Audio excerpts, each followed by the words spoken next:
Why do fools fall in? Hey guys, how's it going? It is I, the real Randy Chavez, coming at you today with a Veve OMI update video. Guys, if new, welcome. For not, welcome back. I love you all. Everyone say hello, Dashi. Commenting, liking, subscribing is a free way to help support the channel. Non-free ways are Patreon and smashing that thanks button down below, super chats as well. This is a good day. Why is it a good day? Let's just say because, I'll get to the thumbnail and I'll get to everything. The title of this video, I don't even know what it is. Let's go to the YouTube and see what the title is. I know it has to do with whales. There's Thanos on my Thanos is on my channel. The title of this video is called Veve OMI Whales Going Hard. OMI Utility is the reason why, breaking down the reasons and their mindset. My window is open, so I'm going to hopefully that doesn't happen again. Anyway, some people might think like, oh, Chavez, you have insider knowledge because you know the whales. It's not insider knowledge. The whales have nothing to do with the company. It's just the people that happen to have a lot of money, that they happen to like what I say, they like my view on things, whether it's just the interpretation of data. But yes, my words do traverse that regal canal of the whale's ears, and it's like the Vaporetto gliding to the Piazza San Marco. And I will let you guys in on a couple of secrets here. All right, let's see what we got. We have Clever Jerk, who has reached a grand total of 1,500 comics. You heard that right? 1,500 comics. Which ones they are, not at liberty to say. I don't really know like the majority of whatever, but Sleepin' Comics has been very, very vocal about a lot of the things that he has bought. I think it was some of those. He just made a status the other day. Let me go, and it was a tweet. So let me go and view that one from the Sleepin'. But while I tell him that, or while I look for this, I'll let you guys know. Some people on like Twitter comments or my YouTube comments when I was talking about the Gary Baseman 1 of 1, and I was saying like, yeah, well, I know that the last 1 of 1 got about 29,000, and that this one will probably get somewhere in the 5 figures, maybe not as big as the $29,000 sale, the one for the David Warhol, because that, again, compare and contrast here. David Warhol was a dinner with David Yu. This one is a lunch with David Yu and Gary Baseman. Now the one with David Yu, the one with the David Warhol, that one happened to be potential, could have Ron English go if it was if that was redeemed in New York, because Ron English is in that area. I don't know if it's been redeemed yet. I don't know if it gets redeemed in New York. Maybe they want to wait for Anaheim. But this particular one, you have to redeem in Anaheim. The other one, there was no set place. You could have redeemed it in London at DCon. You could have redeemed it at, I think it came after San Diego Comic-Con. You could redeem it at New York Comic-Con or the DCon in Anaheim. That 1 of 1, that dinner, there was no time frame on it. This one, there is a time frame, and you have to redeem it on the at Designer Con in Anaheim. So somebody from maybe Australia or London maybe might not want to do that. Maybe even if you're in New York and you just can't find the time, and let's say you wanted to buy that for New York Comic Con, and now you can't because it only can be redeemed there. So that will take a little bit off. And then the fact that, again, it is a lunch, not a dinner. I feel like dinner is a little more intimate. Anyway, after all this and all the explaining, I said, like, yeah, it'll probably reach in the 5 figures. And the comments that were saying, no way, nobody cares about this, no one's going to do it. The only reason why it reached 5 figures last time was because of Dr. Profit. Guys, it's reaching 5 figures. I'm telling you right now, you can bet me if you want to. You can be like, yeah, Chavez, I'll take that bet. I'm telling you right now, you're going to lose that bet. Comment, like, any hater want to step up. I'll respect you a little bit for, putting your money where your mouth is, but this will reach 5 figures as well. That being said, the other one, somebody said something about you're in 500 comics in my bet. Yeah, so something I mentioned this morning is something I mentioned this morning about the comics is that it is inverse from the physical. The physical digital collectibles like the Todd, like I have back there, they are. Can I reverse the camera? No, I can't. Cool. So the Todd back there, that is something that goes for maybe, I don't know, like $1,000, give or take. Maybe not even that. Maybe probably only even like 800. But let's just say 1,000, because at the time the digital Todd had reached 14,000. So that was 14x of where the physical item was. Complete opposite for the comics. Like you could have 100. The physical comics are probably 100x what the digital are, as far as some of the like the secret rares. Like the secret rare, the Fantastic Four #1. The digital is like $2,000, like $2,700. I went in a video of that this morning. And now, granted, that was the floor, and someone did buy it, so I'm not sure what it is now. We'll take a check. But there was a 5.5 Fantastic Four #1, so not even an 8 or or a 9. It was a 5.5 that got $52,000, almost 53,000, which is absolutely nuts. So you have already something that's graded as like good, or I think excellent, or between there. Not even mint, not even close to near mint, not even any of that. That's going for already 23x, or about 21x of where the original, of where the digital is. And that's just that. I think that can go for hundreds of thousands. I think if you get like a 9.6 or 9.8, that can go for $1 million. So that's obviously way above anything. Let's look at the market. Actually, I can just go to my profile because I actually have one. Normally, I don't have a lot of these comics, but for the Fantastic Four #1, I actually do have the secret rare. $2,900 floor now. It's a pretty thin floor. You buy that, it goes to 34. There's 234, goes to 38. But yeah, that's selling right now, I think, is a little silly. I think now here's the other thing, and here comes the thumbnail.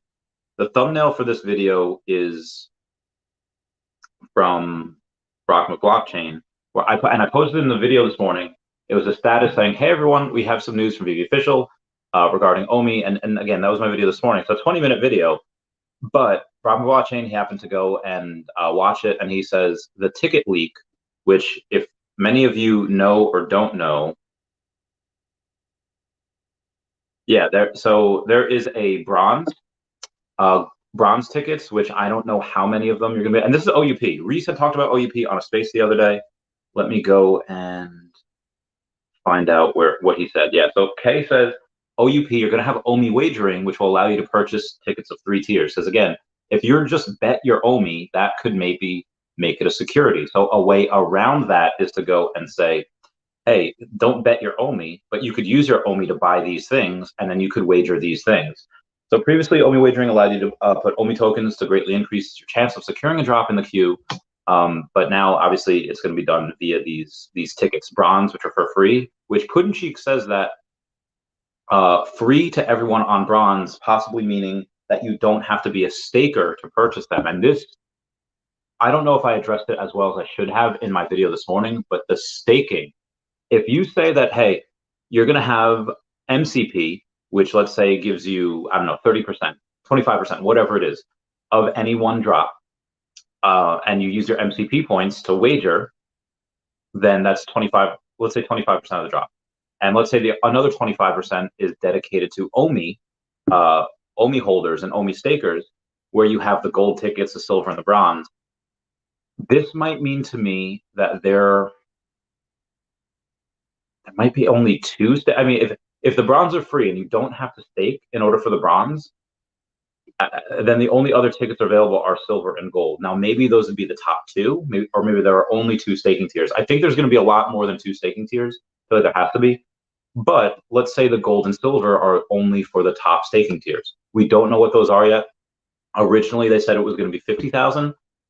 I don't know if they're going to have a gold tier, staking tier, where you get these tickets for maybe like staking $100,000 worth of OMI. It seems like a lot. I hope they do that because I want it. I don't want the benefits to come along with that. Or they could have lowered it and said, like, you know what, 50 too much. We're only going to do $25,000 for the highest staking tier, which will allow more people to get that. It's not like the 1%, like, oh, 100,000 is way too much. Only though, money goes to money. There's gonna be a lot of complaints with that. But if they lower it from 50,000 to, let's say, like 25,000, then you have a lot of people going like, oh, this is something that I can actually achieve, even though you might only have $2,500 worth of OMI right now. Guarantee you by next year, that's 10x. That $2,500 will be $25,000 worth. Heard it here first. Probably not. You heard it here multiple times beforehand. But $2,500 is, I get it. It's a lot. That's a mortgage payment for a lot of people. That is their rent. That's food. That's their bills for the month for a lot of people. But for a lot of middle America, a lot of people in the middle class, you might have an extra 2,500. Might have an extra 3K. Now, if you're married, you have a girlfriend, and they might be like, "Hey, that's a lot to put into this thing just to lock it up." But if you get benefits from that, like let's say, you get $2,500 worth of OMI right now, and then next year we go to barely all-time highs with the coin and then it goes to 25,000. We're at 1.3 cents, and suddenly you can stake. And then let's say, oh hey, hun, we now qualify for buying OMI land. We first grab at OMI land, where we could buy it for, I don't know, $1,000 and flip it for 10,000, give or take. That's more than worth it for the OMI, not including the fact that you go and you 10x your money from the original 2,500 investment. I feel like there's going to be a lot of reasons to stake, and why I think that is because of before, when Brock McBlockchain says the ticket leak is far from the best thing. I don't know. Like, remember in Star Wars Episode 1, The Phantom Menace, when the announcers say Jabba the Hutt, blah, blah, blah, blah, and they say, I don't care what universe you're from, that's gotta hurt. I don't care how bullish or bearish you are on the tickets. When someone like Brock McBlockchain says that the ticket leak is awesome, but far from the best thing, that is what I had gone over. This is why my whales mindset are so like, oh my good golly gosh. When I go and bring that to them and say that, hey, listen, somebody that's relatively close to the team is saying that the leak, the stuff that Reese had mentioned, is far from the best thing, and that got me super bullish. Oh my God, bet the freaking house. This is like years ago when nobody knew what UFC was, and then the people start getting popular, and then you knew, because you were a fighter, that this dude coming over from Thailand or like Russia, that was just a straight up murderer, was coming into the UFC. Like, oh, nobody knows about this guy? Oh, bet the freaking house.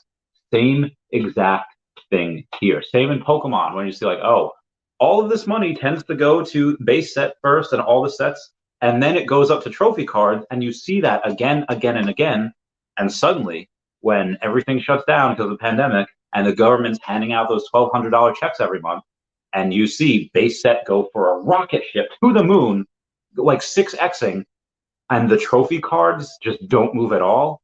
No. And that's why I spent record price $80,000 on that trophy Kangaskhan. Why? Because I knew that that was undervalued. I knew the money hadn't gotten to trophy cards yet, and then I wound up selling it for more than 3x. The same thing is right now. Like, the beacons are lit. Gondor does not call for aid, but this is probably one of the best times to get into OMI. Not financial advice. Why am I saying that? I feel like a lot of people that wanted to sell have probably already sold that, and you also have a 94 million OMI buy order at 0.00131 or 130. That hasn't filled. If that does go to fill, one, it's going to take a lot for it to fill. You need someone to dump. But again, I just don't know how much lower that this can go, especially with that massive buy wall there. So also, moving on, we have other news from another whale of mine. Nope, wrong one. No. That was talking about, oh God, where'd it go? Oh no, that was it. That was the 120,000. That was 121,000 buy order for the 94 million at 0.00131. That's what it went to. And I was trying to get Sleepin', right? Sleepin' made a post about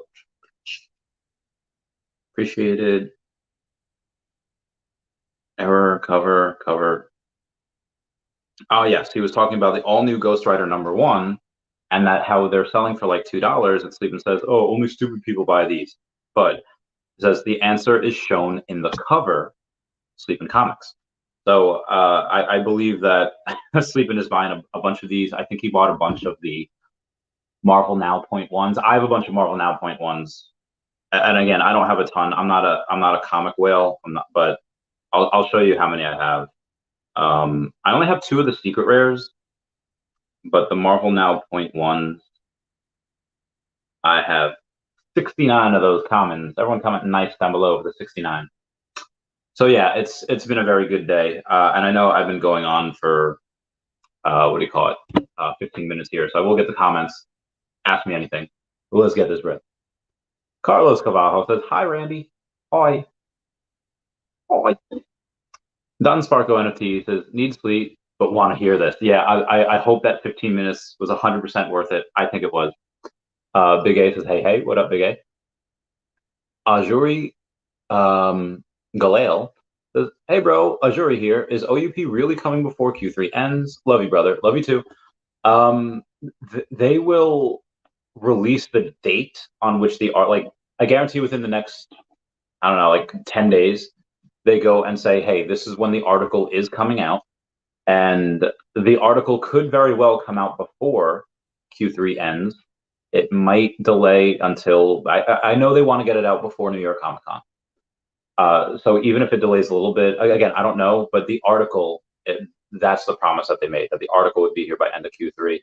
So I'm hoping they continue that trend of meeting timelines, where the last timeline they had was, cash out, which we got, I think, in June, July, whatever time it was, they met it. I think it was June.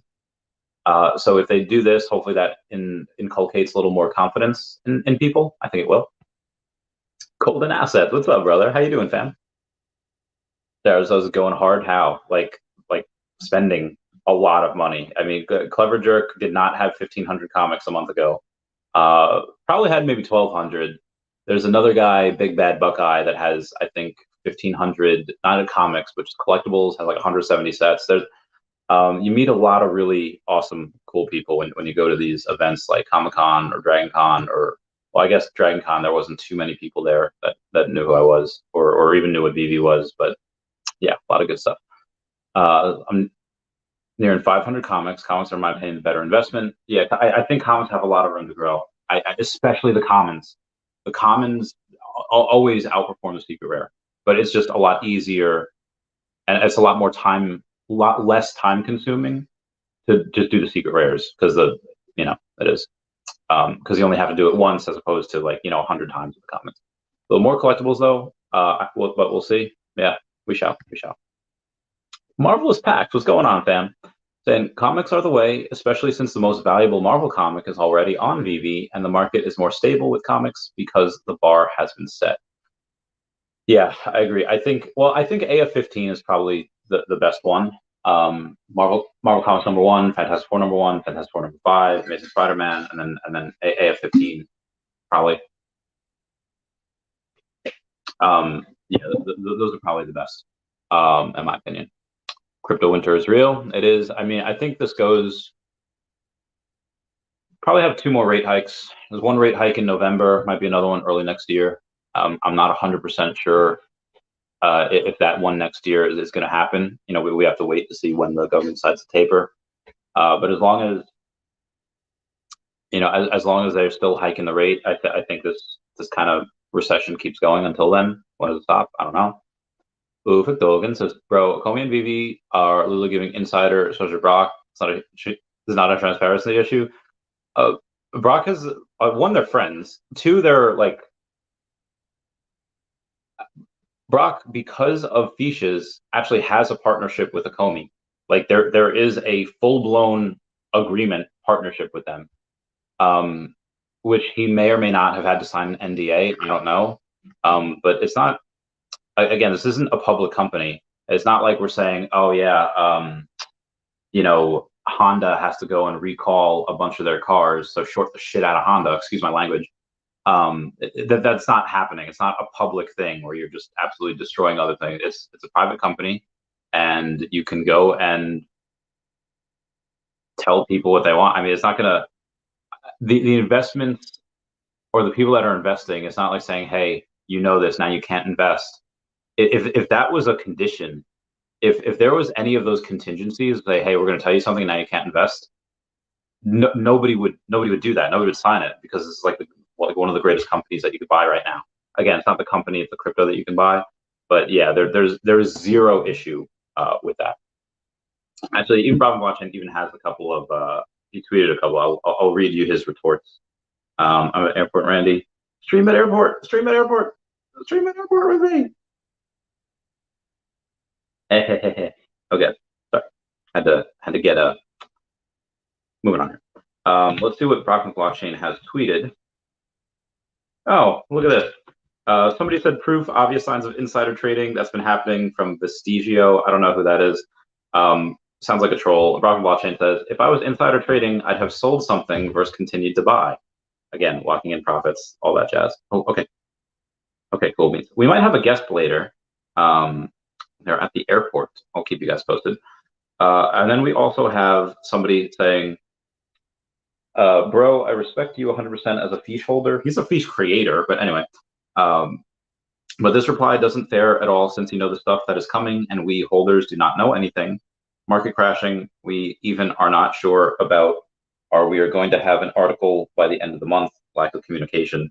I had a stroke trying to read that because it was not grammatically correct. Anyway, Problem Blockchain response, I was trolling about something in working on for Feesh. I truly enjoy being able to have fun and speak my mind, but lately everything seems to be the end of the world with no benefits of the doubt or any chance at something positive. So yeah, I understand 100% what Problem Blockchain is saying.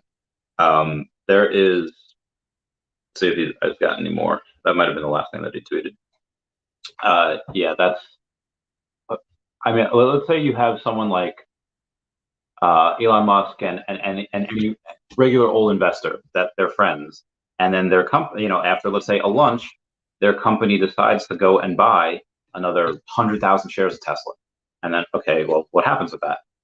Is that insider trading? No, nothing could have been said. Even so, why I go hard on all these companies like Tesla or like my own businesses or OMI is because I go and I watch every single interview that these guys ever do, from Elon Musk to David Yu and Dan Crothers, and going lucky enough to be able to meet David and Dan multiple times.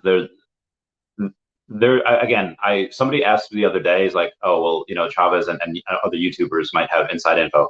Guys, I do not have inside info. If I don't have inside info with me kind of having David's ear, other guys don't have inside info. At least not most of the other YouTubers.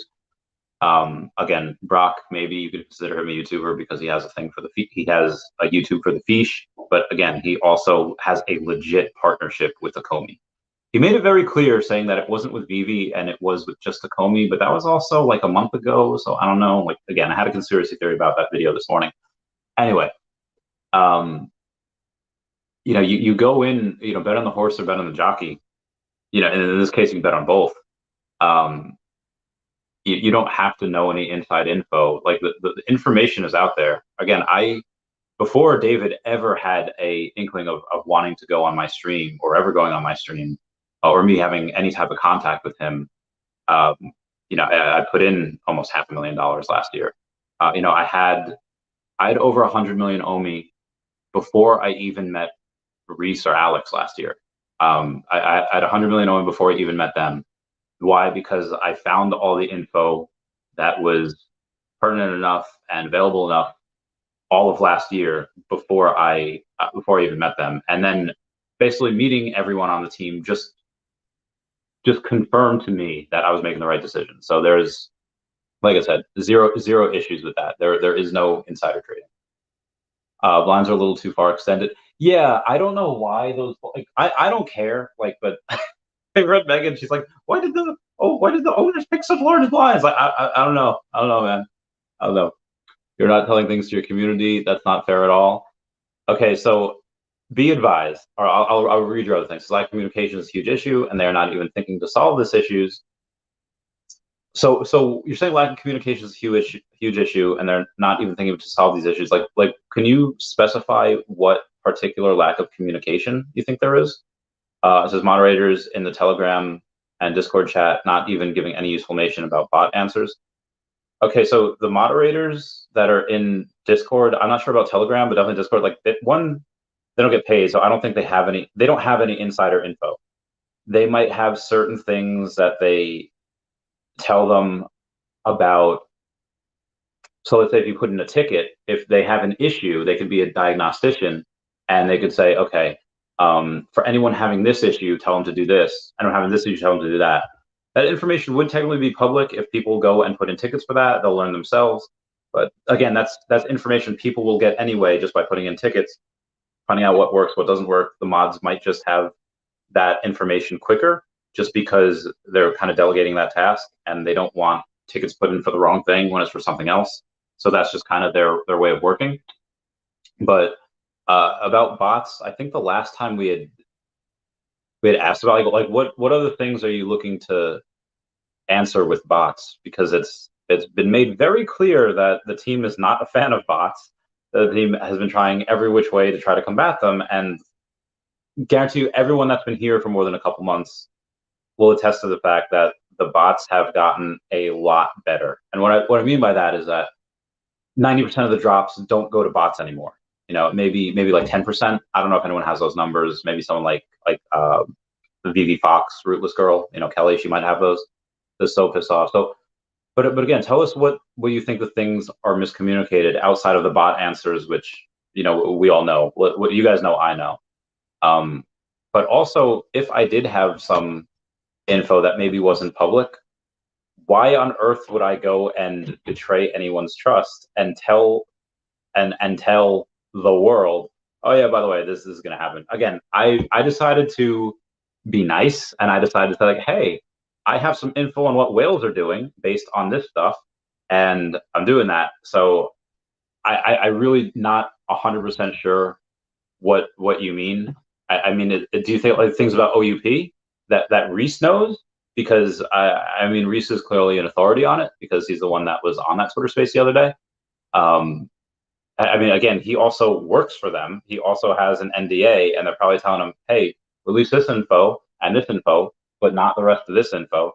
Like, please try to be more concise, because it sounds like you're saying, hey, I want to know everything before it happens. It's like, do you go to video game makers, like, hey, you should release a trailer. You have gameplay that's you know, that's on video, but you're not releasing it. I'm pissed off.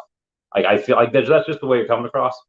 Mitchell Prince says, hey y'all, I'm new to this whole comic and Veve investing. Is it worth to buy the common comics that aren't low minted?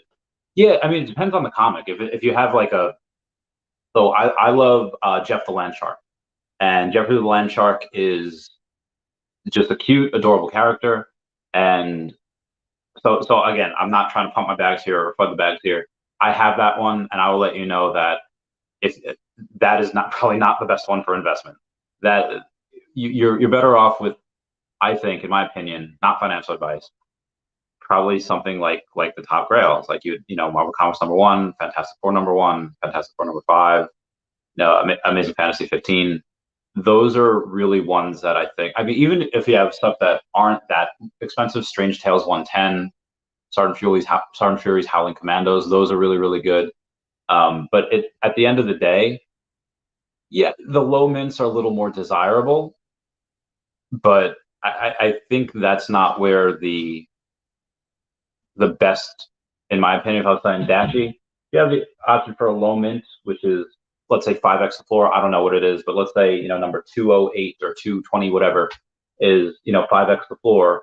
Or you could buy 5 normal of those. I think I would buy 5 of the normal whatever mints, just because they're going to be a lot than the ones that you have to pay 5x the floor for. It just is. So that's just kind of my opinion on that. SoCal Homie said, I'm Mitchell, welcome. Some Go Britney fans, cheer Andy. What's going on, Some Go Britney? I hope you're doing well. And I hope you are resting up. You had a busy couple of weeks. Marvelous Pack says, heck yeah, Mitchell. There's SoCal. What up, what up? The Homie says, it depends on the comic, but sub 100 usually have a premium. We don't have sub 100 comics. Do we? I think the lowest one I think I ever saw was like 189 or 169, something like that. It was a Hitmonkey one. Darth Chaos says, hello there. Oh, General Darth Chaos says, good evening, peeps. Hope you're doing well. Smash the like, smash like. I see no whale action. I mean, I just showed you, or the fifth, or I just told you, like, the first 15 minutes of this video was all whale action. Visual Prince says, okay, nice. Empty Hero says, OUT not helping when no one wants to buy the NFTs. Yeah, OUP is going to be huge, because that's how you get whales in. That's, you know, when you have crypto to gem, not saying it's going to be happening right away. Like OUP, let's say, comes out. Let's say we get the article September 30th. It's not going to come out the next day. They might start implementing stuff a couple weeks after, but it'll probably take all of Q4 and all of Q1 next year, and maybe even some of Q2 next year, in order to go and implement everything in there. Yeah, and it started to sell. Look at these volumes, Jared Sosa. I mean, if you're looking at vault value, or you're looking at, I mean, again, take a look at, again, so let me go in, if you're looking at vault value, or if you're looking at, the floors of any random collectibles, a lot of people are kind of getting, I think, a little bit smarter and a little bit more experienced, and they're saying, oh, not everything is going to moon. Maybe I don't even want to say, because Sarah Austin decided to go and show off her serial killers. So I think those definitely got a little bit of a pump, because she's got a bunch of those. But if you go out and look at, say, I don't know, let's say Kripken, and it's like, oh yeah, people are probably figuring out that the Disney golden moments are more even one of them is more valuable than 4 Kripkens, or 5 Kripkens, because there's a couple of Disney golden moments that are under 100 gems, and the Kripkens are like, 15, 20 gems. So people are saying that, used to have a bunch of those. Oh, it's season 1, it means it's great. I like the season 1s. I have all the Kripkens. I guarantee you, let's say, I don't know, I think I have Flounder, but even if I didn't have Flounder is probably a much better investment than 5 Kripkens. And I have the whole set of Kripkens. Sometimes I have multiple of those. That's just always going to be a thing. So I think that's what you're seeing. I think because you see the majority of collectibles are going down, because not everything's gonna moon. I think that is going into, let's say if you see, 70% of collectibles going down, but then you see 30% of them going up, which ones are going up? And then you also take a look at, again, I mentioned Rootless Girl.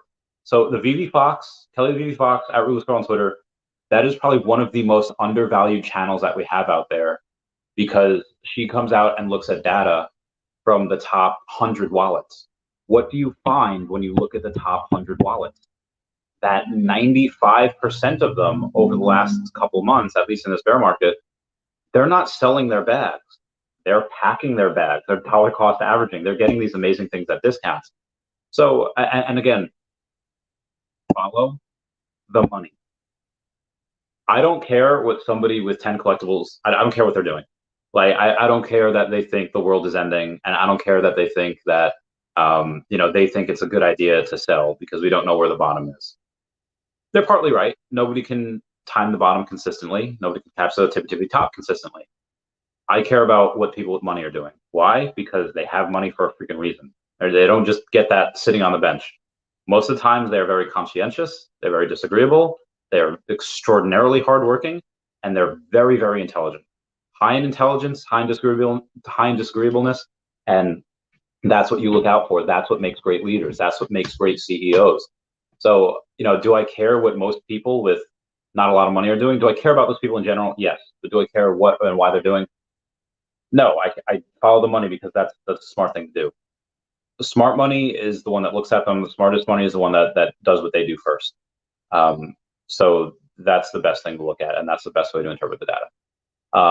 That's a bad thing. Well, I forget what he says. So no whale action. No, like I said, tons of whale action. Marvelous Pack says, when the FUD and fear is high, it's time to buy.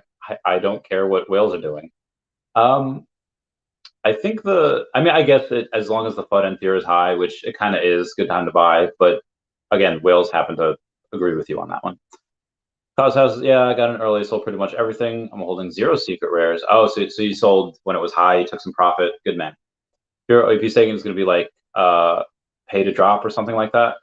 I mean, again, if I don't know what's in it and you're complaining that you don't know what's in it, then you're probably not a good time to try to tell other people what's in it. Carlos Castro says, I mostly bought commons and rares for MCP. It's pretty good. It's good. The Prince says, yep, I think so too. Jacob Mo says, Rocking Blockchain is really awful. Insider info shows it shouldn't have. Shows it off. Pretty bad look. I disagree with that 100,000%.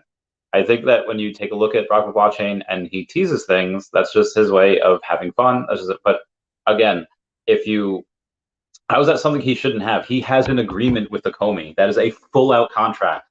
Might be an NDA, might not have an NDA. I don't know what they have and haven't shared with him. Maybe they tease something to him. He's teasing something to us. This could be a second or third way tease by now. I don't know, but Rob McBlockchain is literally one of the guys that one of the only CEOs of a company that gives out probably 100x more value than what you spend on a Feesh. Again, you spend $100 on 2 Feesh with gas fees. You got 19 airdrops this month. Let me repeat, you got 19 airdrops this month, and Feesh holders are going to be an executive producer in I think a film coming out next year. He's one of the best guys I haven't met him like in person, just been on the podcast a bunch of times. That is one of the nicest guys that I've ever had the pleasure of interacting with. Right, trying to create the hypeness videos because investors are leaving the boat since all right, so there's one thing to have concerns, and there's one thing to be confused about and saying like, hey, I don't know what's going on. Can you help me? Sure, absolutely. But absolutely lying to everyone, not a good look, man. Not a good look. I usually don't block people, but if you're flat out trying to lie to my people, not a good time. Anywho, moving on. Where was I? I just think the large edition sizes of new NFTs is killing liquidity in the app. Yeah, currently there's, when you have tens of thousands of NFTs coming out every single week, and let's say the monthly active users are somewhere around 60,000, give or take, the amount of NFTs outpaces the amount of users. So if every user only wants one of each thing, there's more. But again, there are a lot of users that go and get multiple things. But I wouldn't say it's killing it. It's moving around. It is transferring it from one place to another. And again, a lot of times, a lot of people are getting a lot smarter. They're getting a lot more experienced, and they're going and they're saying, hey, while things are down, I might want to move some money around and sell this for this. Again, I think that even though I love the Mermicornos and the Unicornos, I think they're great. I think they'd be good for racing. I would say that, was a Corsola or a Stellina. I have a Stellina. I'll put my own investment. I don't think that Stellina or even 5 or 10 Stellinas is as good as like one of the cheapest golden moments, just because I think people are kind of going away from that. And again, I really don't want to talk about season 1, because season 1, especially the sub 100s, I think are stupid undervalued. But yeah, I think that's why. Y'all miss the boat. Agreed. Every hobby investment platform, there are insiders and conflicts of interest. Par for the course. Agreed. Those cash runs good for you. Good for you, Mike. They keep spamming NFTs with the utility being more NFTs. They have.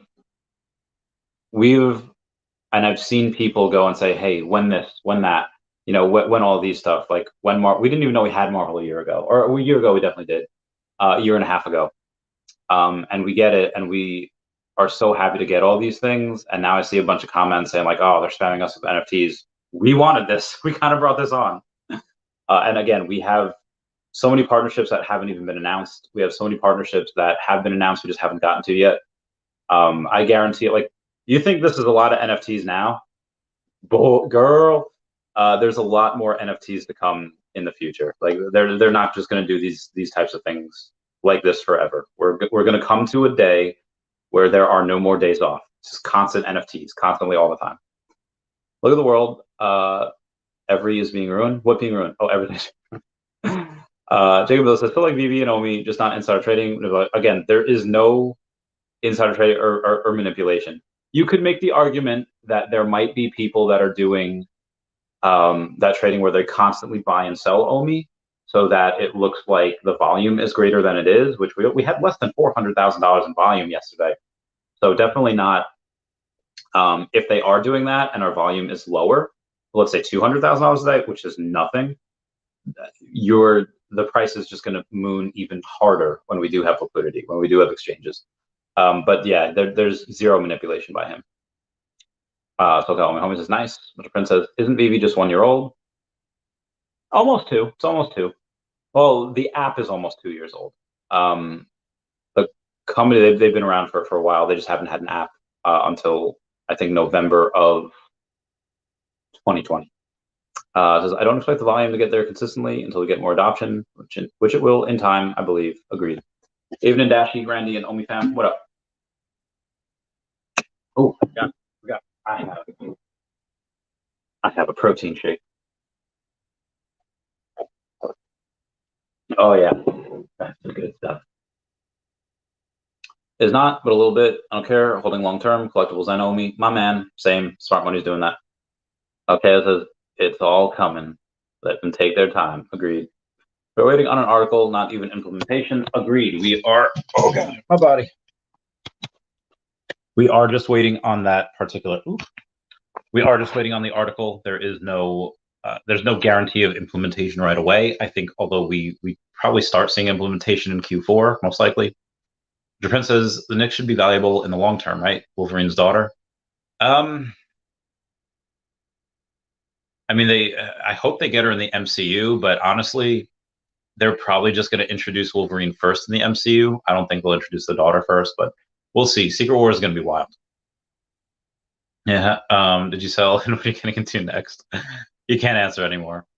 Marlo's Pack says, can't wait to burn some of my commons. Can't wait for MCP and OUP with so much big IP to come as well. If you want to leave, go right ahead.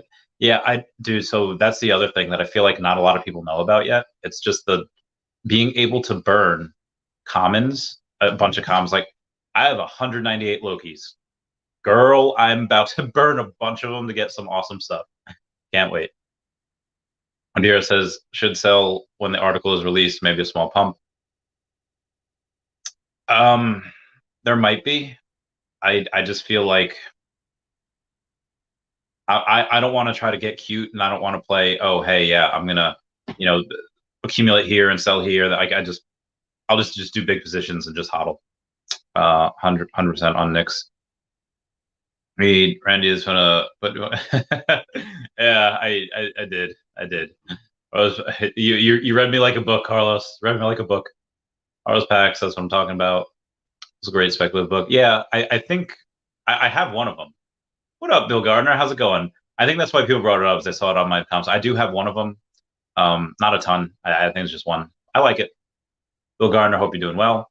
Did you participate in Wraithax's giveaway the other day? It was really awesome. Spartan says, hi, Randy.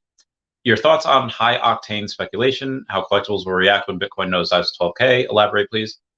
Yeah, sure. I've seen a lot of charts saying Bitcoin could even go to 10K. Do I believe that? I guess anything's possible, even for a little bit. It can go there, it could rebound pretty quickly. Bitcoin took a bit of a dive the other day, it's down like 5% overnight. I got a notification from Coinbase. I don't even use Coinbase that much anymore. But I think, so with OMI, it's a little different. I know you're talking about just collectibles, but I'll start with OMI. Again, I think a lot of people that had wanted to sell OMI have already sold it. I think that you have people that are that have bought, and some people that are waiting to buy, just because you have. Well, if you have, but let's say let's say you have $100,000, you're probably going to have buy orders all the way down. You might have 5 or 10K at 13.00130, 12.8, 12.5, 12.4, 11.9, 11.5, all the way down. Knowing, if it goes down to 0.0011, it might not hit that, and yours might not get filled. If Bitcoin does take a nosedive to that, I'm very curious to see how low OMI goes. As far as collectibles, I think a lot of the people that buy these collectibles, it's their first time in the market. And when you have their first investments doing this, and if they don't have Bitcoin, if they're unaffected, I think part of the reason maybe you'd want to sell is that you see Bitcoin, let's say it goes to 12K, and you're like, it's a really good place to buy Bitcoin. And even though I think it's probably the best to keep your Elsa and to keep your Woody and to keep, anything that's really, really great on the app and really safe, you want to keep your Todds and you want to keep your Risos and your Spider-Man, but maybe you don't want to keep your Tobys. Maybe you don't want to keep your, I don't know, a lot of the decon stuff. Maybe you don't want to keep your Star Trek stuff. And you say, like, yeah, I'll sell these and I'll buy Bitcoin with that. Okay, fair. Maybe you think those certain collectibles won't do a 10x like I think Bitcoin does, in a couple of years. Yes, I think Bitcoin goes to 120,000 pretty easily. Well, next bull cycle anyway. I don't know if I saw it in the Walt group that, having a Walt used to kind of mean something where, you had to have 30,000, 40, or even $50,000 able to buy one.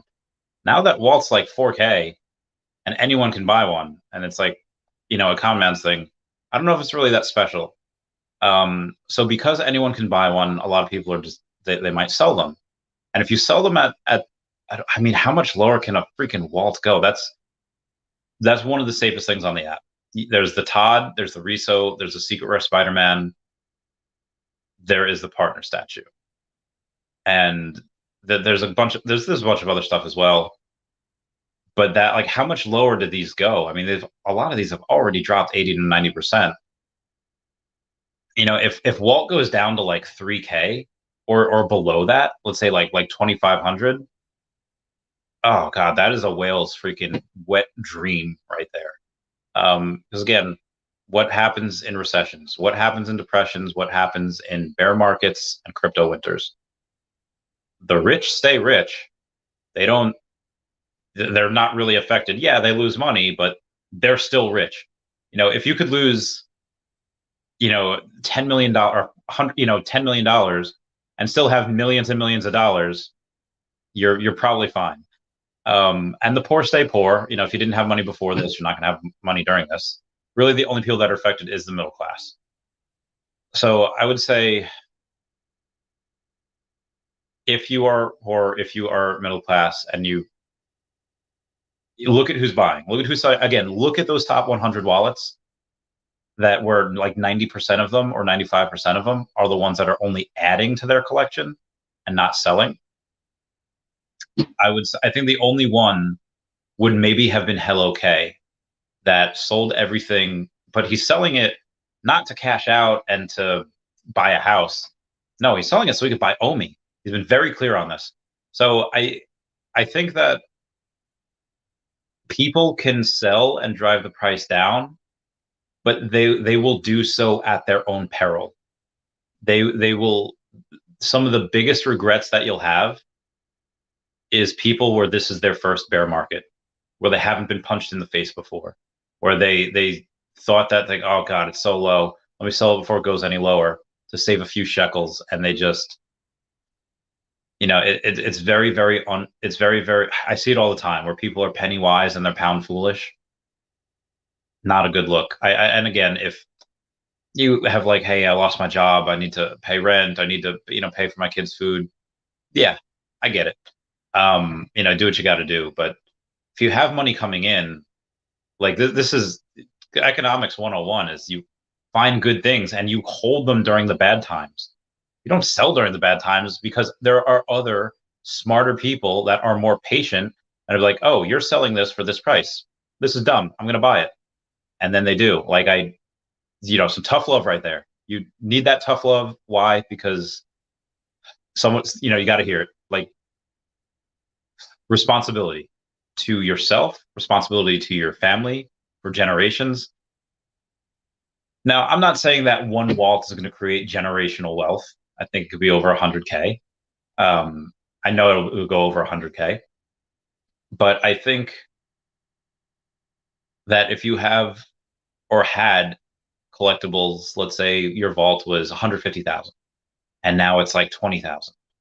And you're just like, oh man, at least I can grab some out. And maybe that's what you put in. If you have money coming in, I do not think it's good to sell. And again, I think that with OUP, and again, I have mostly OMI. My vault is probably, my vault is, if you exclude Loki's, my vault is worth less than $10,000. Like a super stupid low amount. Even with Loki's, it doesn't reach 20,000. With Loki's, it might reach like 15K, maybe.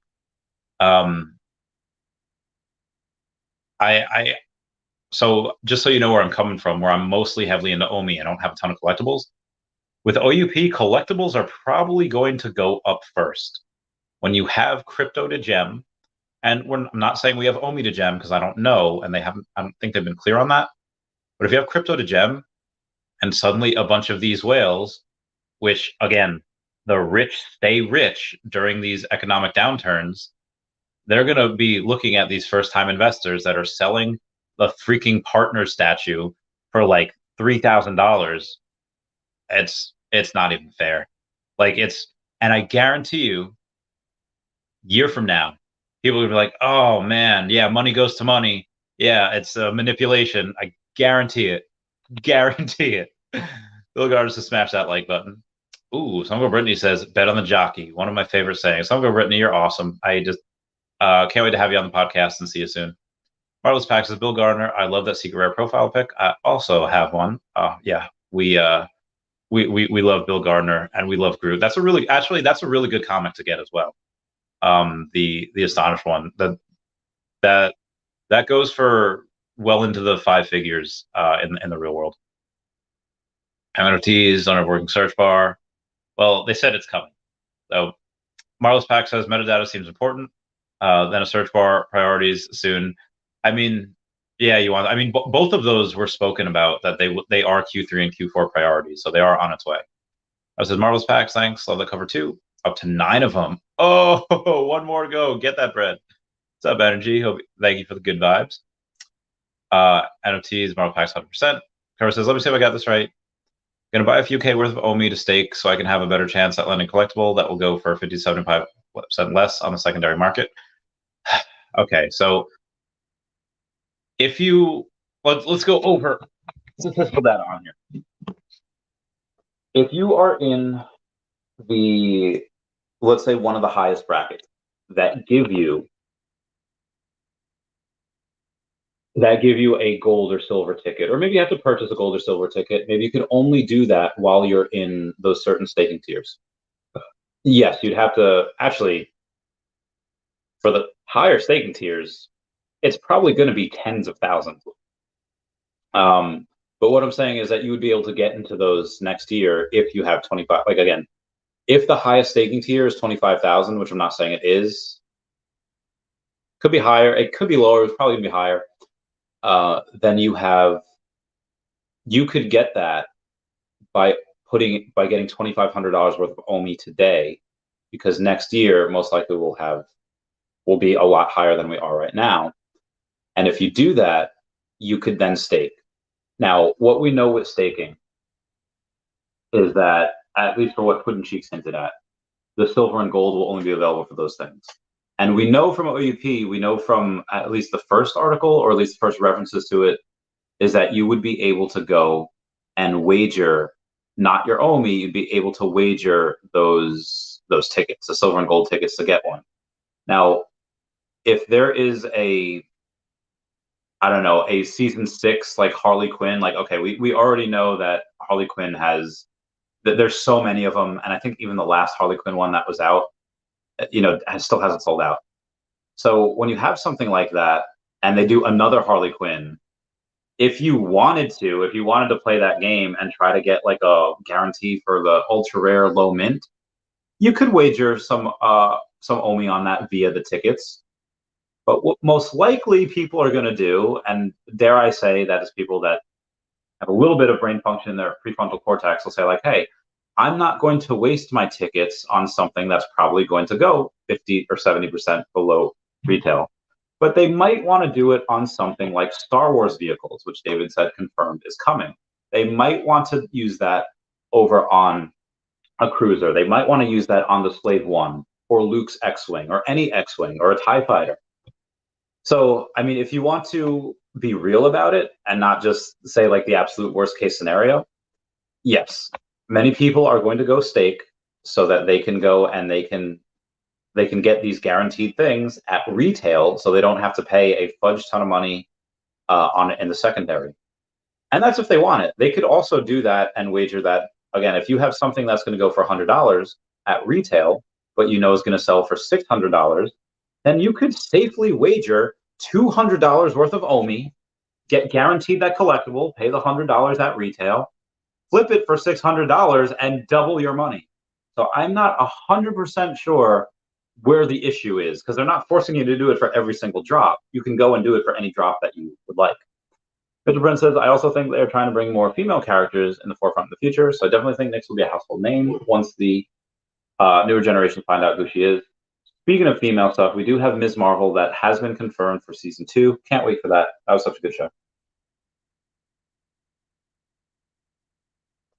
And yes, I do have a soft spot in my heart for brown minority children that have really strict parents and try to hold them back. Never say. Marvel's Pack says, I'm biased, Mitchell, because Logan is one of my favorite Marvel films. It's a good one. He's mine. I feel like he holds a special place in everyone's heart. Yeah. Groot's my dude. Groot's my dude also. We love Groot. But on the Sun says, where do you see the AF-15 Secret Rare and MC1 Secret Rare next full run? The OMI, we're just getting started, people. Best IPs. Okay, let me finish this protein shake.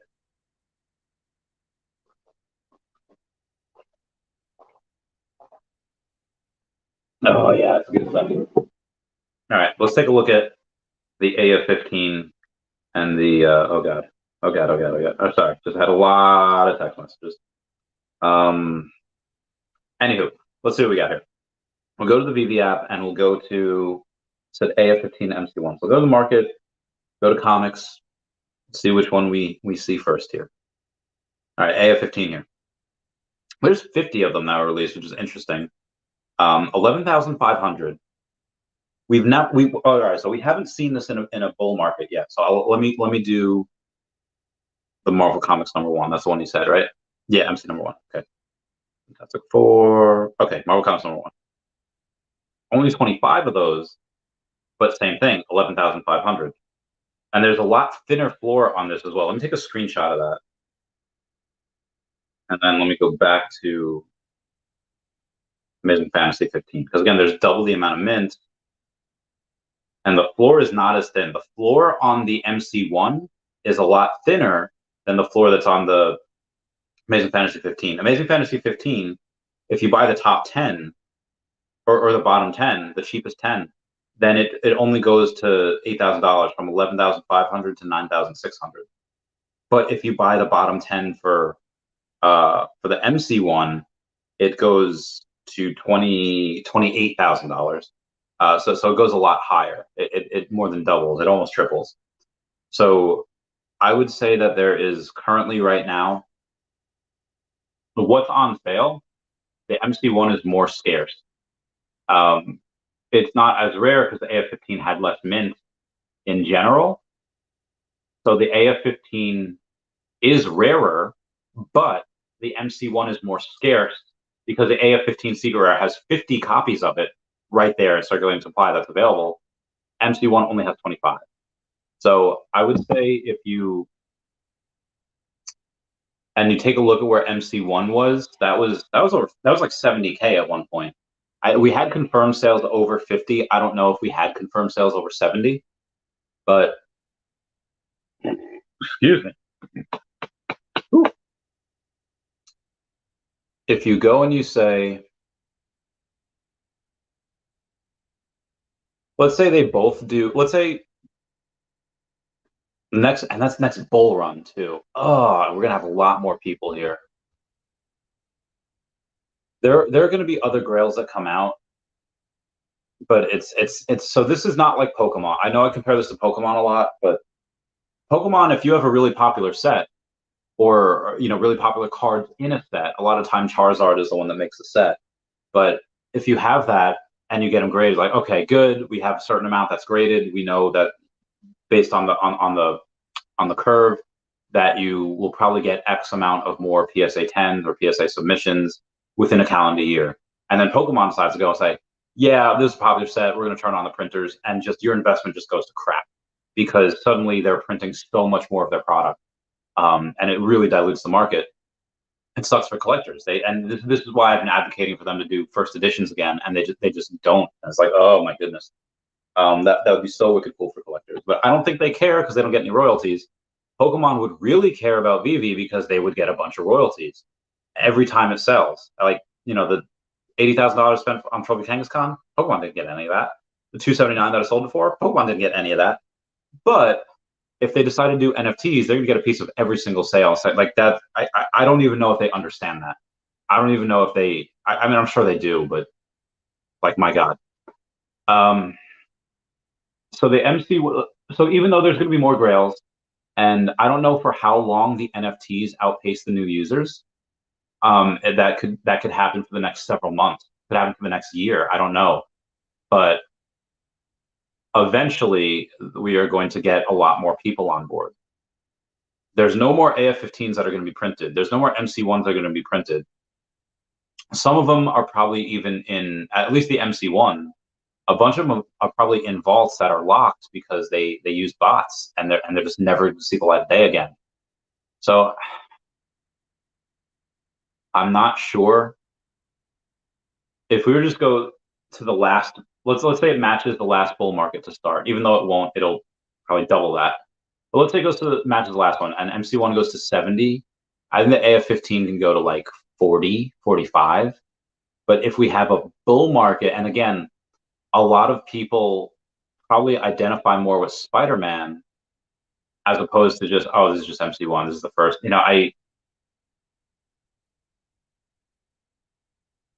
I feel like Spider-Man, the AF-50, because it's the scarcest and it has the best character on it, the most popular superhero in the world. Not just, oh, it's Marvel's favorite superhero. No, that is the world's favorite superhero. The only time a sitting president has said who their favorite superhero was Barack Obama, and he had said it was Spider-Man.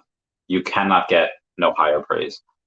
I would say in a bull market like 2026, we're well into it. We have advertised. We have millions of people on the app.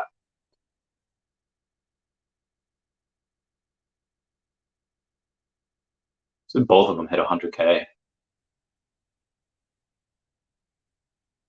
I mean, you do have people that will, let's say the opposite of what I think happens. Like, I think collectibles go up first. If the opposite happens and you see that collectibles don't go up, they kind of stay stagnant or even go lower, but because of OUP, OMI goes up. Let's say OMI triples. If OMI triples and the collectibles stay stagnant, you can be damn sure 20% of my OMI is going right into collectibles. Why? Because there's no, like, they remember in episode 1 of the Phantom Menace, Obi-Wan Kenobi says to the gun, the big fat gun guy, the one that goes that way. Obi-Wan says, "You and the Naboo form a symbiont circle. What happens to one affects the other. You must understand this. What happens to OMI will happen to collectibles, and vice versa. If one goes up and the other one doesn't, that doesn't mean that the other one is just never going to go up. It just has to. And same thing with one going down, and one is just going to be behind. If OMI triples, while I'll say it clearly and eloquently, if OMI triples while collectibles stay stagnant or go down, you can be damn sure I will take 20%. There's about 28 million OMI, and just buy the floors off everything that I think is great.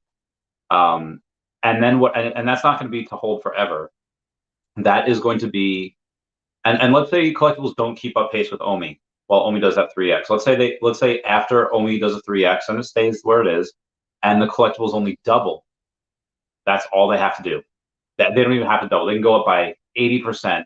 I will flip right back into OMI. And there's going to be other people doing that. Buy something for 15K and it goes to 30K. Duh. That's because I want more OMI, and at that time, I still think OMI will outperform.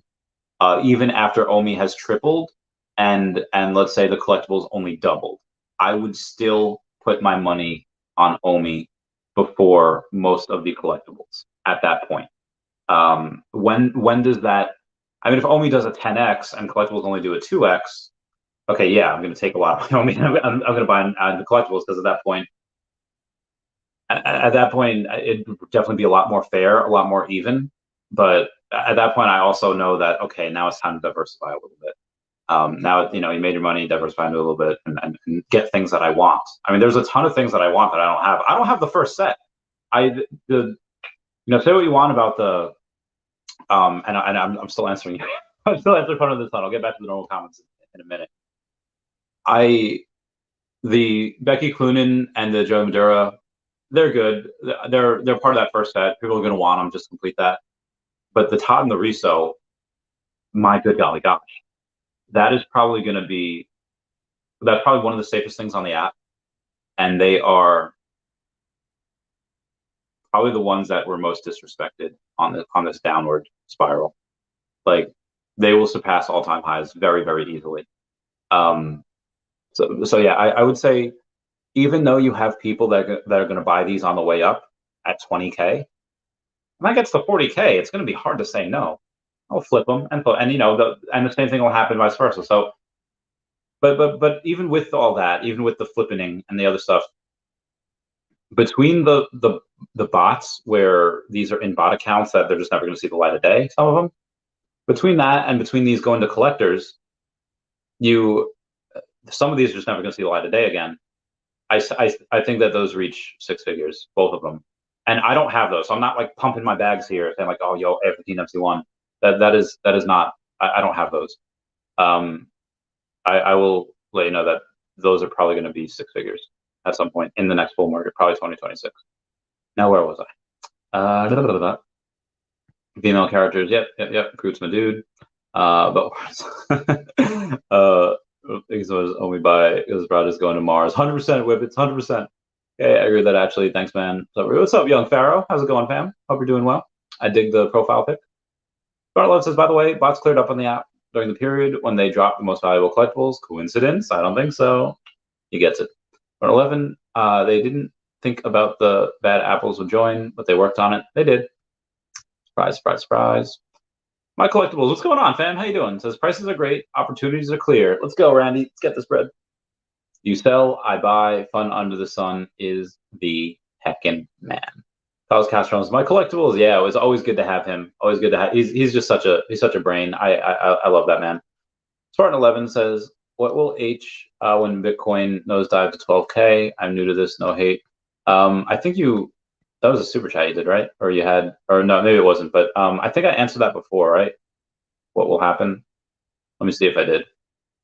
I don't want to answer it again oh, yes. Okay, so I did answer you on that.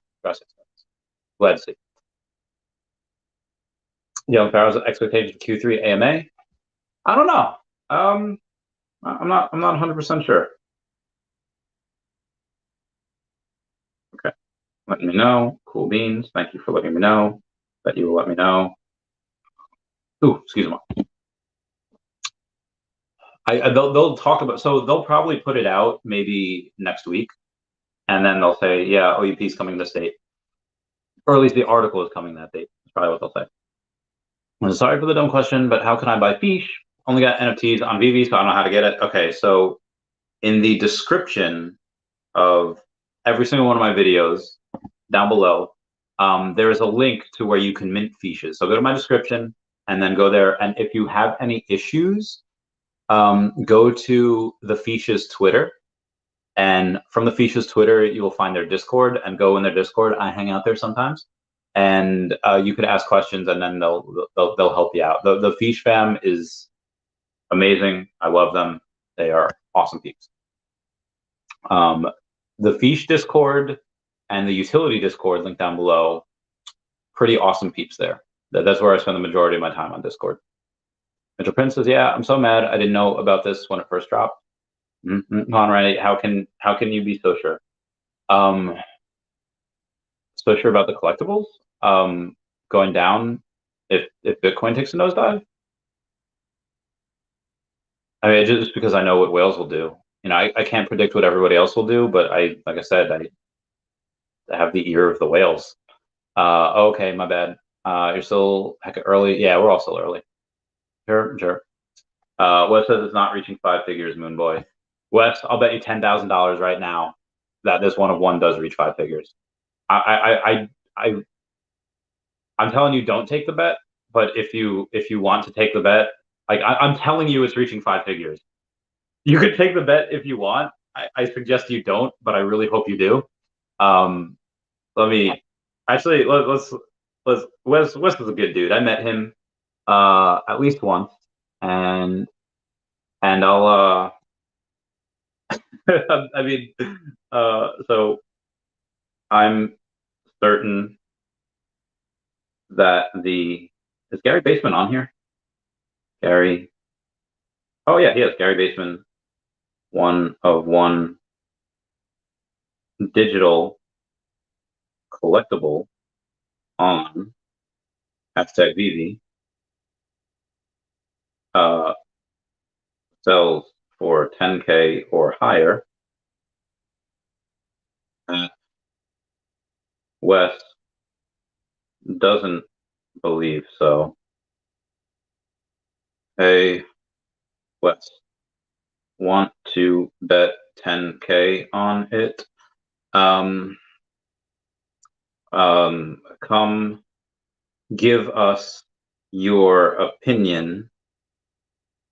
We're talking about it live. And then I'll link my YouTube right there. Oh god, I linked the not YouTube. I linked the wrong thing. Oh god, I can't do that. Okay, all right. Let me go and link the actual correct thing over here. Oh, do I not even have it? Okay, let me go and no, not the live chat. Let me go and share this and talk about it live.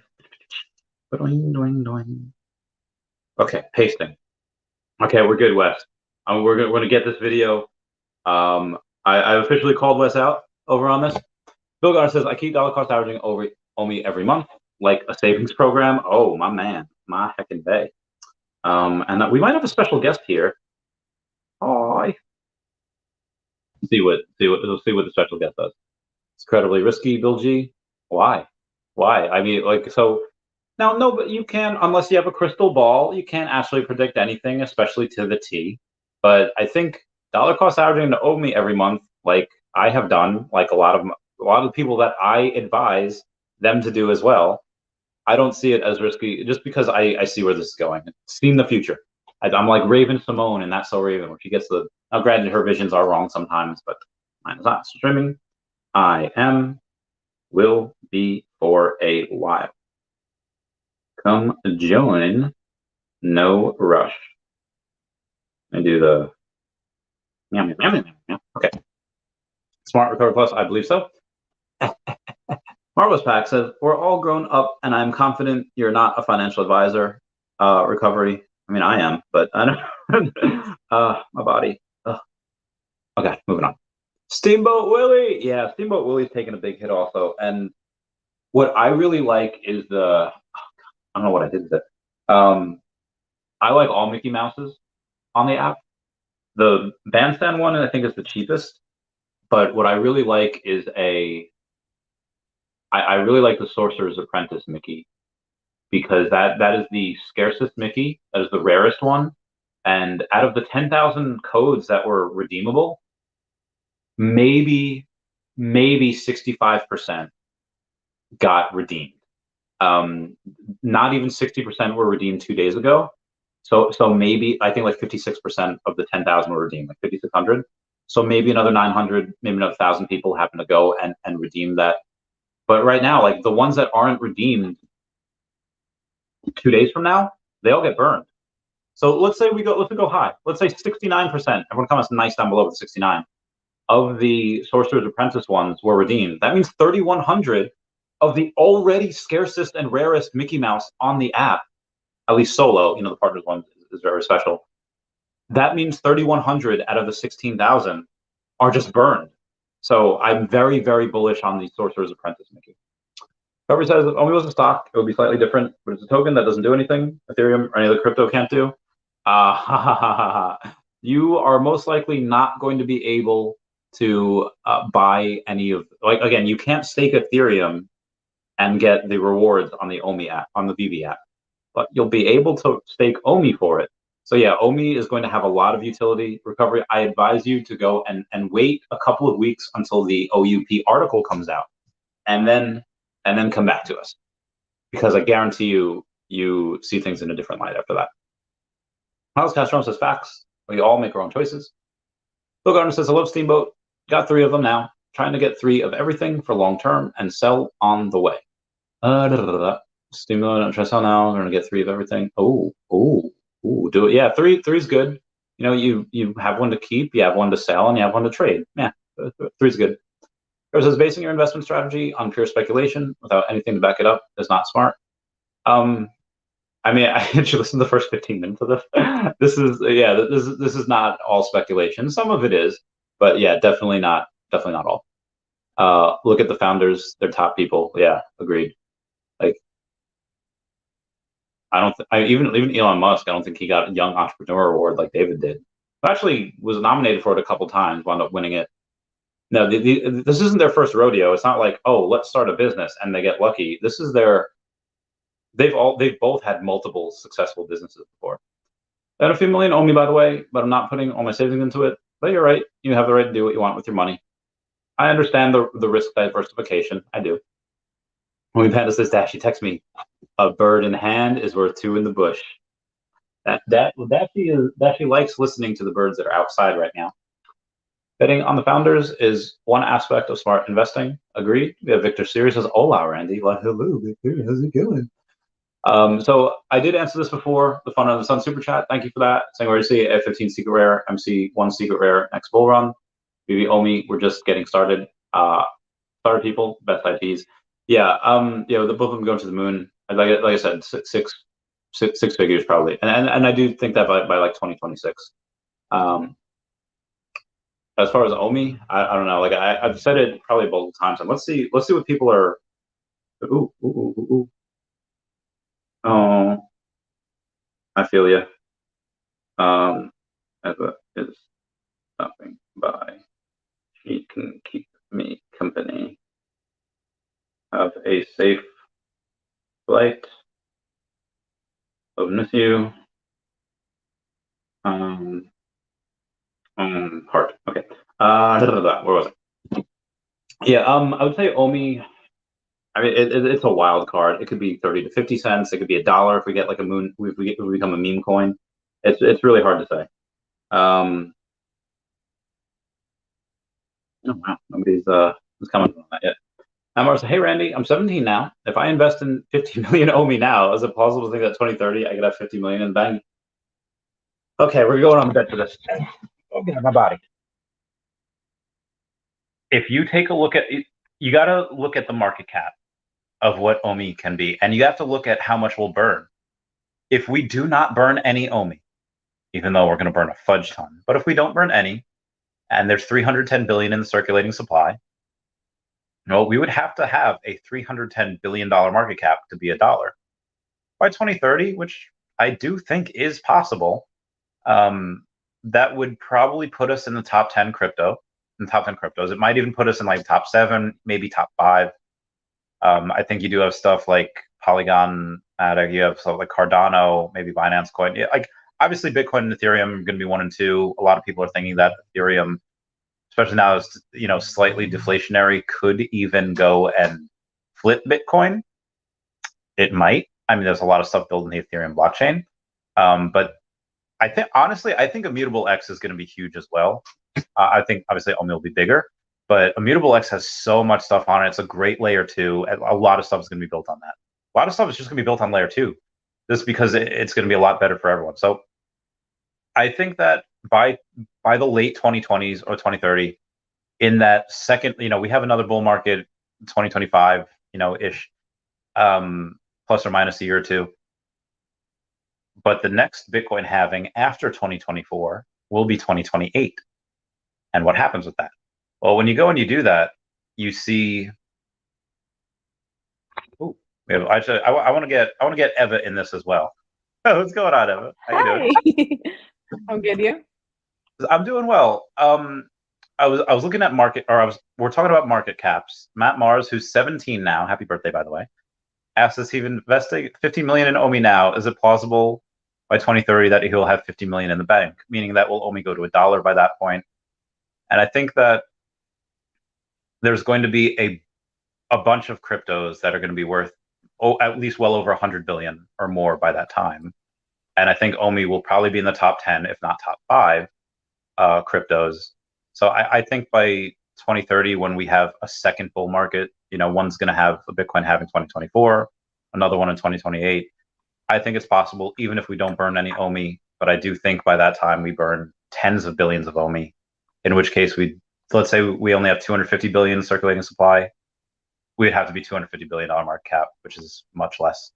I also think by 2030, I think Ethereum has like a $10 trillion market cap. So even if we're, 9.5 trillion away from Ethereum, we get that. What are your thoughts? Well, you're asking the wrong person because I don't know much about the OMI side. You're the professional, so yeah, I don't know. I wouldn't be able to answer that. I have OMI, but it's like my boyfriend takes care of that. So like, unfortunately, I know I have to get more like familiar with it, and I have to do a bit more research. But I haven't yet. So I dig the merch, the Veveversity. Where can we get the Veveversity merch? Thank you. I think so. I used to have a lot of merch on my website, but I don't know if Veve is okay with us selling Veve merch. So I removed everything that's Veve, and I just have Veveversity merch. I'm pretty sure I still have this sweatshirt. It's not black. It's like dark green.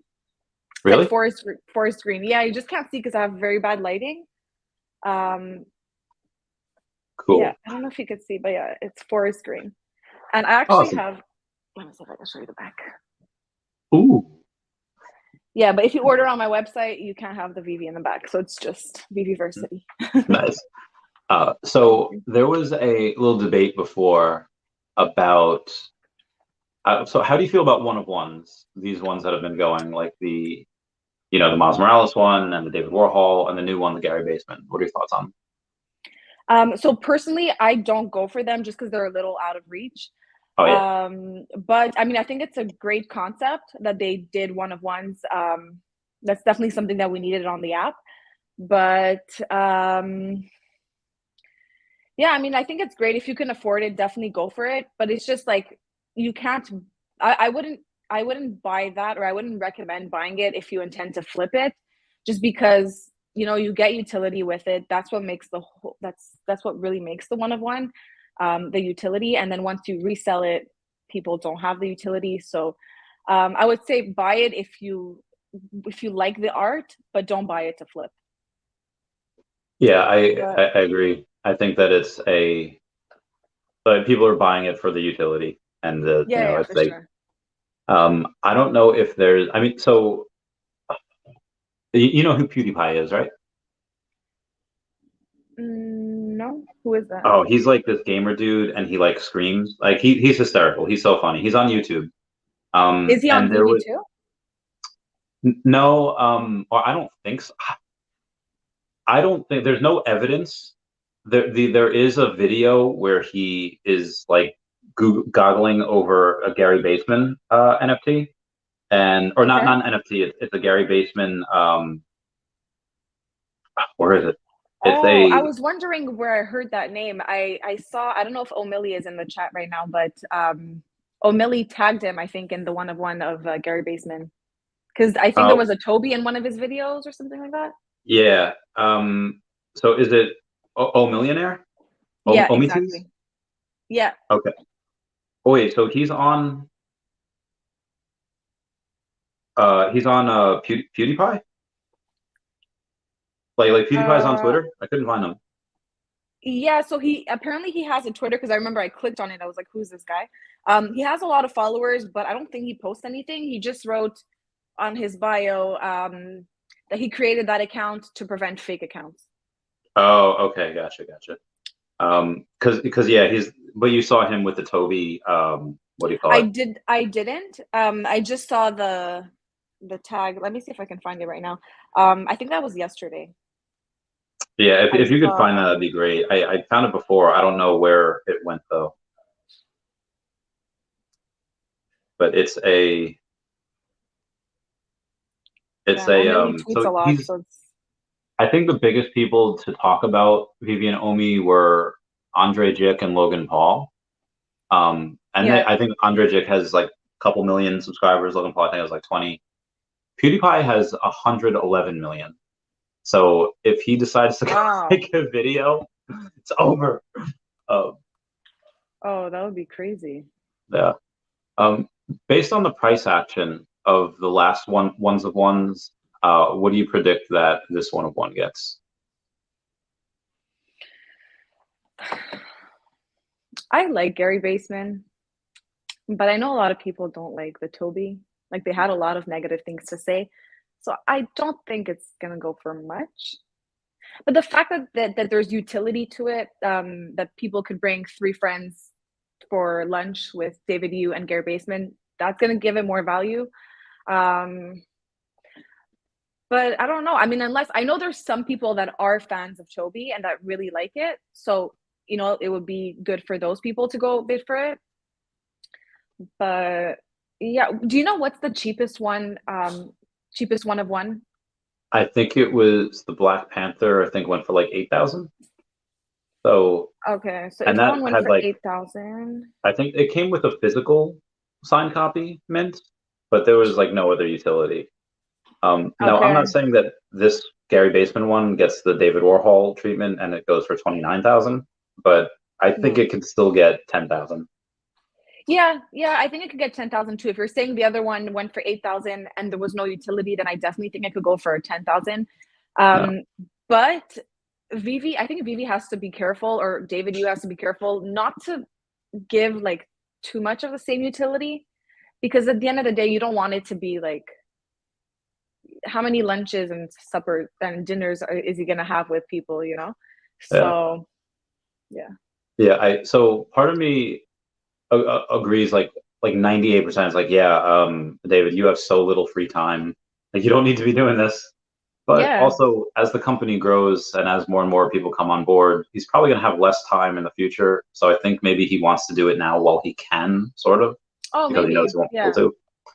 to. Also, it helps because they just, I mean, it's still new. One of ones are still new, so it does give it a little push. But then if we get more one of ones and there's just like the physical copy, I don't know if people are going to be too fond of that. So I don't know. I mean, you could look at it both ways. I'm still looking for that tweet from O'Malley. He has like, whoa, he tweets a lot. It's not very easy to find. I was trying to figure like if anyone else was tagged in it, then it's like, oh, I can go and view their response or whoever, and so, but then yeah, I couldn't. I mean, it's not a No, huge it's deal. It was oh, oh yes, okay, I think I found it. Yes. Okay. So it was in oh, okay, on Gary Baseman's post. Um, he wrote PewDiePie. Is that how you say it? PewDiePie or PewDiePie? PewDiePie. PewDiePie. Okay, PewDiePie. Saw your physical in the video. Did you know Gary's got digital collectibles of the Toby? Okay, so it was a physical in his video. Hmm. Oh, cool. I don't know if you also saw this. I was scrolling through, I think it was Instagram, and Gary Baseman has do you know the brand Urban Outfitters? Yeah. Well, it's not a brand, it's a clothing store, but Yeah. they have some Gary Baseman merch, which I thought was pretty cool. Hmm. Nice. Yeah, it has like snow cones on the How many side. followers does he have on Instagram? Sorry, who? Gary Baseman or Urban Yeah, Outfitters? yeah, Gary Baseman. Oh, let me tell you. Oakley dokley. Oh, 199,000. Oh, so he's 199. nice. That's a good amount. Um, Yeah. Maybe people are sleeping on these Tobys. I mean, they do have those nice sales because people were making off app deals. That's interesting. Yeah. I think he oh well, okay. I just clicked on a post and I was just about to say the same thing. So he also has a collection with Coach. So Oh, the yeah, it's like oh, hold on, you can his see. stuff is uppity. He gets a Yeah, lot. so he's pretty well known. And you know what? I think his art is really cool. I really like the snow cone. The ice cream cone, sorry. Yeah. This is the sweater on Urban Outfitters. Oh.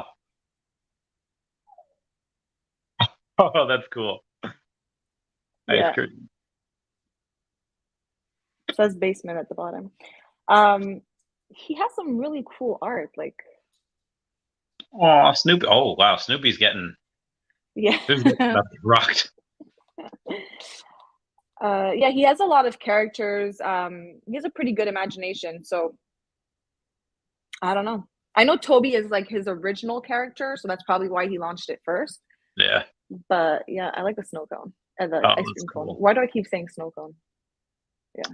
I would love to get him on the podcast. I should tweet at him. I like the inspirations, like they come from dreams, they come from like drugs, they come from where? Yeah.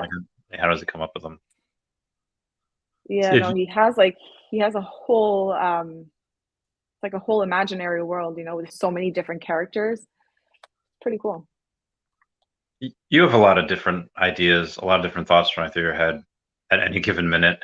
Where how do you decide which ones are good, which ones to pursue, and which ones like probably shouldn't? When you mean like collectibles? Anything. Well, it depends. I mean, I look, first of all, I do look at what the community says about it. So I look at the community sentiment. Sometimes I think something is very good, but then I see people's reaction, and that helps me like gauge if it's a good drop or not. I look at the brand, the IP, if it's a good brand. I look at the character. I do a bit of research.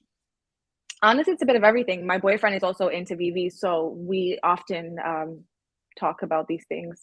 Sometimes I want to go for something. He tells me to wait and be patient. So it really depends. And then comic books, I'm not very knowledgeable when it comes to comic books. So comic books is just research. It's like if it's a good comic book, I look at the real world value. I look at if there's a first appearance. Yeah, it's just research. Yeah, sleeping comics and comics and crypto. I wait to see their views on the comics. Like, oh, okay. Yeah, me too. So we were talking before about bots and how bots really got hammered a while ago, and there's not as many. So, do you think is there any speculation, or did you notice which drops happen to have botted heavily and which ones weren't? Because we have trying to see which ones are locked due to bot accounts and which ones are probably really scarce. Well, I think if it's a big drop, like I think the AF-15, there were definitely a bunch of bots there. When it's something like the recent one that we had where you were able to get the promo code, the magic lamp, I'm pretty sure there were some bots there too. I don't know. I think there's more market bots than drop bots. Good call. Yeah, but like a lot of people think bots are gone. Bots are definitely not gone. It's just a lot of them got caught, and they also have to be, and the ones that are left, they have to be more like strategic with what they go for, because at the end of the day, they could get caught too, right, and lose everything they have. So I would definitely still have bots. Yeah, I feel you. Did you take a look at the Veve Fox Rootless Girls post like 2 days ago about the data for the codes redeemed? Oh yes. Yeah, there was like 5,600 redeemed out of the 10,000. Yeah. How much do you think? I didn't think that was gonna be. I think we were on your channel, or was it on mine? I don't remember. No, I think it was on yours. When we had all the girls on. Yeah, it was on last week. Yeah, so someone was saying, like people were saying that they want to sell their promo code, and I was like, oh, I'll buy it. Yeah, you should. People that had a promo code should have maybe sold it before the drop, right? Because like now, and then you just saw a bunch of people giving it out for free on Twitter. Yeah, I did 2 giveaways for it, so that was our 3. Dancing in the Arena gave the last one for Sunday, so I thought that was really nice. Oh, that's nice. That's very nice. Yeah, she's cool. So I am. I'll be going to New York Comic Con. I'll be there Thursday, Friday. I'll be in the city on that Saturday, but I just have a bunch of stuff. What is the first Veve event you plan to go to? I cannot do a stream without being asked that question. I really don't know. Because I have to go with my boyfriend, He's into Veve just as much as I am, and if I went without him, I don't think he would like that. So I'm trying to see, because he has to take time off of work. I think as of next year, we're gonna start planning these things way in advance, because I do want to meet more Veve fam. Randy, I don't know if you know this, but I actually got to meet my first Veve friend in real life. I met Brittany. Yeah, she came to Montreal, so that was really fun. And I was like, okay, I have to meet everyone now. So she's so great. She's amazing. She really is. And I saw her in the chat before. Oh, she's right there. Yeah. Is she still here? I haven't checked. I think so. She wrote like 5 minutes ago, so maybe. Oh yeah, love right. Yeah, Randy, you're killing me with this close up. I just got out of the shower. I didn't do my hair, and I'm like, I'm trying to like move my. Okay, there you go. No, it looks good. I feel like I always look like poop, so you're fine. You're fine. Like beauty by comparison, you're good. Marcon, you're great. Marcon, do you want to bet against the 10K bid? If you do, then let me know. I see what he's saying. He'll place the 10K bid if Wes didn't, and then Soya would win. So bidding's live. I think you should go to the San Diego Comic-Con one, because Veve will be there, and it'll be in July of next year. Be advised, San Diego's hot AF in the summer. Okay. But it's a lot of fun. It's air conditioned in there, and the nightlife is hella fun as well. Okay, so that might be my first one. Yeah, that was really good. Can you wait for me, please? Sorry. Hi. What up, MM? Hi. Sorry, I'm all like. Oh, it's all good. I just got out of the shower. Look I at. didn't do my hair either. Oh, nice. I dig the shirt. Oh, I like it. I'm all caca, but I was like, I'm gonna jump on. I haven't heard anything y'all been saying or anything, but I was like, I just looked on and saw you were still on, so I thought I'd just come join and have ice cream.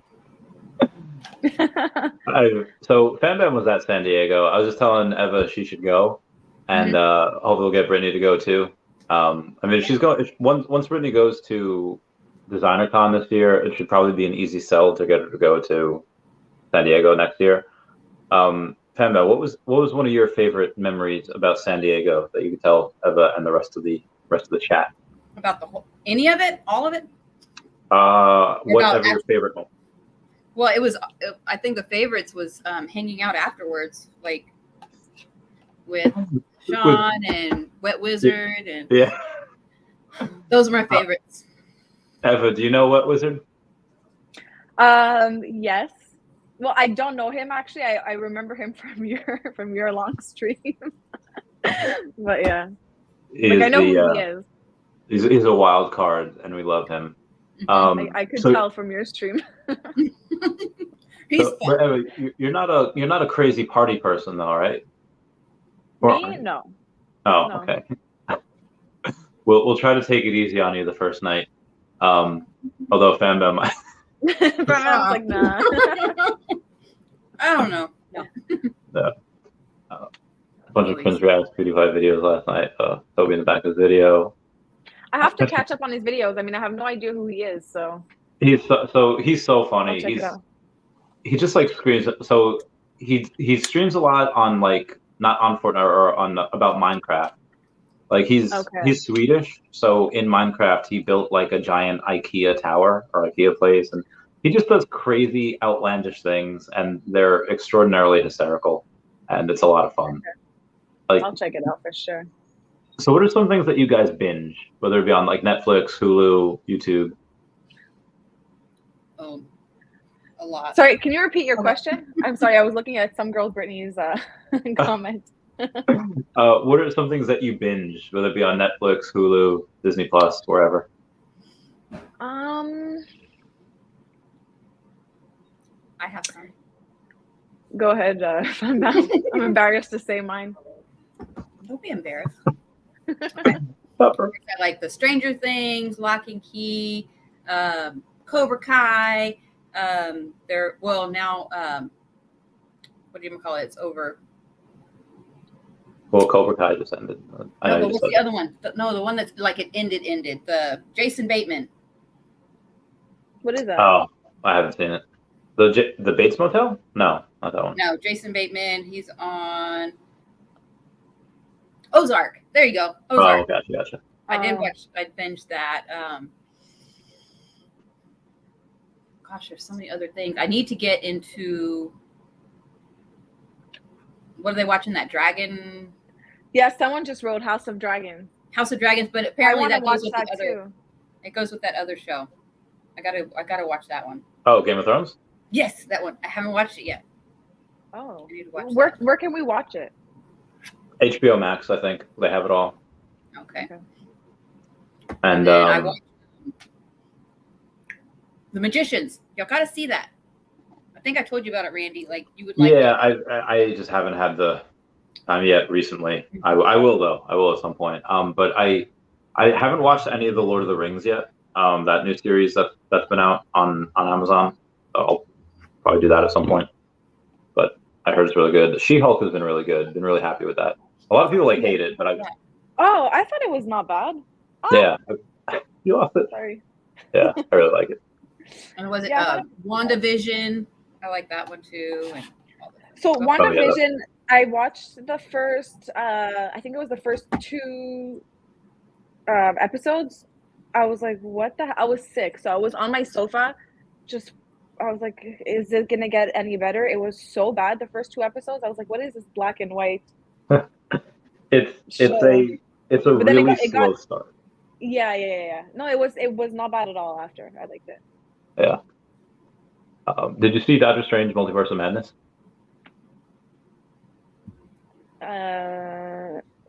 It is the second Doctor Strange movie. It goes into what happens to Wanda after the events of WandaVision. Pretty good. Was that in theaters? Yeah, it was in theaters like Okay, yeah, I 6 saw it months ago. then. Oh, Yeah, okay. yeah, I saw it. I'm just like I'm not very good with movies. I don't really remember things. Yeah.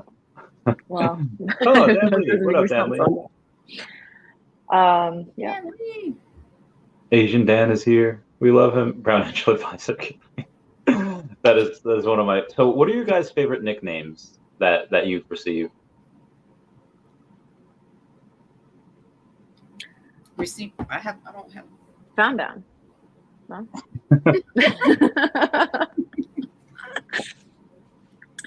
Doom. I forgot I have to Doom. Oh yeah, Doom from Morbo. So that's I'm Doom. I'm Morbo's understudy. Yeah.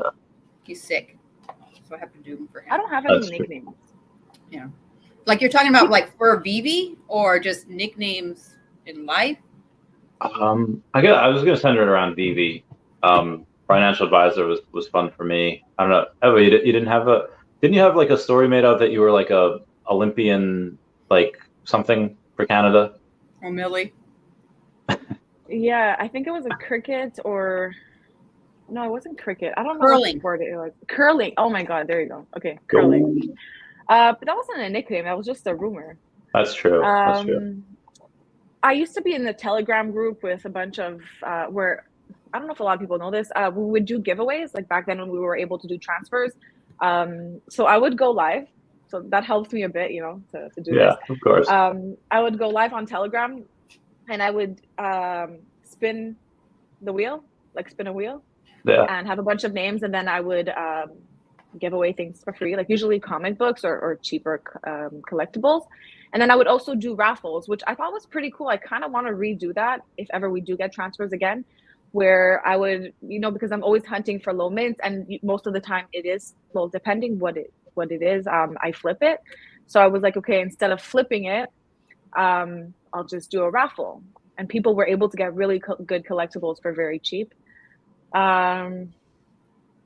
But yeah, those people used to call me Veve Queen, which I didn't really like. I thought it was a bit like, they would call me Veve Queen, but I really prefer Veveversity. Yeah, that's we need my a new nickname, queen right? now. Sorry? So we need a new queen now since the. I'll be Veve Queen again. Yeah. I know. When they don't know you're a girl, the nickname is always bro. When I first started my Twitter, oh, Fam Bam, I like that picture. Is that a cartoon? That's the picture I have on my Twitter, but I did a cartoon thing of it, and it was in my phone, and I was like, oh, I'm just going to put this on there. Oh, when you had straight hair. Think about it coming up on this, but. Well. That's nice. I like it. I forgot what I was saying. We were talking about the Queen, and then Queen of England. Oh yeah, no, I was I was saying when I first started posting on Twitter on Instagram, I didn't really show my face.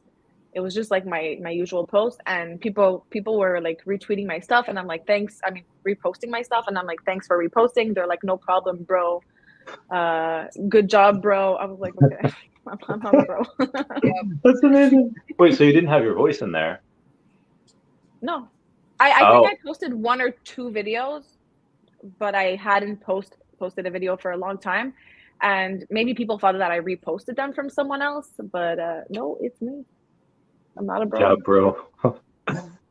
So, what are some of your ideas or thoughts on like, oh, hey, they think I'm a guy? Have you ever try to have fun with it? Ever try to bro people back, or like, or did you just not do anything? Like, let it happen. No, I was just like, you know what? It's okay. I mean, it doesn't matter if they think I'm a guy. I'm not gonna be like, oh, I'm a girl, because I don't think it really matters. But I mean, I don't think anyone thinks I'm a guy now. Maybe I look a little like a guy right now because of my hair, but no, I'm a girl. If you shave your head, maybe you'll get a little more. There you go. Where's Omi? Was it Omi Panda? What do Omi Panda say? House of Dragons? That guy? Or is he the one that wanted me? Oh to yeah, shave yeah. my He's hair? the one that. Yeah, Omi Panda. You upped it to like 10 grand though to shave your head though, right?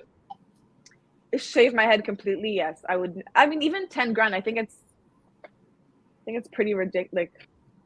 But my hair grows really fast. So you know what? If I can make 10 grand and I would put it all in Veve. Yeah, that would be worth a lot more than 10 grand. So yeah, I'd shave my head for 10 grand. But please don't give them any ideas. I think my hair grows back pretty fast. I think my eyebrows are mostly. How long has it been? Probably a month, give or take. Okay, because I remember when you shaved them, we were researching how long it takes to grow back, and they said about 3 months. Yeah. So your eyebrows go really fast. So I was like, oh god. So I do have. So I was talking to some friends the other day, and they had said, don't ever do that again, or if you do that again, charge a lot more money. I was like, listen, They grow back. Like, this is an endlessly renewable resource, and like it is not endlessly renewable. Like, because it is not as full as it was. They were super thick. It was like they were super thick. So I think less and less will grow back each time. So I don't think I want to do that again. Okay. Unless I get an obscene amount. Just putting it out there. Yeah, we'll see. We'll see. Oh, I think Brittany's down. Brittany said she would do it for 10K also. There you go. Where is she? Do exactly. So Brittany would shave her head. So that's interesting. Okay. Dude, Dan Lee is so fun. I feel like not enough people know that he's funny. He's I see his funny. I see his when he responds on Twitter sometimes. I see you, Daniel. Or his videos in the beginning of them.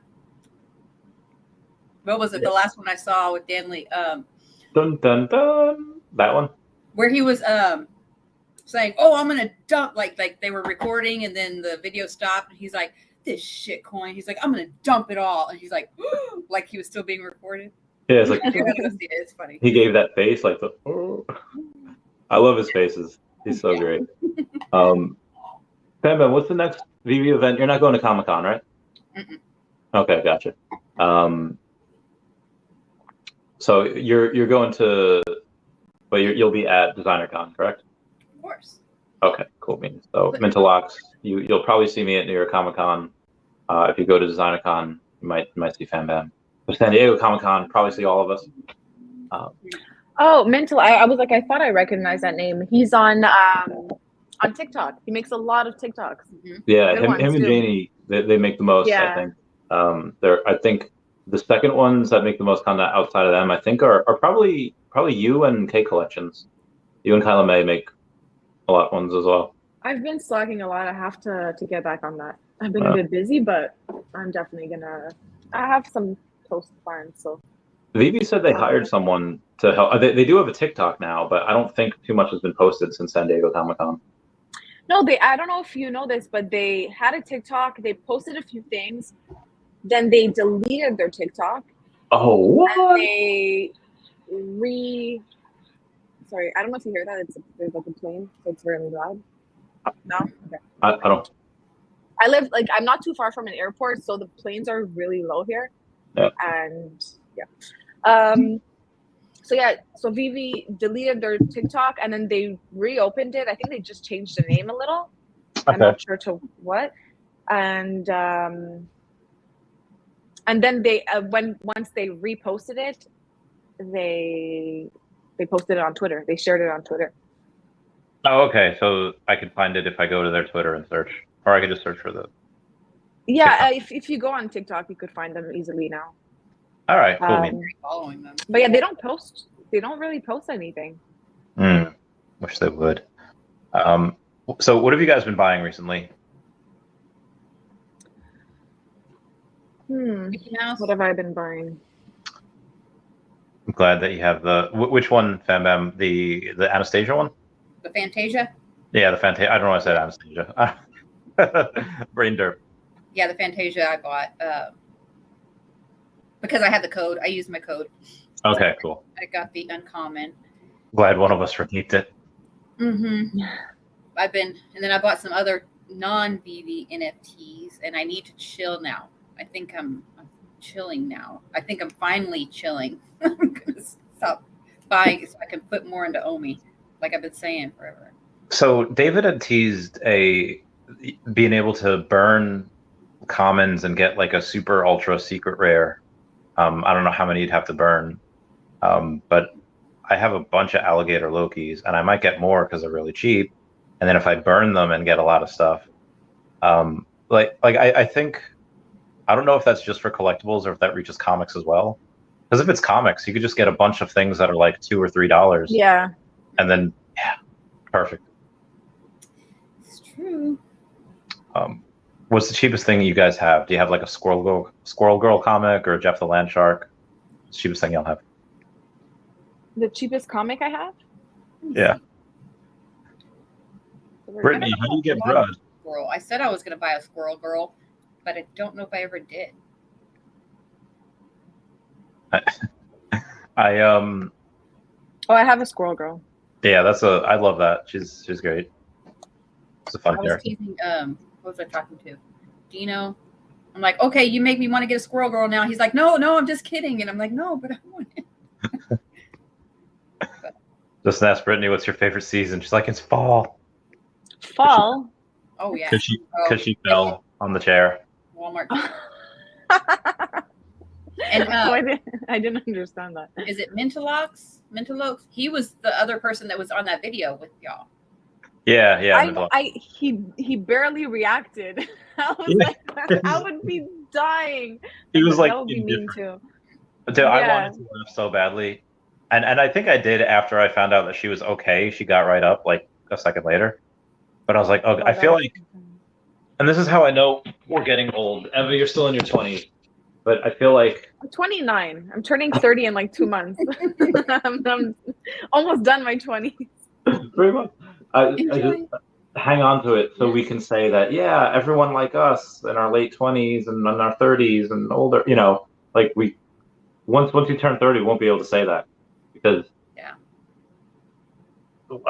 Wendy and Brittany are both in their 30s as well. And then I think Sparky's still in her 20s. We can just get her on again. We're like, oh yeah, some of us are in our 20s. We got to get her on again. Yeah. That was fun. But yeah, I feel like when you're a kid, you just laugh whenever, and then as you get older, it's like, and you get more brittle. It's like, oh no, are they okay? They hurt themselves. Yeah, I saw the reactions. You were like, oh! And you were trying not to laugh at first, but him, Mentalox, he was just straight faced. He was just like, he was on. I feel like Mentalox seen some stuff, man. Like not to be phased. I think he lives in New York, so he's probably seen a bunch of crazy stuff, and Yeah. you don't really phase someone like that. I'll shave my wife's head for. Oh, I just read that. Rip. Sleeping isn't shaving her head. Oh, Sleeping Comics. You call your wife evil? Saying evil sleeping isn't shaving her head. I hope she doesn't see that. What do you guys think is your best asset? And I don't mean like your best like investment. I think what is the best thing that you have that has helped you in life? Whether it be, I don't know, the ability to learn tasks quickly or the ability to read people. What is something that has probably helped you guys the most?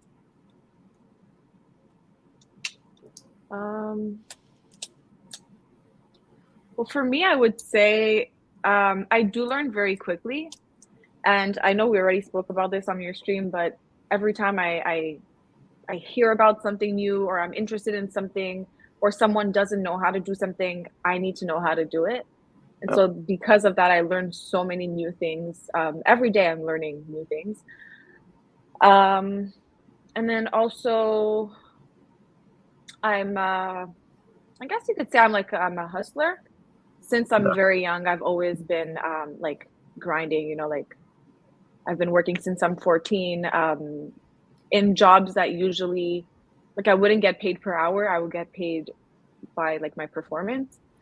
So that has helped me a lot. I still use those things still today. Mm-hmm. I see that. I'm very similar to that.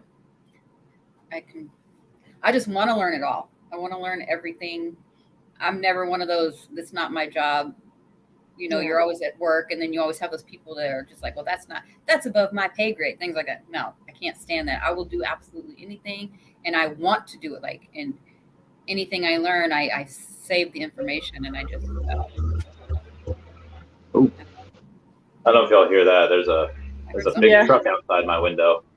Not sure why.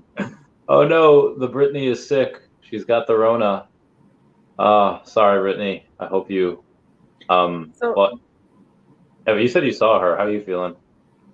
I was just gonna say. So she told me she got COVID. I was like, oh my god. No. I hope I don't get it. So actually, right before coming on this stream, I took a COVID test, and I'm negative. So I got to get one of those just in case as well, just to see. Got a bunch of meetings this week. So out of the last, since we all talked, I think last Thursday, what's the most exciting piece of news or your favorite piece of news that has come out in the last 6 days? The OUP it's right around the corner. I'm excited. That's what the stream was about before. Yeah, so about that, I was not aware. I guess I haven't been that active on Twitter. Yeah. But I didn't see that they came out with an OUP article. It wasn't the article. It was just Reese had mentioned a few things on a Twitter space. Oh, okay. Yeah, so not everyone knew about it. But basically it said that you probably won't be able to wager your OMI. Like they say, like, let's say, and I don't know if these are the exact numbers, they're probably not. We have like 10,000 collectibles come in, 33% will go to people in the queue, 33% will be people that wager their MCP points, and 33% for people who wager their OMI. Apparently to get around become a security, because you don't want to like gamble your OMI, you can buy these tickets, and then you could wager the tickets. So it's just an extra step, and you're still wagering the OMI, but in the form of tickets, which is really cool. I think that's really bullish. I don't know if they're going to have that because they're going to have crypto to gem. So I don't know if they're going to have that for Ethereum as well. Like, you can buy ETH with this, but that doesn't burn OMI. I think that unless it somehow converts it in the background where they use their ETH and then it somehow converts in the background to OMI first and then it buys it. I don't know how that would work, but that'd be amazing. I think that's really, really bullish for collectibles, because then you have all these ETH whales that don't want to sell their ETH or whatever, transferring it over and getting taxed like 3 different times and all those fees. You can have them just buy it right here. I think that'd be really great. So, what spaces did he talk about? I think it was a Comey's account that did it, and I think it was deleted because somebody tried to post it in a group, and I went there and said the tweet cannot be retrieved at this time or something like that. Yeah, I was in there. Was it? And he was he's doing this thing where he's trying to teach people about crypto and things. He's starting to do that. And he did try to record it, but it didn't record. And then at the end, he was talking and all of a sudden it was just gone. And then when I went to where, you click to get into the Twitter spaces, it says this has been deleted by the author. So I don't know if he accidentally deleted it and that's what rugged the whole spaces or what. I wish someone would have recorded that. I hope Cavell did. I feel like we would have seen that though. Yeah. Was it the one with C Shift? He was with another guy named, I think, Ben. Yeah, I'm pretty sure because I know they had one with C Shift, which is the. I think that was yesterday. Yeah. Where you could learn. Okay. Yeah, but I'm really glad they're educating the community on crypto and all this because that means it's coming. That means it's. Hold on, you got to lower your brightness. Yeah, just make the light super dim. There you go. That's the guy he was on there with. Okay, Ben Simpson. All right, you're right. Yeah. Okay, so you see, founder of C Shift. Yeah. Oh, so nice. that was the right one. Okay. Yeah. Okay. So I that's how I kind of interpret that.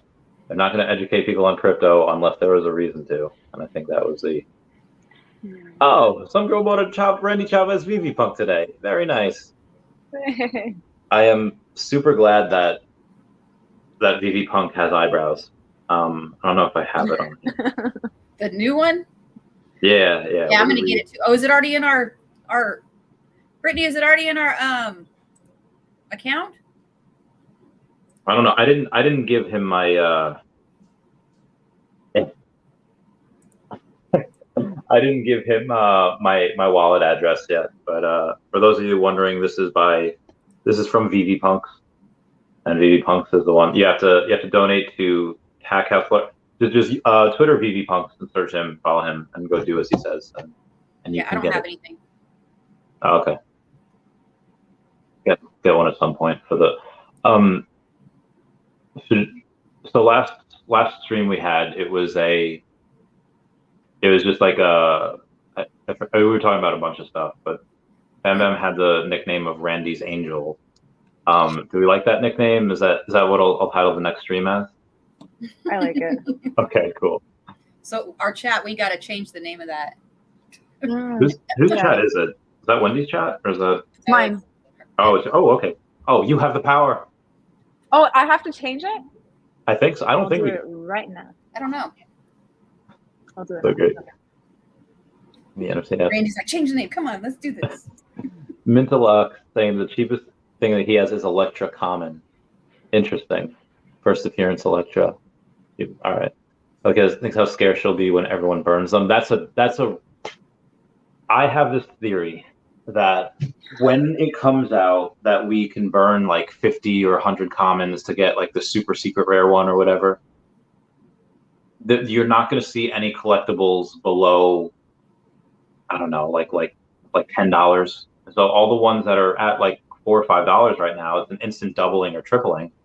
And then a lot of these get so super scarce that I think a lot of these uncommon and rare will be the ones that are those are going to be the ones that are the most common. Oh, yes. Did you do it? Randy's Angels. He did it. Let's get this red. I love this game. So that has made my ego triple. Actually, it will let me change it if I wanted to. Oh, okay. Oh, really? Angel, it says gives me an edit button.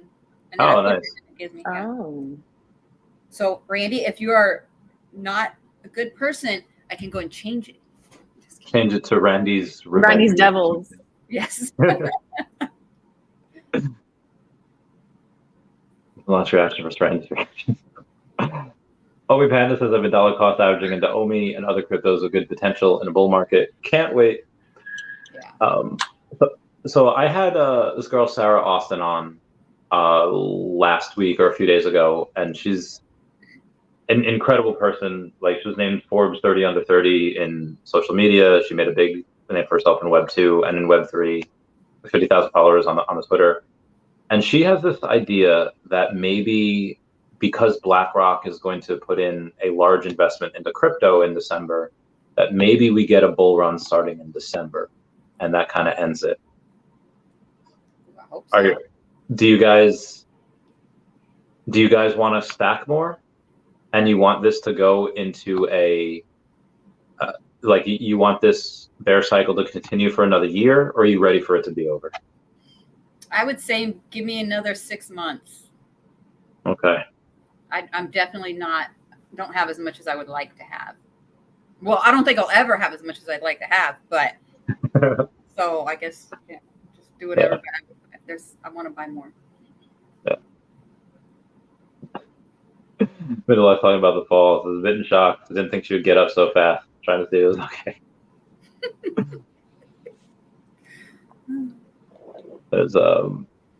All right. So, what do you guys think of the extra 40 mints that happened on the? It's like a T-shirt that people were sending in line. Yeah. What do you guys? What's your guys' take on that? The T-shirt, the posters. Yeah, it was supposed to be. So the way I understand it, they advertised it as just being 100 mints, and then what was available to the public was 100 mints. But that's because Veve said that, oh, we're going to make 140 of them and keep 40 as we always do, and then there's 100 mints for everyone else. What's your guys' interpretation of it? That one kind of irritated me for the first time because they've never done that before and said it was just, 100. So when I started reading about that, I was just like, oh, come on. Yeah. That one disappointed me. Yeah. Yeah, I agree. I think so. I saw someone post this on Twitter, but I didn't pay attention. I didn't notice before seeing that post. On the description card of the collectible, they wrote 100 available, but on the Medium article, I think they wrote 140. Okay. Or was it? They changed it, I think. Or was it the other way around? My Yeah. boyfriend's telling me it's the other way around. I don't remember.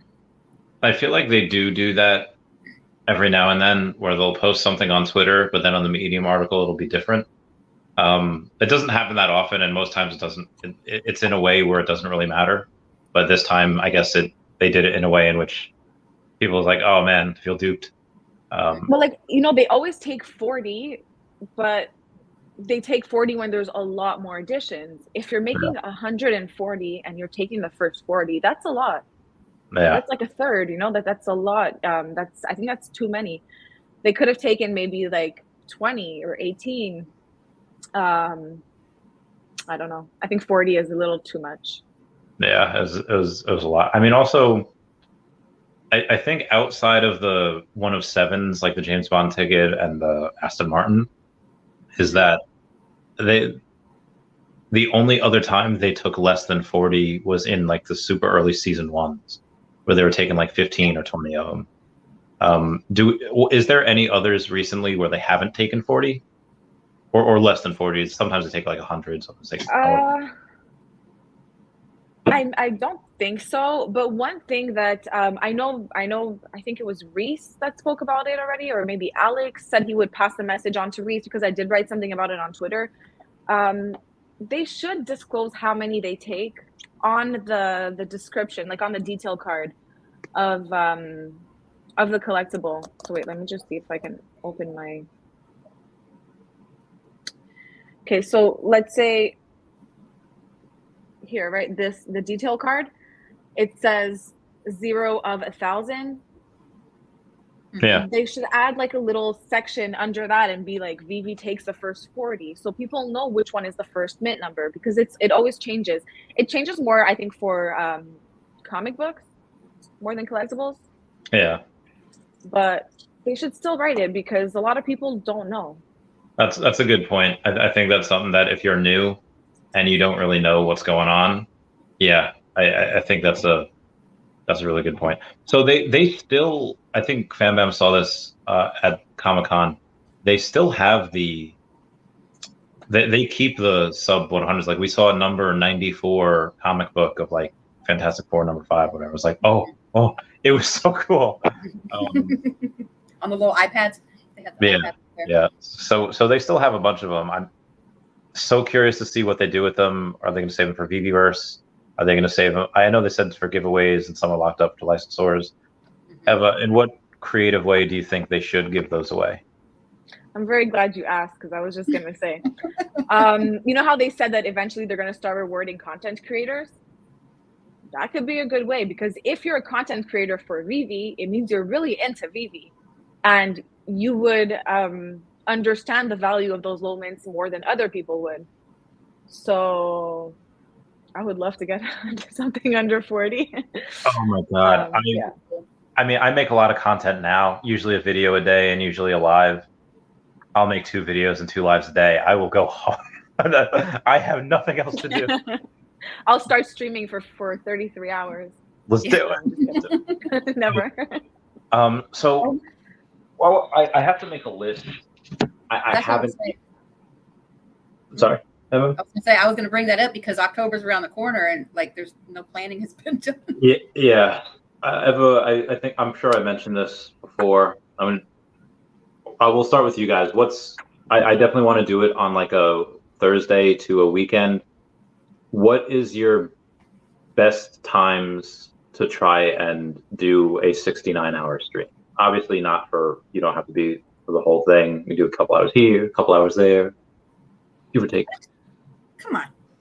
In October. I was thinking like the 20th to like the 23rd, because the 23rd is Loki Alligator's birthday. That's when he was released. But I thought you had something going on the 21st. Like, isn't that not Britney Spears? Taylor Swift.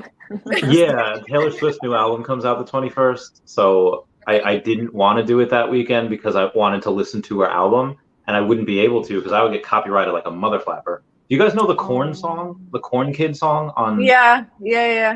So It's Wait, me and my friend Meg are like streaming the other day, and she's like, "Oh no, play it." I was like, "I don't think I can play it because like copyright." No, it's like on TikTok. It's a Korn song. It's this kid. Like, there's no way. So I was like, okay. So I play it. And I wake up to an email with a copyright claim saying like, "Oh, are you?" I was like, "What?" So I can't listen to it that weekend if I'm streaming. Mm-hmm. And plus that weekend, I also have a breast cancer walk I'm doing. What day? Fam on the 22nd. What day? It's a Saturday. Well, I mean, you could still be on the stream for a good 40 hours. Okay. Even if you don't do it all of Saturday. I could do some Friday and then Sunday. So if I do so let's say I start at, let's say like 10 in the morning on a Thursday. 48. So it would go to 7 a.m. on that Sunday morning. I think that would be fine. I mean, Eva, do you have anything going on that weekend? No, I'm always last minute, so I'm good.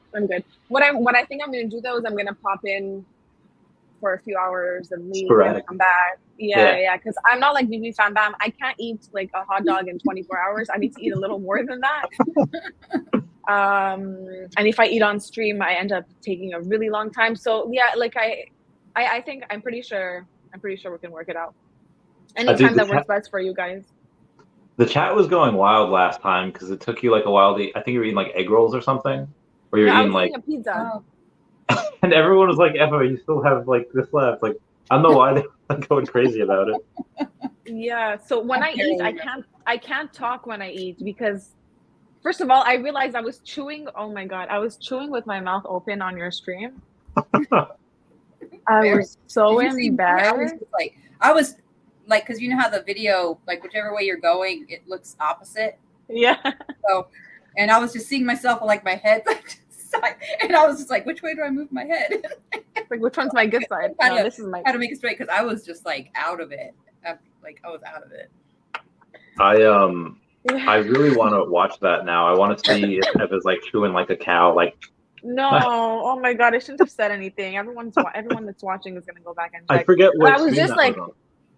I was just talking and I was like, ew, that's such a like, it's so nasty. What stream was that on? Which one? 33. I think it was after the one that we did on my channel. Is that possible? Yeah, because we did that a couple weeks ago on your channel. Okay. So Yeah, it was that day because you told me you're like, oh, I'm going live very soon. Come join me. So I went out, I got pizza, and then I joined you. nice. We need to make a list of people too. Oh, do you guys know who Meta Ladies are? Meta Ladies? They are on their Twitter, 95.9 thousand followers. Says, we bring together artists and collectors. Follow if you want to sell NFT. Follow if you want to buy NFT. # women in NFT. # women in OpenSea. And what they just did is they had gone on and reposted about Utility, saying, I just came across a new platform which supports NFT projects with utility and charity. They're now giving away OG roles with many benefits, many giveaways, and NFTs to be won. So shout out to her making a post about Utility. Nice. I love this game. I'll retweet. It's like, hey, want to come on the podcast? ? And then hopefully hopefully we'll get that. So, Fat Mem, you just started. You just had a channel. Did you have a video yet? No, but I'm planning it. I'm planning it with 2 people. Ooh. Can we get like who's it gonna be? Well, I don't give us a little teaser yet on, but I'm trying. Jumpstart Janie. Oh, I love her. And then the other one I don't know yet. Like we gotta iron out like when and they're available. So we shall see. Yeah, Jumpstart. Me and her had I think a 3.5 hour, almost a 4 hour podcast, and then we got off the podcast and we talked for like another few hours. You'll have a great time with her. Yeah, she's amazing. She's a really cool girl. Very interesting. And did any of you guys? Sorry. Okay. I was gonna say the other person. Hopefully, if they come on, it would be their first time. Ooh. I'm very curious about that now. I know. There's what was it? So did you guys listen to any of the one? Again, we had a 4 hour one. It was really long. Did you guys listen to any of that with me and her? Yeah, I watched the whole thing. When was that? It's like 2 months ago, maybe. It was before probably. Comic-Con. It was before San Diego Comic-Con, like right before. I'm pretty sure I did. What I didn't know about this, which we could have made a whole podcast just on that she, like, her family is like from North Korea, and like she like it was wild, the stuff that like was going on with her, and like how it was, and she knew, or maybe I misspoke with that.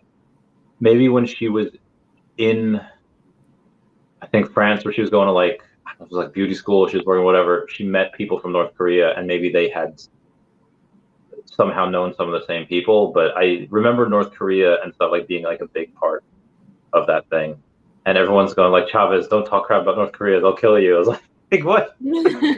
Halfway around the world assassination. But yeah, that was wild.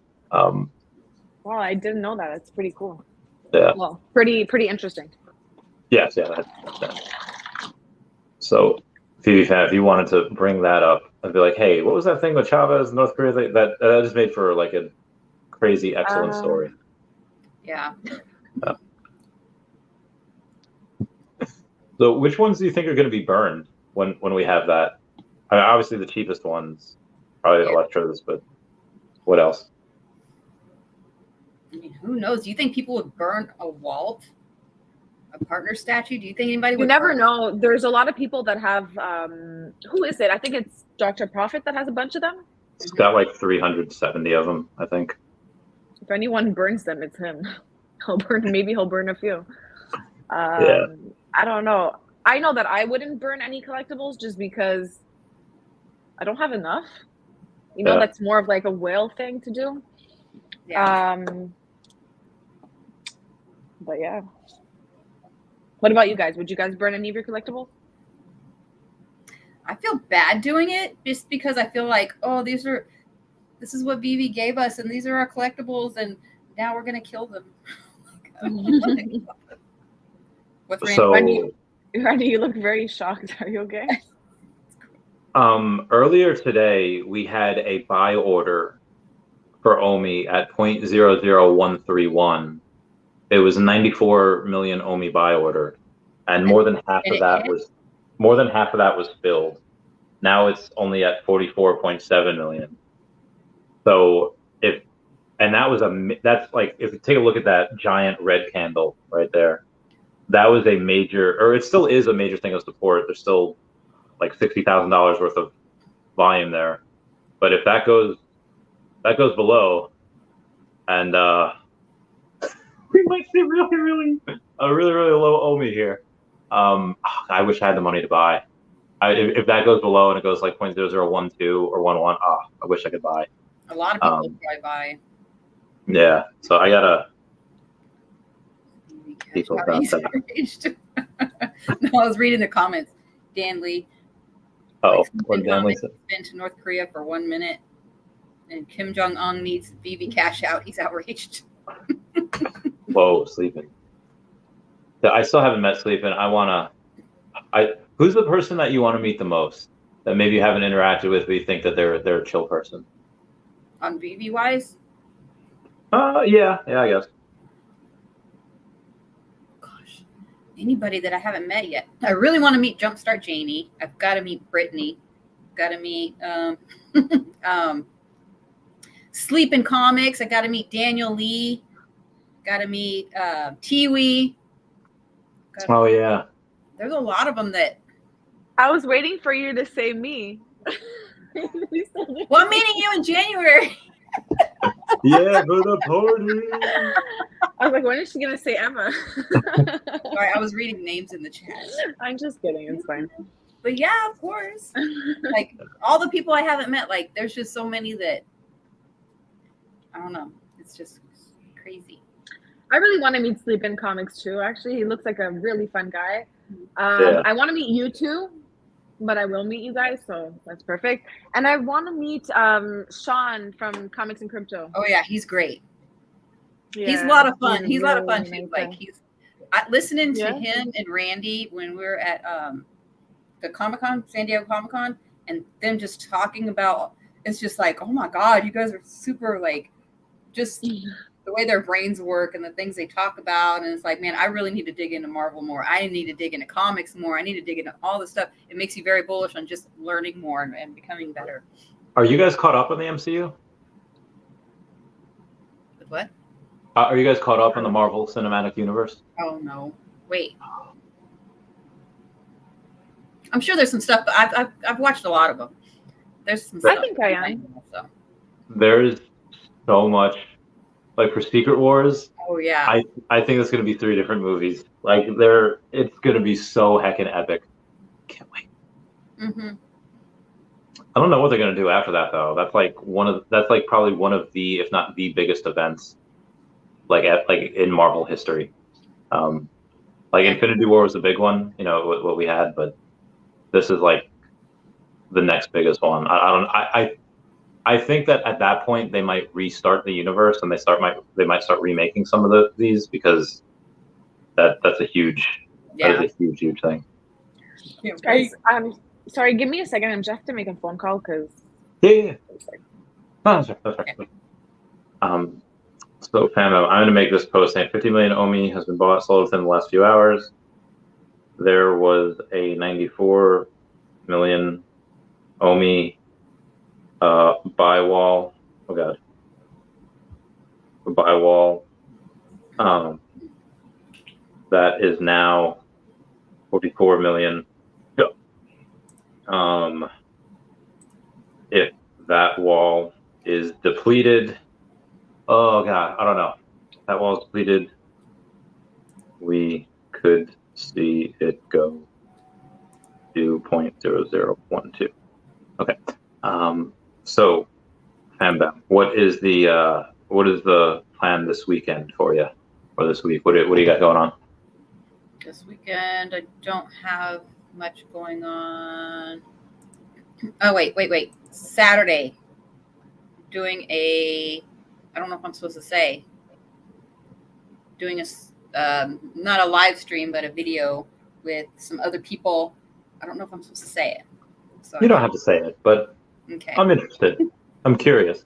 Mm-hmm. You have my interest. You have my curiosity. And so I'm doing that Saturday. Friday, Greb and Gecko, they're doing their in Spatial.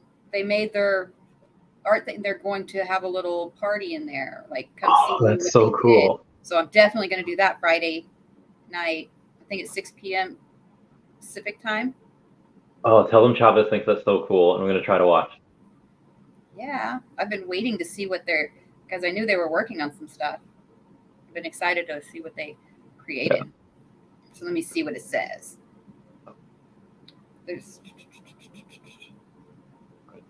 So you find that out and take a look at what it says. I'll answer this one question. How says, would it be smart to sell OMI momentarily for tax loss harvesting? I think that if you do that now, it might be hard to buy it back up, because that will, as a lot of these orders get filled, I don't know where it goes short term. It's a gamble, one that I'm not taking, but definitely talk to your accountant about it. Sorry, you were saying you found the... Oh yeah, I found it. It's actually on Friday at 2:30 p.m. Pacific time. So I'll still be at work, but who knows? Ooh. Maybe I can leave early. So yeah, they're gonna go. The official Red Geck Gallery launch party. And it's in the Spatial. Okay. Yeah.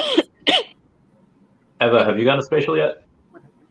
No, I tried to play around with it a little bit, but it's honestly, wild. I'm doing. It looks fun, but it's just like I created a space and like I couldn't really figure it out. There's no like real tutorial on how to do it, and I just had to play around with it because I wanted to know how to do it.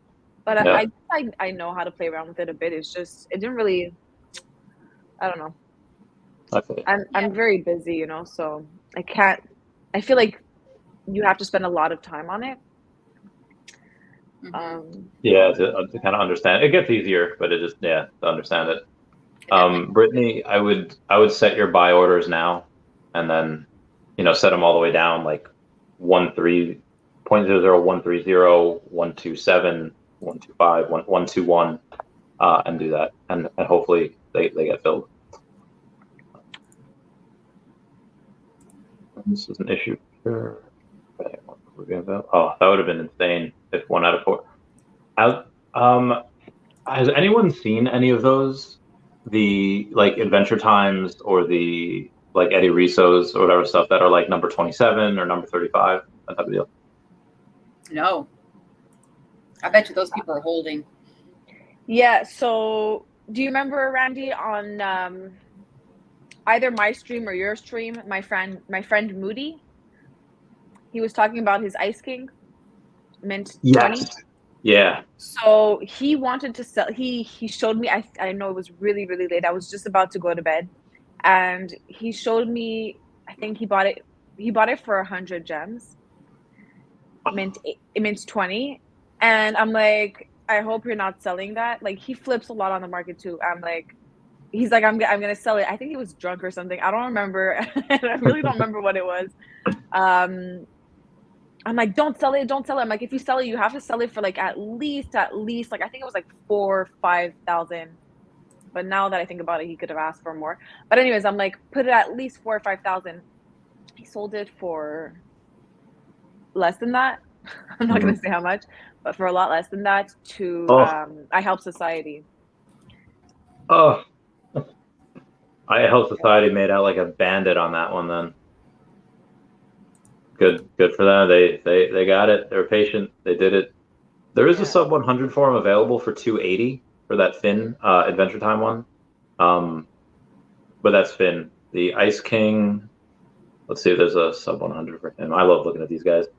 There is for $599. So $600. Number 67. Okay. Yeah. It's just like the mint 20s, like you're never gonna find that. Veve takes more now, so that's why it's so valuable. And you can't, like, you're literally the only person that can hold that. You have to take advantage of it, And for those things, you need to you need to be patient.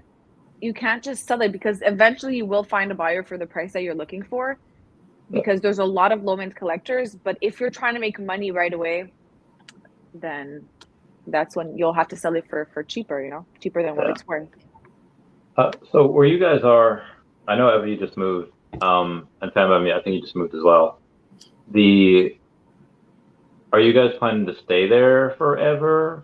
Because me and Brittany have this plan that we might go to Florida and do some fun stuff. Ooh. Like y'all are moving? Like do a movie? No, I said y'all are moving. Both of y'all are moving to Florida, maybe? Yeah, this is my, I've said it like 3 times before. This is my last winter in New York. I hate the cold, Eva. I have zero idea how you snow penguins up there survive in the weather and the freezing cold. How do you think you're gonna come in January? You're going to die. Like, you're going to die. So I was actually talking to Brittany about this. We might go to Florida instead, because I'm not trying to stay in the cold for my birthday. Good call. Yes. Eva, yes. Call. Okay. Let's do it. So I hope my brother's not watching, and my brother's definitely not watching this, but he has a condo in Florida, and I've never been there, so I don't know exactly how big it is, but we might have room for you guys there. What part of Florida? Miami. Oh, hell yeah, I'm down. Miami Beach. Oh, so Wet Wizard's gonna have like an aneurysm when we go to Miami. Oh boy, yes, we gotta go, and we have to invite him. Well, I'll ask Eva if she wants to invite the Wet Wizard. Sorry, Eva. Okay, if we the Wet Wizard. Please. So be advised, I love that dude, and he is so much fun, and I just can't wait to decon. I just give him a big old bear hug. I just want to squeeze him because I miss him. But I gotta send him a message. He is a party animal, and I guarantee you, he says like, "Yo, guys, $100 flight. Let's go to Cuba."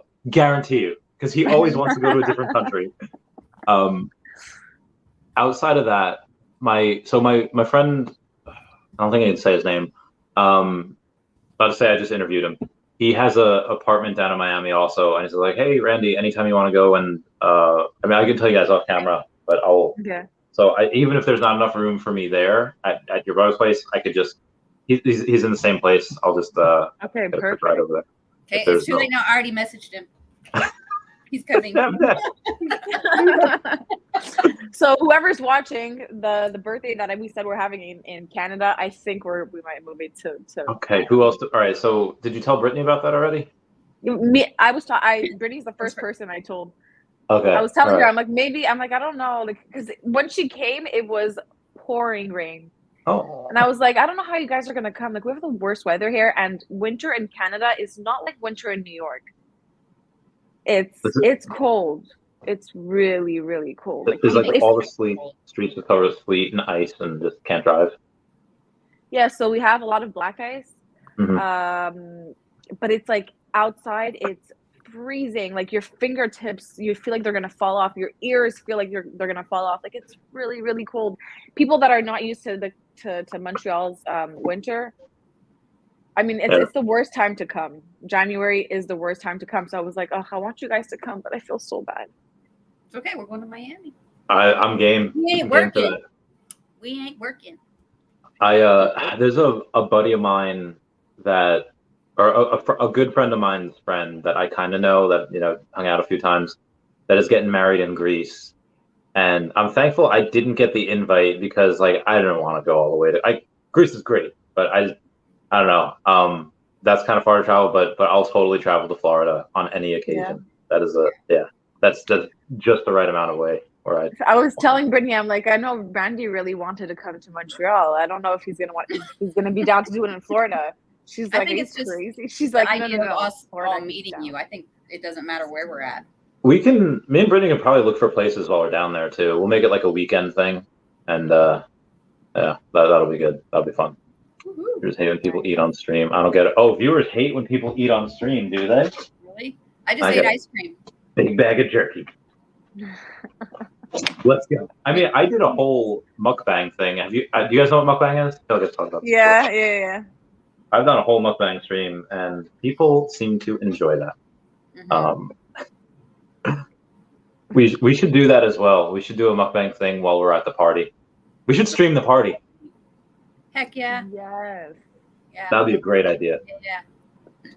We all have YouTube channels, so we could all stream it from different angles. That would be good. That would be so fun though to do a stream like all of us in the same room. Yeah. I'm excited. This is gonna be exciting. Me too. Oh, great. So, what's the food going to be like? Because I feel like a lot of places down in Florida, they used to not have good pizza, but now they're shipping the water from New York and they're sending it down to Florida so that the crust is the same. What type of food are you into? Anything. I just don't eat pork, but like I eat everything else. Pretty much everything. What's your else. favorite? What's your favorite? I like sushi, but I don't think I would have sushi there because I know a lot of people don't like that. And I'm not trying to spend like thousands of dollars to feed like 5 people. Well, 5 people. I don't know how many people are gonna come, but I don't know. I really don't know. I haven't been to Florida in a very long time, so actually, you guys might have to help me plan something because I don't know. Let's do it. Yeah. I'll say it's thousands of dollars for 5 people. No, not 5 people. I meant like 10. If I had to feed 10 people with sushi, I think it would be like, yeah, maybe close to $1,000. I think. Yeah. I mean, we can get smorgasbord stuff. Like, I'll get the pizza, you get the sushi, Fem gets, I don't know, like, can anyone grill? We're doing like, barbecue stuff. Honestly, if my brother has a barbecue, we can definitely do a barbecue. I've never been to his condo there because he lives in Montreal, but he has a condo there. So I have no idea what it looks like. I don't know how big it is. Yeah. I really don't know. But I have to check if it's big enough for us to have our party there. I will definitely do it there. If not, we can go somewhere and party there. We will see. Yes, that's for sure. So what do you think? So I asked you before about the sub 40s and what they could do with them, and that we got your answer to that. What do you think they go for? And what do you think the people's reactions that spend an arm and a leg for the number 41, 42, 43, etc.? What do you think they do? Do they floor their stuff to try to get even lower mints, or do they just buy that, or they just add to their collection? I think people that pay a lot for low mints definitely hold it for at least for the long run. They don't buy them to flip. And I also think that when you have a valuable mint, you name your price and someone is going to buy it, because at the end of the day, there's only one of them. So I'll give you an example. I actually saw, I personally don't spend much more than the floor price to buy a low mint, just because that's not what I do. I do collect low mints, but I believe that if I'm patient enough, I will find one around floor price, even just a little bit more, but around floor price. But I did see Comics and Crypto, but I'd have to check that. I don't remember which one he bought. He bought one of the Sabers. It was a really good mint. Oh yeah. He bought it for a lot. 1977 Luke Skywalker. Yeah. Mm-hmm. I don't know how much he paid though. 3,800. Yeah. I think that's good, because I think the person that bought the 1977 Star Wars comic, I think they paid like $20K for that. Wow. But you see, I would never buy that, but he buys it because at that price, because he believes that eventually, like, he's not doing this for just quick flips, he is doing this for the long run. And he's very knowledgeable when it comes to everything that's like comics and I guess Star Wars. So he knew what he was doing. That was a good buy. But personally, I would never do that. Well, I think the reason. Sorry, go ahead. No, I was just gonna say I think it's good. I just don't have $3,800 to spend on one collectible because I have my eyes on so many other things. But yeah, I think why special mints are good. Not including the sub 100s, because sub 100s you still have at least a pool of like 59, give or take, 41 through 99 or 48 for 59. But so there still has to be, a couple of dozen, 60 people in order for those to really rise. But for a special mint like 69, 420, or 1977 special mint like that, there only needs to be 2 or 3 people that really want it for that to go freaking skyrocketing. I think in the next bull run, he could probably get 20K for that. I think in that next bull run where he advertises it, because he has more followers than me on Twitter. He's got like 14,000 or something. I know I don't know what his YouTube's at, but that's someone that people listen to. And when if you promote that the right way and you just get a couple of whales, that's all it takes. It doesn't. 99% of people could not give a poop about that. Just take a couple people to go, and yeah, super excited for that to happen. Can't wait for it. Yeah, no, for sure. I definitely think he could get a lot more than what he paid for it. Just not now. He's going to have to be patient. But I know that he's, like I said, doing this for the long run. So he's not trying to sell it quickly. He is holding it for a while at least. Mm-hmm. So for those that don't know, Wes brings up that me and Dan Lee have a bet. And the bet is that I think we have the Veve-verse this year started, not the full what it's going to be like in 2030, but at least, hey, this is Veve-verse. And Dan Lee thinks we don't, so we bet a steak dinner on it. I don't know I don't know if he has to be in New York or I have to be in Oklahoma. I would rather him, if he's already going to be in New York, I would rather him get a steak dinner in New York, because we got a lot of really good steakhouses. But if he wishes, then he'd be like, hey, we don't really want to travel for it, and we're not going to travel for a while, etc. I just PayPal him or Cash App him or whatever the funds for that. But that's the bet that Wes was referring to. Do y'all have any wagers? Do y'all have any bets on things that might come in a certain timeline? No.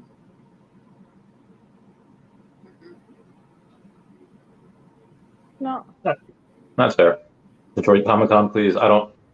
So, Eva, I think you would obviously want. What's the major like Comic-Con or convention in Canada near you? Is there any? Apparently, there's Comic-Con. I've never been to any of those things, just because like I've never been into comics and like Star Wars and all those things. But Veve has gotten me into these things, and if Veve was to be at one of those events, I would definitely be there. I wouldn't go if Vivi's not there. Let's just put it that way. I have other things to do. But it would be really cool if they came to Canada. There's a lot of people that are into Veve in Canada. So, okay, like I get that there's more people in the States. But it's about time that they come here. So you guys can all come here. We could do that for them. Then we have a request from Tiwi saying they need to see more of the wall. But actually, I have an idea. There we go. Yeah, there's not a lot. I still have to work on it. I got my Star Wars poster. I got some Tokidokis, which they fell the other day, and I forgot to pick them up. I got my DC. All the girlies here. I got my Veve little logo thing. What do we got? Oh, I have crap everywhere. Got another Tokidoki. It's my favorite, my Pulp Fiction. That's because I'm waiting for it to be on Veve, so I'm going to keep it here so it can like. Oh, that's epic. All the Veve vibes, Veve vibes. That's pretty epic. Yeah, that's awesome. I like it. And I got these guys. My little. Oh yeah. I got 2 of them. Oh, sweet. Where'd you get those? I had pre-ordered them a long time ago. They were supposed to come in like May, and then they postponed it to September. And then I got one, and the other one didn't show up yet. It finally showed up this past weekend, so it had me a little Sleep in. I'm gonna send you a link. I sent him a link already. He's not clicking the link. Oh, you did? Okay. Yeah, I did it on purpose so he could like come in and surprise y'all, but he didn't click it. I'll maybe he's got. I mean, I assume he gets a lot of messages. So let me go on. All right, sleeping. We're good. I forget what we were talking about beforehand. Oh yeah, what movies do you guys want to see that are not on Veve? Like I want to see Rocky. I want to see Lord of the Rings. What about you guys? I love Rocky. Same. You know, Sylvester Stallone is not going to be in Creed 3. Well, no, Yeah. I'm not seeing it. I'm joking. I want to see Harry Potter. Same. Me, you, Wendy, and Fanny Carbonell are. Yeah. so I've been talking about Harry Potter forever. Yeah. I would And I love want to to see Pokemon. It's not a movie. It's did they have a movie? There's like 20 movies. Oh, yeah. That is, yeah. I actually, so my friend Meg gave me a couple of, they're under laundry right now. Charmander, and then Totodile was on my, on Dashi the other day. But, yeah. Oh, here's, let me see. I also have a shelf over here with a bunch of stuff on it, but let's move things around. Oh, I my got this body. too. Is that a peasant? Oh my god. We got a little bit of a. I can't. So I think that might get me demonetized if that goes on the. So that's why I. No. I don't think people. No, I don't think it. Oh, okay. No. So, to go like. Okay. It's cool though. I'd eat Pez from that. You have muted my mic. Okay, you can I wasn't sure the music. Because you can't play the sound on his. That sucks. Oh, Yeah. Jaws would be great too. Yeah, Bill Gardner. Jaws would be great too. But we already have Jaws. Yeah, we got the poster. Let's see. I have this.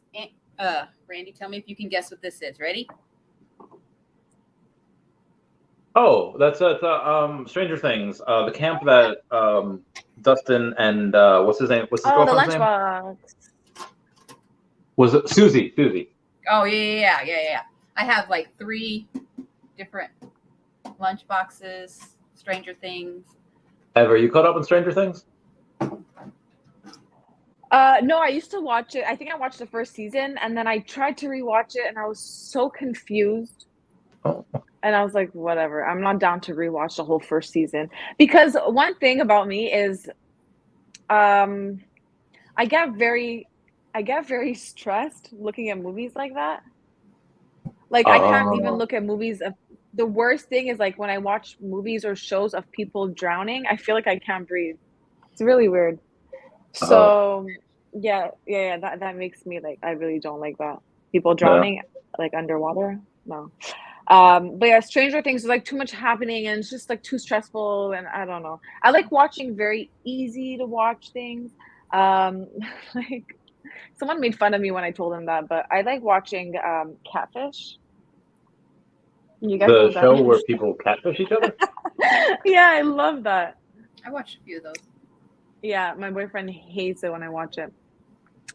But yeah, because it's easy to watch. I do other things while watching that. Yeah, you don't have to give it all your attention. But I like stuff like that. I like action and drama and all that. I don't like sad. I don't like sad at all. Like that. What was that show that people watch? This Is Us. Is that the one? And all I would see posts about is how much it made them cry. And I'm like, I'm not watching it. And they're like, no, but it's really good. Too bad. Like I'm gonna miss it because I can't handle that stuff. There's a website called doesthedogdie.com. Oh yeah. And if I go to that site and they say, yep, can't watch the movie, I'm completely fine if other sad things happen, but if the dog dies, can't do it. Me too. I could watch like gangster movies and stuff like but it's like that and like, cause I don't know, but if it seems like it's more real, like I can't take it. I will cry like okay, my daughter and I went to see Queen, the movie about Queen, and he dies, he has HIV and he dies. And so I'm just wondering, I'm thinking like, oh, they're going to show this and I'm going to cry and whatever. And they didn't show it like that, but I still cried. I still cried. It didn't matter because I knew. Was it a good movie though? Yeah, it was good. I haven't seen that. I really like him. Was it Freddie Malik? Well, yeah. Remy Malik. That's the guy. Okay. Yeah. So, Eva, do you have a final guest list? Because I feel like you don't. I feel like in Miami, this could turn into like 100-person party, and you probably want to. I didn't plan anything. The only people on my guest list are you, Fam Bam, Brittany. That's it. What wizard? Oh yeah, I guess Wizard. So He's already invited. So us three, Brittany, Wet Wizard. Tiwi said Tiwi wants to go. Oh, Kiwi can come. Okay, so that's 6. Florida, so just letting you know. Sorry, I changed the plan a few times.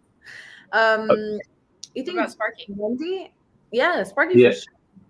Also, HP Lovecraft, that is not a myth. There are companies that spend thousands of dollars transporting water from New York down to Florida for the pizza. Halal's good. But yeah, so we have 6 of us. Wendy comes. We would have. Well, who else is in the chat? I guess. Would Sparky come? We'll see what she says. Anyone else you? No, I meant yes. Oh yeah, who do you want to invite? Anyone is welcome. I have to once I actually have my ticket, then then we start planning. Because I'm very last minute, very last minute. That's fair.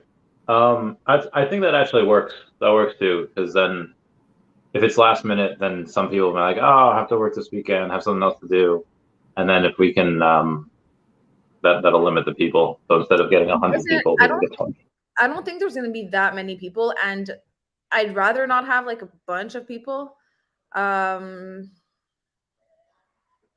Honestly, even if just you guys came, it would be fine for me. Okay, I'm game. We'll see. Hi. What up, dude? I make him say hi if he comes asks me anything. I'm like, okay, but you have to come say hi first. I'm happy to come say hi.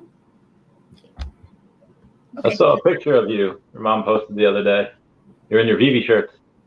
Oh yeah, it was this one and the other one. Yeah. Cool. Okay. Yeah, have a good one, dude. What do you guys think of the value of the last minute? Of the what? Like last minute, so there's 10,000 of something, getting 10,000 or 30,000 or something like that. Yeah, it's definitely a thing. For me, yeah, I would probably, if it was the last one and the price was right, I wouldn't go out of my way to, but I'm also not really a low mint hunter either. Yeah. But like my ex, he had the very last, what is that, Tiger, Tony the Tiger? Oh, sweet. Yeah, he got the very serious last one on the drop.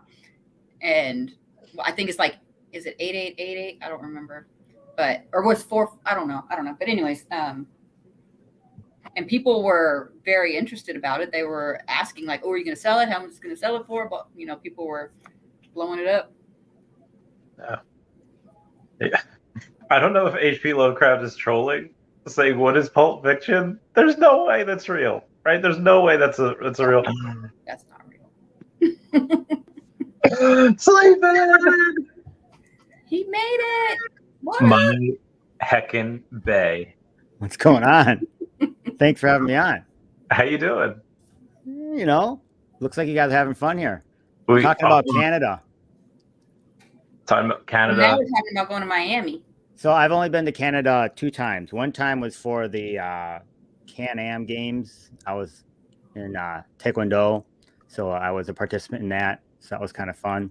So I got one of those few times I got knocked out clean, to the point at which, have you ever been? You're a boxer, right, Randy? Have you ever been knocked out where you I am so one of my claims to fame, not really fame, but no, I have not been knocked out. That is the one thing that I'm proud of. I have been hit in sparring, though, where I saw stars and decided not to pursue that as a career because I got hit literally like a truck hit me, and I never wanted to be hit like that again. So as they say, and I think it's true, although it was a long time ago, I got knocked out. So it was like spinning back. I didn't know. It's literally like they say in the movies. You wake up and you're on the ground looking at people, and there's a bunch of people looking at you. And you're like, what happened? I literally don't know what happened. I was in there, and then you're like, what happened? Spinning back fist, done. Like, out. Like, didn't see it, because that's the worst one, right? The ones you don't see, Yeah. bam, out, laid out. Done. How long were you out for? I don't know. I was young too. I only did it up to like I think that was like when I was like an 8th grader or something like that. Oh, But okay. yeah, like then I was out. Like, and then of course they don't let you do anything else. You're like, you're Yeah. done. So, but then okay, so that was the one time, and then the other time I went to visit some friends up in Canada, and I live in Minnesota. Like my whole life I've lived in Minnesota, so I can handle the cold. And as Ava has just said, Canada's a different beast, because I feel like I can handle the cold because I'm from Minnesota. Canada is at a whole nother level. Like it's just madness how cold it is there. Like actually, what's funny is we were there and I was like, I'm actually scared to go outside. It's that cold. And like we had, hats and coats and everything like that. But I was like, I actually don't want to go out there. It's actually kind of scary. Yeah, no, it's really bad. But how quickly can you get frost? Let's say it's not even like -50. Let's say it's like -10. At -10, how quickly can you get frostbite? Fast. I mean, I don't know that. I mean, I know you run sleeping. So like, do you stop running in like November, October, and start again in like April? No, I run all the way. I'll run whatever. As long as it's over 10 degrees Fahrenheit, I run. Fudge. Because 15 degrees is actually really good running weather. But once it gets below 10, it's like, it's just too much. I stop at, if it's below freezing, I do not run. Dude, 20s are the best. How? That's insane. You can just crush it. The air is so cold that like I feel like when you breathe it in, oh my God, you crush it. It hurts. Oh, it's like the first 5 minutes. And then you're just numb. Yeah. So in the opposite way, what's the hottest you've ever ran in, and what temperature will you not run in? Like after 95? Well, now I'm old, but I used to run like I ran in South Korea. So one of my wife's friends is married to like this guy who used to be an ex-MMA professional fighter. Yeah. And so he's like in ridiculous shape. I mean, insane shape. Still is in insane shape. And they lived in Korea. So when we went to visit, he's like, oh, we should go running. You run a lot. So let's go run. So I'm like, all right. So he's like, we'll go run in the mountains. It'll be great. And it was like, if you've been to South Korea in the summer, it's like 100 degrees, 100% humidity, just ridiculous. Yeah. So, and I felt like I was in pretty good shape. So I'm like, oh yeah, I'm not be able to keep up with you, but I'll be okay. Ridiculous. Just running in the mountains on these trails and stuff. So steep. It's just ridiculous. I probably made a mile. So was it the elevation that made it worse? Because the elevation it's not on the east side of Korea is very mountainous. On the east side, there's some of the larger mountains, but I was in Seoul when we did this. Yeah. And the mountains are like, they're not tall. It's just so mountainous that the incline is so crazy that it's just like up and down and up and down, up and down. And it's like, I'll make it up. 400, meters up, and then 400 meters down and 400 meters up. And the humidity is just insane. And it's just like, it'll crush you. But people run there. They run 5K and 10K a day. And they're like crazy in the mountains. Yeah. That's a no for me, dog. I'm not about that life. Yeah, and I was in good shape when I went. Like I felt like I was in pretty good shape, and I could only go a mile or two. Damn. Because you run how many miles? What do you run, like 6 miles? I run 5K 4 or 5 times a week. Okay, so you're running a few miles every day, every time that you run. 3 miles a day. But when I went there, I was actually running. This was years ago, so this was about 10 years ago, maybe. Yeah, probably about 10 years ago. I was a lot younger, and I think I was in good. No, it crushed me. It was insane. To the point where you're doubled over, puking. It's just, I mean, I don't even only after a mile. How is that even possible? I'm very curious. So hard. Is it insane that I want to do it more now? Yeah, no, it was, I mean, Yeah. Well, my friend's like insane shape. He's like, well, while you're just sitting there puking, I'm just going to do some push-ups while you like recover. Or he's just a machine. So Eva or Bam Bam, have you guys ever? So Bam Bam, you live in like the crazy, in like the one of the hottest states we have, and Eva, you live obviously in the freaking cold. Have you guys ever done exercise in extreme temperatures? I try not to. Like, I'm in Phoenix, so Oh my God. it's hot. I moved the end of June. It was 105. I moved by myself. It took me about 3 days because I was doing it all what I did. Like, I didn't want to. I knew I'd like wear myself out. So like boxes and things, I just didn't pack them as heavy. So I'd rather just make a lot of trips of more lightweight than a bunch of strenuous where I'm like, a couple hours and I'm just dead, because I knew I was going to have to just keep going. But so yeah, I did that. I mean, and it's dry, right? It's super dry heat, right? Yes. Yeah. But I'm also from Houston, where it's very humid. I'd take Phoenix over Houston. Yes. Because I ran in, oh God, I can't remember. Basically near there. And, once again, I felt fine until like I started cramping up so badly because it's so dry and you don't even realize it. Yeah. And if you don't have enough water, you just get screwed. Mm-hmm. It wasn't humid where I was in Kuwait, but it was there was for maybe about a month, probably in July when it was hottest. It was like 120 degrees plus every day.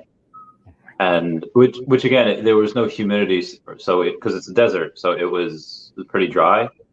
But I think there was one day it reached 130, and I think that was like the hottest temperature like on record. Like it was nuts. So when you go outside, it's just over. You can it's like so hot you can taste it. You can feel it, breathing it, right?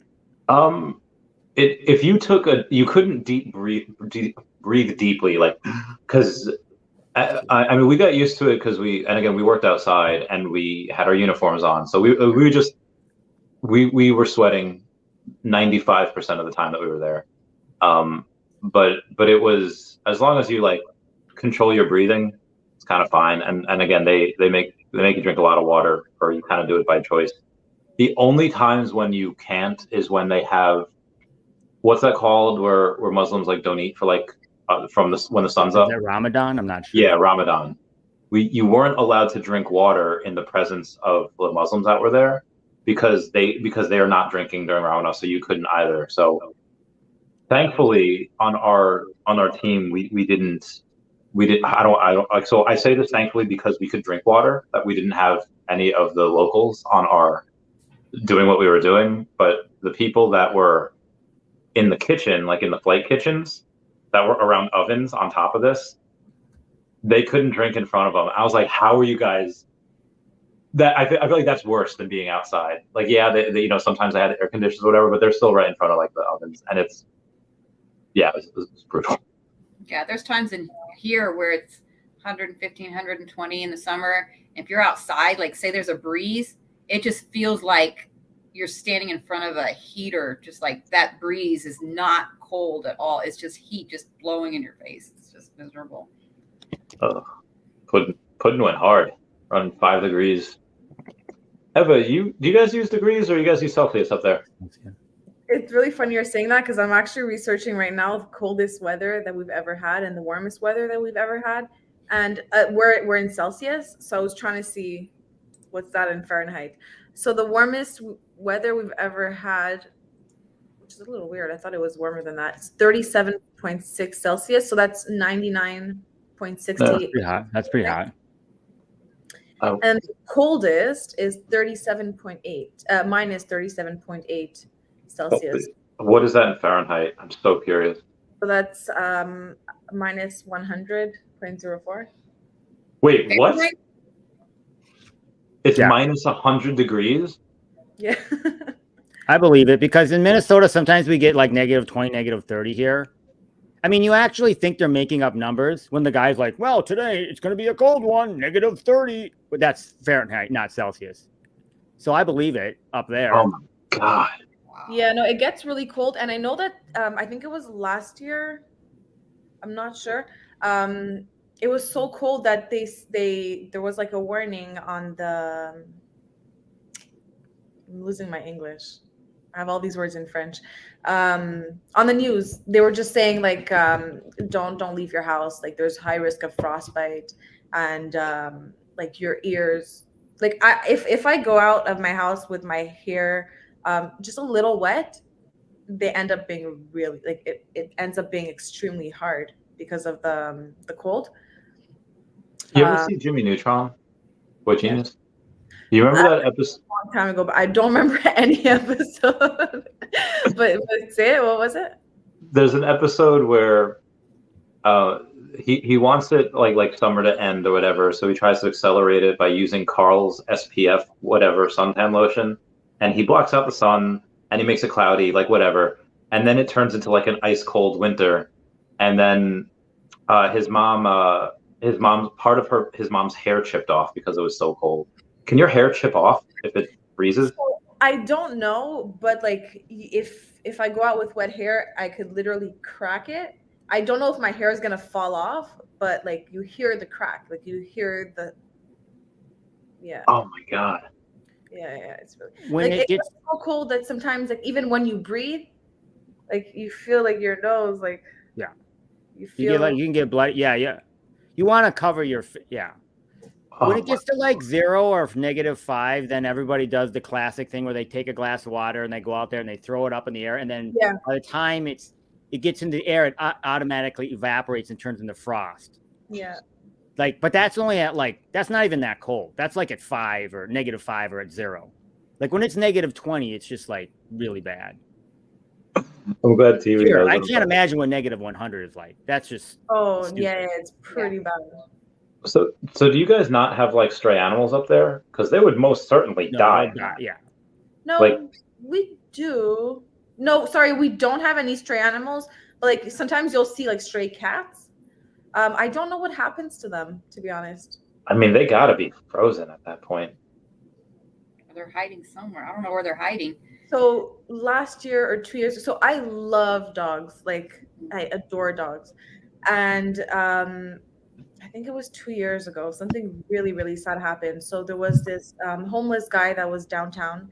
And normally when it gets really cold and they have nowhere to go, like even they can't stay outside in their sleeping bag. It's way too cold. So they go into the subway. We call it the metro. And, there's a lot of like homeless people sleeping in the metro. So they'll usually kick them out. And one day it was that was 2 or 3 years ago. It was so cold that this homeless guy was sleeping with he was trying to go into metro. They kicked him out. So he slept with his dog in outside, like in his sleeping bag. His dog froze to death. No. Yeah. And since that day, like every year now they have special places where homeless people can go that with their pets to sleep there because it gets really, really cold here. That was, oh my God. I remember when I saw that on the news, I was crying. I would not watch that movie. Unfortunately it's not a movie. It's real life. Yeah, I would. Oh, but no, it was so sad. It's cold. Yeah, it says in Minnesota in 1996 it was -60 here. So that was pretty cold. Wow. A 90-degree temperature swing. Oh, so a cold front. So I guess when it was 30 degrees Fahrenheit, then it swung to -60 when it came in. Oh my God. You think it's cold at 30 and then you get oof. So do you still want to come to Canada in January? I'm thankful you want to go to Florida. That I've been trying to tell you that it's cold. But you're like, okay, no, let's do it. I'm like, fine, you guys are just gonna die. Like I'm kind of used to it. I figured we'd be inside, Yeah, but like you wouldn't always inside. We can't go out at all for anything. Yeah, we won't be able to leave the house. So. Yeah, I mean, what type of cars do you have? Like different cars where you insulate like the hood so the battery starts, or is it just YOLO it? No, so very often. Well, I don't know if it's the same thing in New York. Maybe it is, like in the States. But very often when it's really cold here and there's a lot of snow, our cars get buried in the snow. So like you to the point where you can't even see your car anymore. And then sometimes it's so cold that your actual door doesn't open. Oh, we've had that too. You have to put like hot water on it, right? I don't know. I don't think. Oh, that's for us in New York. Or that's just for the key though. Like you can't put your key in, and then you put hot water over that. I don't know about the whole door though. Okay. Yeah, us it's like the door won't open just because it's cold. You'll love that better. Sometimes I say things and I don't know what's coming out of my mouth. I do that all the time. So what type of snow do you get? Like how much snow do you get up there? We've had storms where we get like, sometimes we get like really big stuff. We get like maybe 8 or 12 inches, and that's like a lot. But I feel like you guys probably get like 3 feet. Let me check actually. Let's check on Google. It depends. I feel like the last couple of years we haven't got as much snow. I could be wrong. I mean, it's kind of, I don't know. I feel like the last like 5 years in Minnesota, it has not been that bad. But it might be kind of a weird thing because you think everything is worse when you were a kid. So I don't know. I don't know the actual statistics. In '94, we had a really bad snowstorm where it was like, I think like 15 or 17 inches. But I think that was it. I don't know. We've had other stuff since then, but not as bad as that. So I just checked. We had in 2012 we had this thing called Storm of the Century, and I remember that. 16.9 inches of snow. Bam. I feel like we've had way more than that. Oh, Multiple sorry. times. No. 18.5. Yeah, Okay. that's a lot. The storm center says 2012. Was that what happened to Hurricane Sandy as it like moved north? Or was that a completely different thing? Because we had Hurricane Sandy that was obviously you guys don't really get hurricanes up there. We got rocked in Long Island. Hurricane Sandy. That was we had no power for like 3 weeks. Wow. I remember this one in 1994. We had 46 inches of snow, and I remember like nobody could do anything for days. Yeah, 46 inches. Yeah, Yeah. 94. Sleeping. That was probably the same storm. Maybe it was more than what I thought it was, but it's probably the same thing. Yeah. That's pretty nuts. Bam Bam, have you ever seen snow? I feel like you're in the warm over there. Snow. Actually, in Arizona, it's really weird. Like the South down in Phoenix, it's hot, but then as you go up, it changes the whole way up. Like you can go up, and there's actually a ski resort in northern Arizona. Yeah. They do get snow. So yeah, I've lived in Germany where it snowed. Houston, it snows some, and then it's very rare, and then for it to stick, like even more rare. But I spent Christmas in Colorado once, in Del Norte, Colorado. That was awesome. Like it was like -20, but it didn't feel like it. It actually felt like you could go outside and not have, like you could have your jacket open and it didn't feel like it was that cold, but it was like, I don't know. It was really weird. It was a weird feeling, but that was like a Southern Colorado thing. And then we actually got snowed in on our way back. We drove, as my best friend and I, and we had our kids, and we were driving back home, and we were going back the way we came through New Mexico, and we were going to go into Houston. But as we got into Santa Fe, it started snowing more, and we started driving, down this little road that we came on, a highway. It was no longer a highway. It was just snow, and all you could see is 2 tire tracks in front of you. And then we knew like there were no cars, and we knew there was a convenience store up ahead. We just knew we need to make it to the store. When we got there, there were cars everywhere. Everybody was snowed in, and they were stuck there. So we were stuck in that convenience store for like 2 days with all the like 200 other people. It was really cool though. I'm a like that, where I just like enjoy the moment. And like my friend was mad. She was just like in the car trying to sleep, and I'm like, well, I'm gonna get a blanket. I'm gonna buy a blanket. I'm gonna put it on the floor, and I'm gonna hang out with people, and I'm gonna talk, whatever. So I did that. Fun. Huh? It was That's fun. fun. It was a lot of fun. And when you go outside and looked at the other cars, the license plates were from all over the country, just all these different license plates. And then the Red Cross came and got us out of there. And then we went to we were in Albuquerque where it was in like a school gym. We had to stay there another couple of days, and then we were able to get out and then drive back home. Oh, that's so cool. So what year was that? I'm going to say maybe 2006, maybe. So did any of y'all have cell phones? You probably had, a couple of you probably had. Yeah, I had cell phone. So what were the conversations like there? What was the mindset of everybody? Well, you had a mixture of people, some people that were just like wanting to go home, people that were just, you just talk and just have fun. There was, and then they started running out of food. That was a problem too, because you had like 200 people there and they were trying, you want to eat and they somehow, I don't know how somebody there knew, I don't remember the conversation, but I guess somebody police officer wise was talking to them on the phone.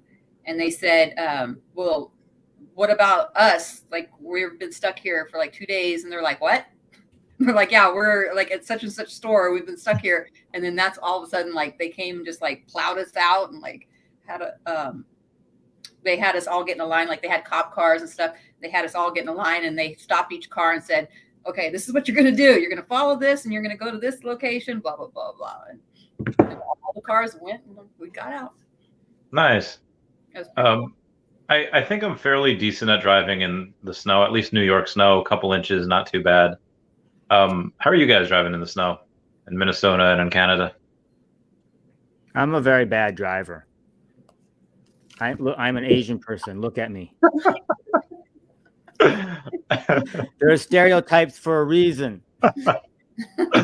Okay. It's like Evan's losing her mind over there. That's great. And snow doesn't make it any better. Just go slow. That's what I say. And that's what I tell my kids too. Just go slow. Yeah. What about you, Eva? How you driving in the snow? So this is a little embarrassing, but I just got my license last year because Nice. I never needed to drive. I've been living with my boyfriend for 10 years and we go everywhere together. And if I have to go somewhere, he drives me. So yeah, I never really needed to drive, but at some point I was like, okay, I can't not have my license. Yeah. Even to you saying people from New York have cars. Yeah, I'm from Long Island, so that kind of makes sense. I was in South Carolina once, and there was a very light dusting, not even an inch. That whole state shut down like faster than Joel Osteen was kicking out homeless people out of his church when the flood got like it was wild. And they're just like, oh, we're not equipped to handle this. Like, equipped to handle it, you don't have to plow, you don't have to do anything. But the people they don't know how to drive in it, so there's a lot of like accidents and things. Well, yeah, that's true, I guess. Yeah. I don't know. So I don't know how they have in Canada. I think X amount of, like 4 years ago, in New Jersey, you weren't allowed to pump your own gas. And then they had rescinded that law saying, oh no, you could pump your own gas. So all the memes of people trying to like pump their own gas and not knowing what the heck to do, it was the funniest thing. Isn't still like I went to New Jersey. I tried to pump my own gas and the guy came out and yelled at me. And then it was this big, yeah. So then every state, when I was younger, I worked in all these different states. And then every state, that was like one of the first questions I had when I would get the rental cars, like, can I pump my own gas here or not? And, sometimes people would be like, what are you talking about? Just because that was the guy yelled at me so badly in New Jersey. So then I was like afraid for my life. Yeah, I got that in New Jersey too when I was stationed there, but it's only outside of military bases. Inside of military bases, you can still pump your own gas. I was like, oh, okay. That kind of made sense. So I just get gas on base. Bringing it back to Veve, what do y'all think about the comic today? Bill Gardner forgot about the drop, but had to buy the Scotty Young. I mean, Scotty Young's a great artist. He's like one of my favorites. What do you guys think about the drop today? I didn't go for it. Yeah, I didn't go for it. I bought all of them except the secret rare. I might pick up the secret rare. I struggle with what they did with that. I need to make a video about that. I think they really messed that up. So in case you guys don't know, the secret rare, the cover, is actually a cover for a different comic. Yeah. It's for the issue 2 of that series. No way. Yeah. And so, and then a lot of people, including Comics and Crypto and myself, asked Veve about it, and then they replied and they said that they knew that, but and of course I don't blame Veve, because Veve just gets the comics from Marvel. They don't, I don't feel like, like Alex, I don't think is in there, like, looking at the variants of the covers to figure it out. Right. But it sets a bad precedent going forward. I think they know they shouldn't have done it. The thing I said to somebody, it's like them saying like, well, we had an idea that we would put Yoda in episode 4, but then we didn't put him into episode 5. But you should consider episode 4 the first appearance of Yoda. Like, it's like so messed up, the logic of it all, because these are books that have been published. They're done. It's done. Like, I don't know what your plan was back then, but this is what has transpired. That cover was used on issue 2. And then because basically I think they just tried to cut some corners and didn't think anybody would figure it out, they're like, tap this on the secret rare. But the other thing, which is a little bit troubling, which it's not that troubling, but it's a little troubling, is that probably means that we're never going to get issue 2. And so then, like, people who are thinking about getting the full run, now I'm not a big Sam Alexander Nova fan, but if you're a big Sam, but see, here's the funny thing is we all laugh at that, right? Until they bring him to the MCU, they get some young hot actor guy to be Sam Alexander. He's super popular and people want the freaking full run. Yeah. So I don't know. They'll work it out. I'm confident in that. I think they've been admonished enough. I'll probably make a video about it, but it's not good. It's not good. So there's a couple things I want to say about that. Veve did tweet that says this is from Marvel, and it's pretty much what Sleepin said, just an exact version, saying, quote, "The Secret Rare True Believer variant cover was originally solicited as variant for issue number 1 and was even archived as issue number 1 variant, but was eventually canceled and released as a cover for Nova 2013 number 2, end quote. But the thing that I wanted to go over Sleepin with was his tweet the other day, and I'm pretty sure I interpreted it correctly. But the tweet was you were talking about somebody was fudding, and they were saying, "Oh, only losers buy this particular mint," and then you said that, "Oh, well, take a look at what I'm buying," or something like that. I'm trying to find the tweet now. Do you remember what that was though? No, here, let me go look at my own tweets. I don't know what I'm saying. I'm an idiot. I don't know what my own tweets are. I am looking. I have it in a screenshot. I went over it in a video. I just can't find it. Oh, also, did you guys see the Disney Givenchy merch that came out? No. It is $1,100 for a sweatshirt, and I'm like, what? Wow. Well, Givenchy is expensive. Yeah. Givenchy. Yeah, Disney Givenchy or Givenchy. I'm not 100% sure what to call it. But yeah, it has the. Oh, I see it. The yeah, it's like 1,500 Canadian. Oh, here's my tweet. Only stupid people buy these, and the answer is shown in the cover. So that was the all-new Ghost Rider. Anyways, basically my point, I was trying to be funny. No one pretty much got it, but is that the commons were selling for $2. Literally, I bought a bunch of them under $2. Yeah, I thought. And the reason why I said the answer shown in the cover is in the cover, everything's on fire. So you could buy these comics for very cheap and then burn them. That was my concept or whatever. So it looks like we have a Reverend Alex G here. Oh, he's not here. We're going to Miami. I had to tap it. What's up, Wet Wizard? Good to see you. What's up, everybody? I heard. How's it going, dude? What's going on? What's going on? We were just talking Hope about I'm not shooting anything. Where we were, getting secret rares. People loving the cover, and that in '94 a bunch of babies were made. Where's the hottest and coldest place you've lived, Wet Wizard? Oh, well, hottest is Arizona for sure. Yeah. Where I'm currently at. Yeah, it gets pretty warm over here. And I've never lived in very cold climates. Like, yeah, I've been in cold climates, but I've never lived there. That's because you're a smart guy. Yeah, I'd rather live in yeah. extreme heat than extreme I'm a cold. San Diego guy, so I like the sunshine. People lose their minds. Snow forecast. So yeah, have you seen snow? Have you been around snow? I've seen snow. Yeah. Oh, he's gone. Yeah, he likes to do that. Oh, geez. Yeah. I don't know how Fandom streamed for like 4 hours by herself while I was sleeping. It's alcohol. Seriously, what do you talk about by yourself for 4 hours? I was just answering the people's questions. We were just talking. Like, why is Randy sleeping? Why is he dead? Yeah. I remember logging back on and you were still on and Randy was just passed out.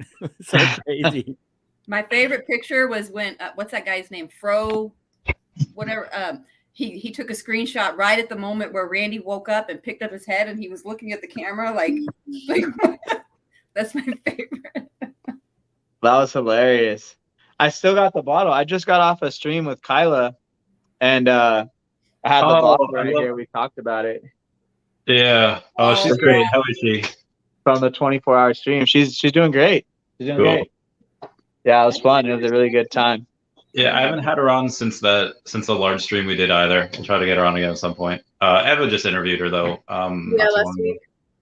Yeah, that's cool. I saw some of that. That was great. Thank you. I think I'm like 8 minutes into it. I haven't watched. You guys are just going over your backgrounds, and you said you're at your brother's, and she's at they're just talking about collecting. Are you still at your brother's? Yeah. This is not my background. This is my brother's. Nice. I'm waiting for my furniture. Gotcha. Here, I don't know if it's the same with you guys, but here, like half of the stores are like back ordered for furniture, like for nice pieces at least. So, yeah, I'm waiting. Did you just move or relocate to a new place? Yeah, I just moved. I'm still in Montreal, but I just moved September 1st. Oh, okay, cool. Yeah. Nice. Congratulations on the new place. Thank you. Daffy has a new home. What's on his head? It's a Veve shirt. Oh. Fanban, what you got there? Oh. That's Randy waking up. And Oh, it's hilarious. We were so stoked when he woke up. I'm like, Randy, get that wizard back on. Get it back on. That was amazing. That was a good time. Oh, so now that Sleepin' and Wet Wizard are here, I'm just letting you guys know that the week in October it's going to be a Thursday. We're going to start it. Going to be Thursday, October 20th. We're going to start the 69-hour stream. You guys in? 59 hours? 69 hours. 69-hour stream. Jesus. Every time it's nice down below, 69. Not the That's I'll come in, we got to break hour it here, up. hour there to help you out. But man, I know my limits. Yeah, I mean, just all I need is for everyone to do like an hour each, or however long you want to. But Hour. I mean, I know Fanbam will be there for like half of it.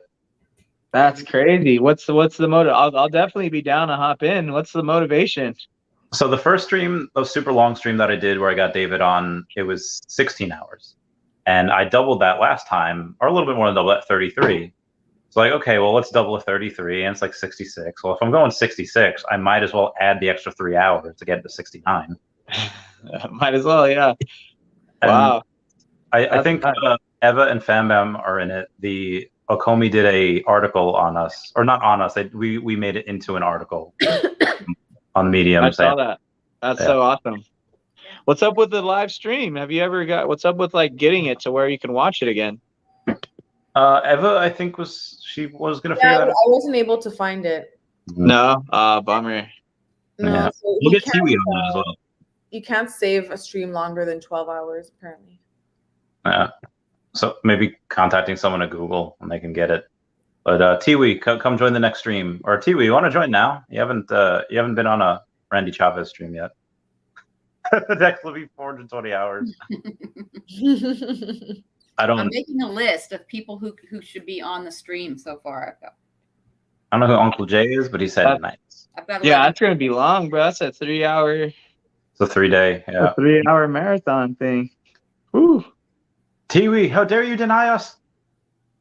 Yeah, we're going to start on Thursday at 10 a.m. Eastern Standard Time. We're going to finish on Sunday at 7 a.m. Eastern Standard Time.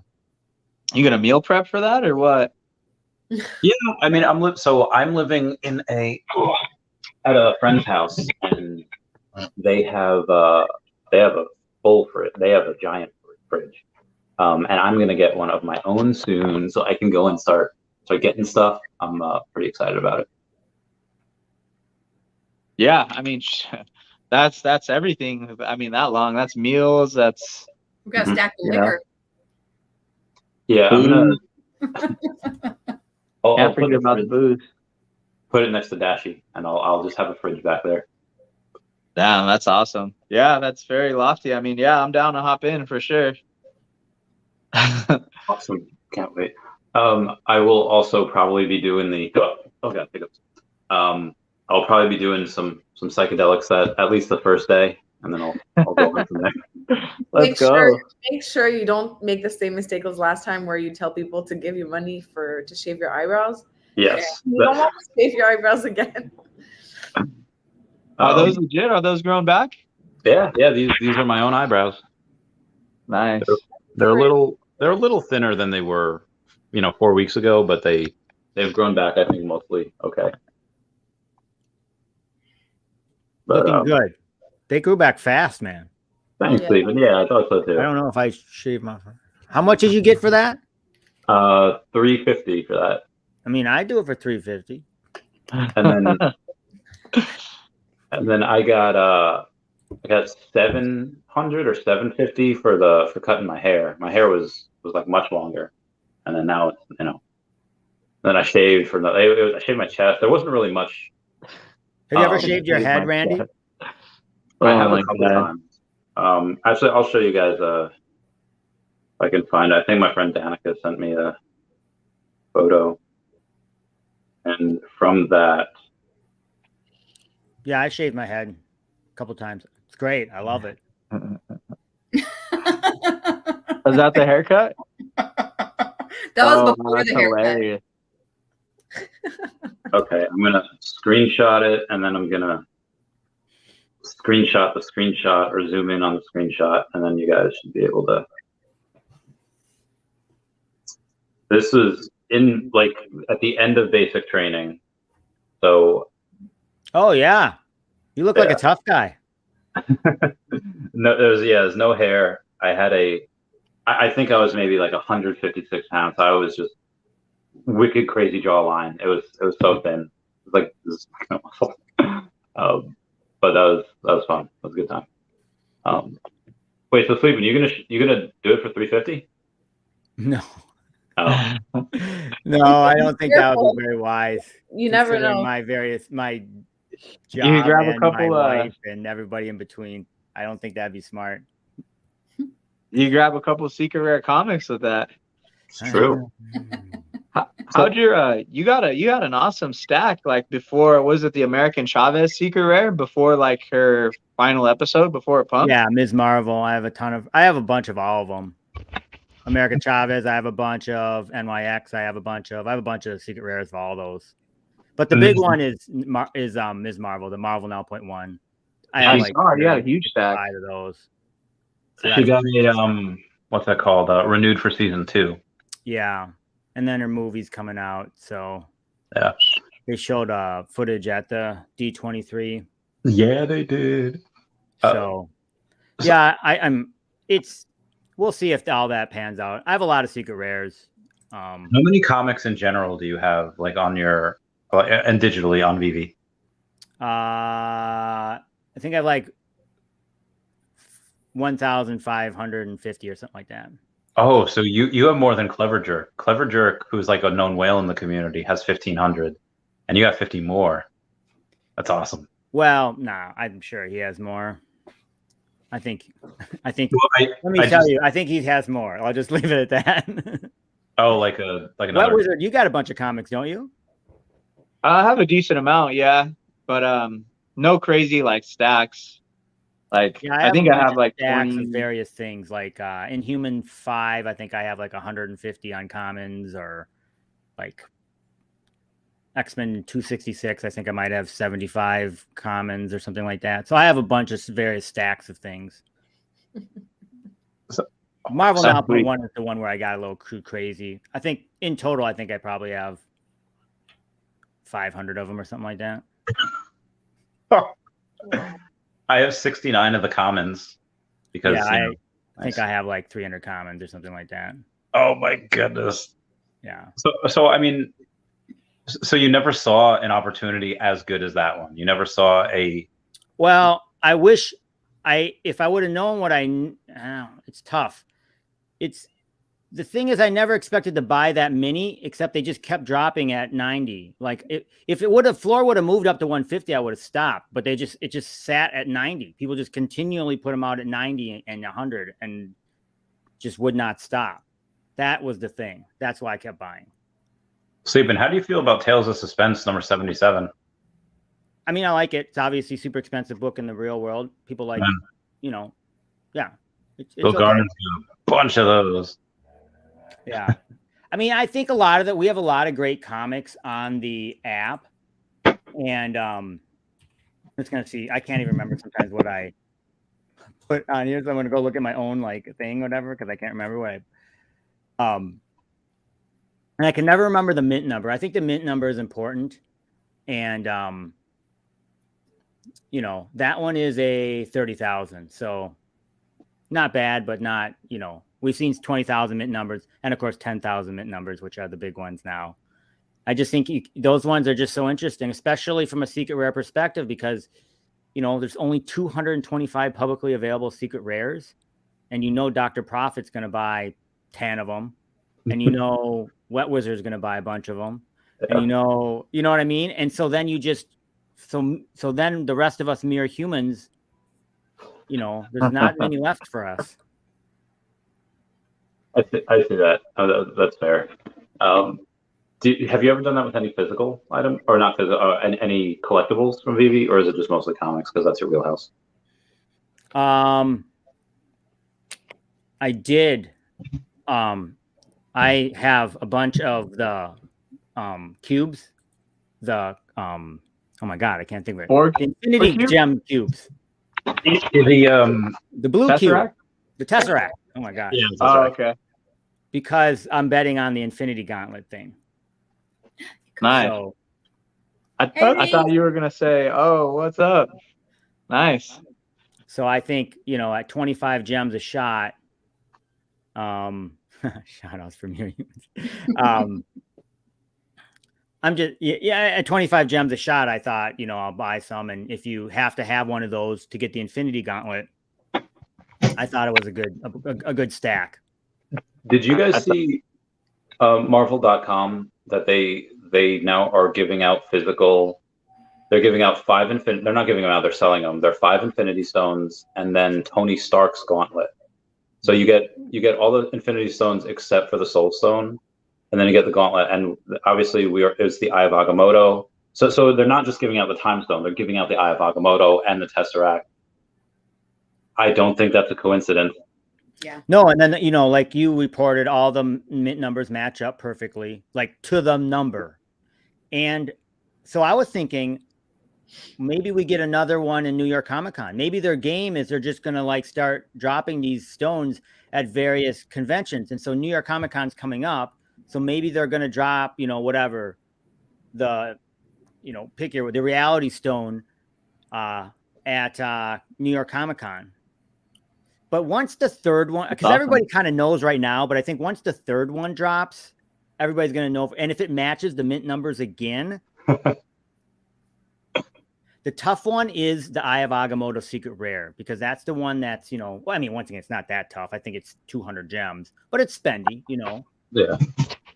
So did you say that? So all of the Eye Agamottos, if you add them up, the common, whatever it is, common, uncommon, ultra rare, they add up to exact same mints as the Tesseract? It's only the uncommon and ultra rare.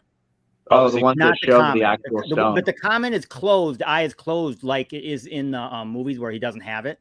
Yeah. So the common, if you throw out the common, because in the like in the movies he doesn't have it anymore. So if you have the uncommon and the ultra rare, you add up that mint numbers, and then you go look at the Tesseract mint numbers. They are exactly to the mint. So with the secret rare and the uncommon, you see the Eye of Agamotto, or you see the Infinity Stone in there. If you zoom into the common, even though it doesn't open, the Infinity Stone is still inside. Oh, I didn't know that. Okay. Yeah. So there's a theory that depending on which one you get, secret rare will probably give you maybe like Tony Stark's gauntlet. If you have the whole set that includes the secret rare, if you have the whole set that just includes the uncommon, you might not get the Tony Stark gauntlet. You might get the Thanos one. And if you get the common, I think you might get the fake one that was in. Oh, right. Yeah, the fake one. The fake one that's in Odin's vault or whatever. Yeah. Yeah, that would be super funny. That doesn't have anything in it. Yeah. Right. Yeah, I don't know. It's speculation, right? So, and you're always doing this risk reward. So can you buy a bunch of them for 25 gems, which is what I did? And I'm like, so I have a couple secret rare, a couple ultra rare, but 10 total Eye of Agamottos, and then 10 total Tesseracts. So I am hoping to get 10 Infinity Gauntlets, and then I'll sell them, of course. That's my concept. You mad lad. That'd be crazy. That'd be sweet. And then I'll keep one, of course. But I feel like those would sell for a lot, I think. Yeah. So how much are the Tesseracts? How many mints are Tesseract? There's a lot. It's like 8,000 something. They're like 25 gems right now on the market. Maybe less. Yeah, so you could stack up on those, and yeah. So I think I have 12 of them. Yeah, I think I have 12. So it's not, I didn't go crazy, but So what do you guys think about sacrificing something to get the Mind Stone? Because in the lore, you can't just get the Mind Stone. So yeah. I'm sorry. The soul for a soul. Yeah, soul for a soul. What would you guys sacrifice? Could you guys sacrifice stuff for it? I mean, for me, a lot of these stuff, I love my Lokis, but I might have to burn them to get some stuff. What happens if you had to sacrifice a secret rare? That'd be hard. I feel like I don't think they'll do that. No. That'd be crazy. I think it'd be awesome though, because I mean, it obviously is expensive, but you could go pick up one of these, secret rare comics that are like 45 gems, so it's not that crazy. That's true. Yeah.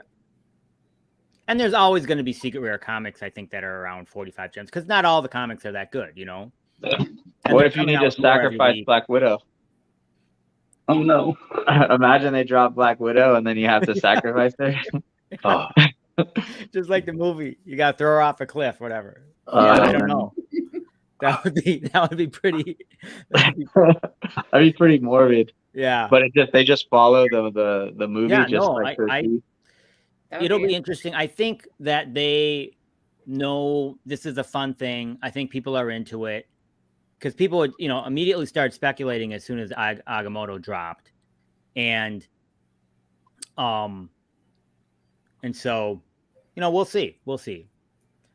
But for me, in my vault, if I had all 6 Infinity Stones, I see, as a comic guy, that seems really cool to me. So regardless of whether or not I get the Infinity Gauntlet, it'd be cool to have all the Infinity Stones in my vault, Never has a movie made me cry twice, like in the same movie. There's a bunch of sad movies where at the end, boo-hoo, but never, I cried when Black Widow went, and then I cried when Tony went. Was it similar with you guys, or am I the only little girl? It's just the waterworks out twice. No, it was sad. Definitely sad. I cried. It was sad when Spider-Man died. Yeah.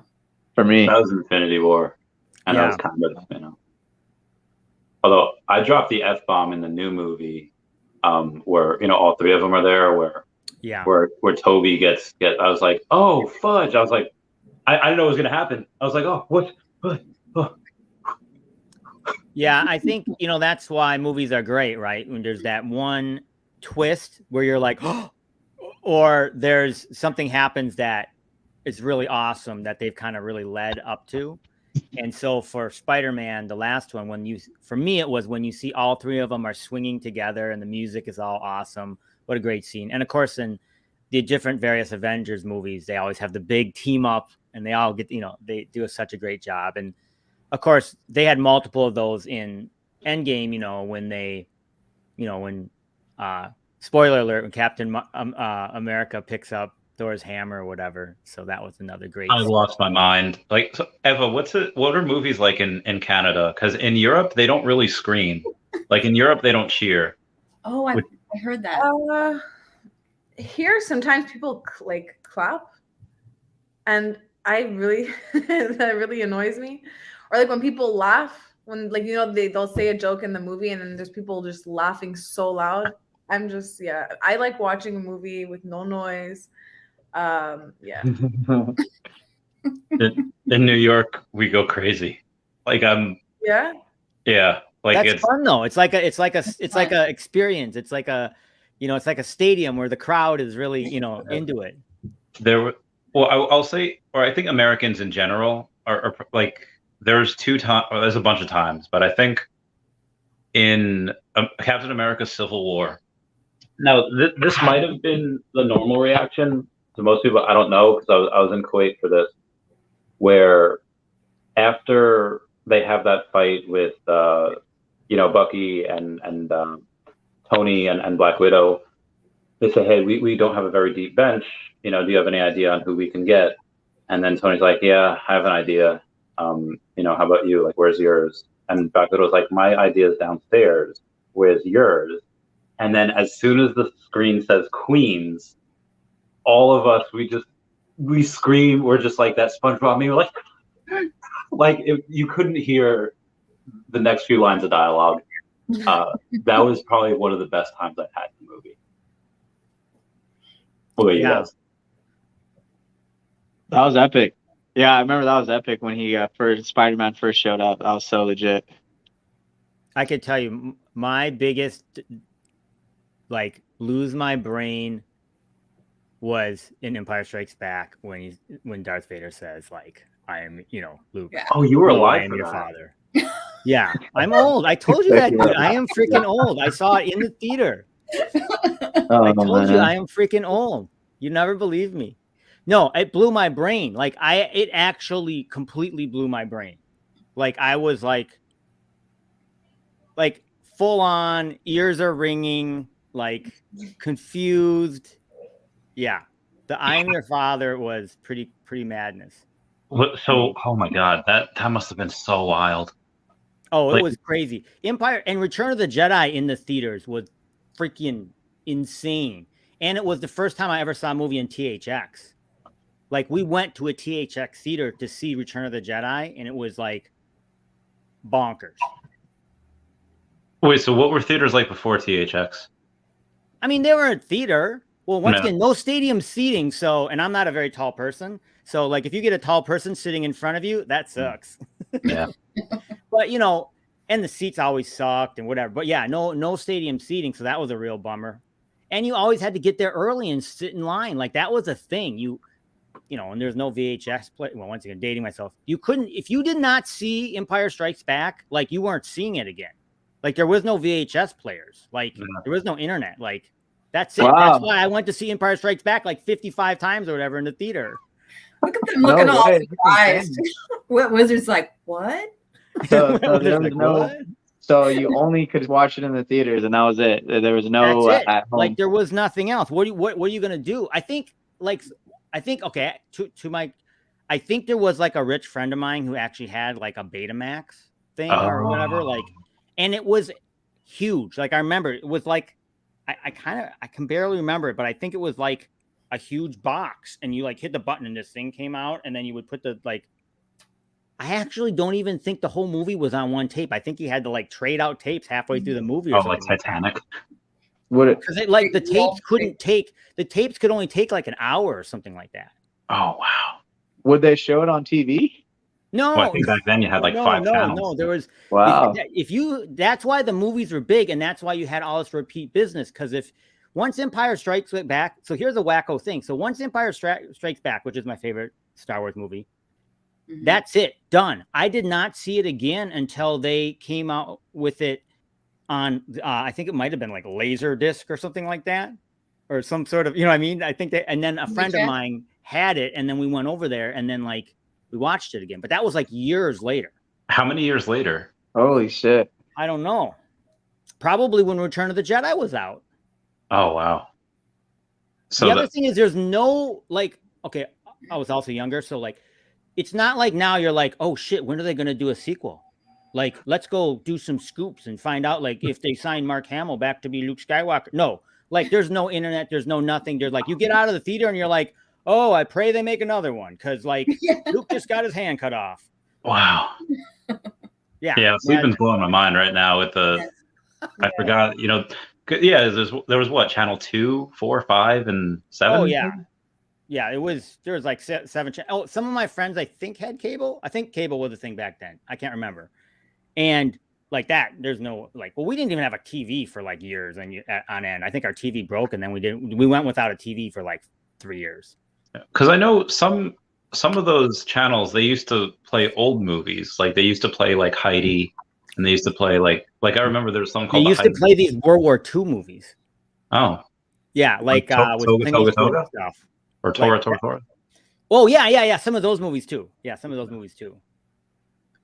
But yeah, no, but I don't really. Yeah, it was, you know.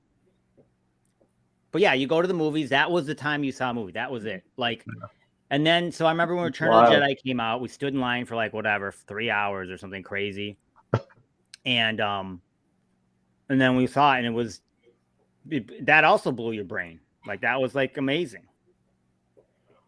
That's wild. One of the things I remember about was that green lightsaber. It was so cool because here's the wacko thing: you actually didn't know they could have different colors of lightsabers back then. You thought they were all either red or blue. That's like true. That didn't even. I don't know. That was not even in your like brain. Like, oh, they could have another color. Like, no, these are it. You have the blue and the red. Like, this is what you do. It's like when Darth Maul did his double lightsabers. You're like, oh shit! Like it was like mind blowing. Right. That was great.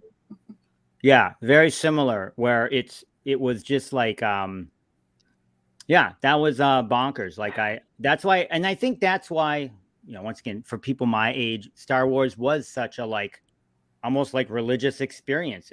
Because it was just so crazy. I think I think I understand now the obsession where there's. I mean, I love Star Wars as well, you know, and I mean, again, when I was a kid, again, my grandma had the channels were, you know, 2, 4, 5, 7, and 11 and 13, you know, at PBS, but yeah, that was it. So but I watched movies all day, and that's what I watched. I watched Star Wars. I watched a lot of stuff from before the 90s. They even had the channel. It was a U, like you put it on the U, and then you had that bottom knob that would go to all those like. Right. We didn't have that. That was like too advanced for us. You were spoiled, Bam Bam. Yeah. Oil on the antennas. But even when they did come out with the VHS, like if a movie came out, you didn't get the VHS for a couple of years. Yeah, it was a long time. Yeah. I remember that. Yeah, I remember that. It'd be a long time between getting it actually released and then when it went out of the theaters. Mm-hmm. Like 6 months to a year. You're like just waiting for it to come out. Well, now so what's interesting is you think, okay, so obviously, you know, Disney and Lucasfilms are the same thing, but they're the master of getting you to buy. Do you know how many times I bought Star Wars? I bought the first VHS, and then I bought the HD version, and then I bought the special edition version. I bought Star Wars trilogy like 10 times, you know, and then I bought it, you know, HD streaming, you know, I'm like a freaking idiot, right? So do you think they'll come out with NFT versions of the movies? Like you'll actually be able to own the movies in some sort of weird, or do you think it will be like, here we're going to have this 10-second clip like NBA Hot Shots, and you're going to be like, here's the clip where Darth Vader says, "I am your father." How much is that going to go for on the VV app? Ooh, I want it. Yeah, I think so. And in some form or fashion, yeah. Either the clip or the full video Yeah, movie. how much is, you know, Avengers going to be when like Captain America says, you know, Avengers Assemble, how much is that going to go for on the VV app? Probably not going to be able to afford that one. Yeah, the clips are one thing, but I don't know if the tech is there to have a full movie as an NFT, because I mean, you could have songs. Rockland Blockchain just released a full album on the Feeshes on the blockchain via songs. Do you guys all have Feeshes? You would have got that airdrop to you. If you did. I got like 4 of them. Nice. Yeah. Well, I also remember when. Oh, go ahead. No, go ahead. Sorry. I was just going to talk about the them talking about the Veve verse, and I remember David saying he wanted to like have concerts in there and movies. So maybe there would be like we can go all in there and we'll all watch Star Wars together. I definitely think that eventually we might get movies. Mm-hmm. Like It's right weird. now, It's weird because, well, like, okay, so I was, once again, stupid. I bought a bunch of my digital movies. Well, originally I bought them on DVD, right? And then I bought them like 5 times on DVD too. But then I bought them through this company called Voodoo, VUDU. I think were purchased by Walmart. Mm-hmm. So I own a bunch of movies on the Voodoo. But just like, and they're digital, but I can't sell those. They don't have any NFT qualities about it, right? So it's just, they are digital. So the NFT would be the next iteration of it all. Like I have this very limited edition of Star Wars with, I don't even know, I'll make it up, George Lucas jumping up and down. I don't know, right? But if I got tired of it, I could sell it. All the other stuff I've had in the past, from a digital perspective, I can't resell. Yeah, I think it'll happen. Yeah, for sure. I think everything's going to be an NFT. Like one of the other things that I was kind of thinking may happen as well is like, let's say Chick-fil-A or McDonald's or something like that they'll release daily NFTs and they'll be on time constraints. So like you'll be able to buy a Chick-fil-A number 8 and you'll have that NFT for an hour or something like that. So when you're chilling at your like virtual house, and then also when you do order that, it's going to be tied to like DoorDash, and you're going to actually get the meal at your house.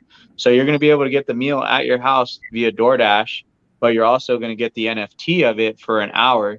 So in the virtual world, you'll have that number 8. And then in the real world, you'll be eating it too. And then after an hour, it disappears. Oh my God. But you had it for the same time. You mimicked your physical world with the digital. That's going to be insane. That's going to be so crazy. I think it's going to get to that point. Like, I truly do. It's going to get to that point. Like, and they would just make a killing on that. What happens if you're like my daughter who like takes like an hour to 2 hours to eat? Then you're like... Eva. That's me. My NFT would last a lot longer. Yeah, right. I'll just be sitting there all night. It's like all going bad. So there was a video I saw, and this was not the intended purpose of.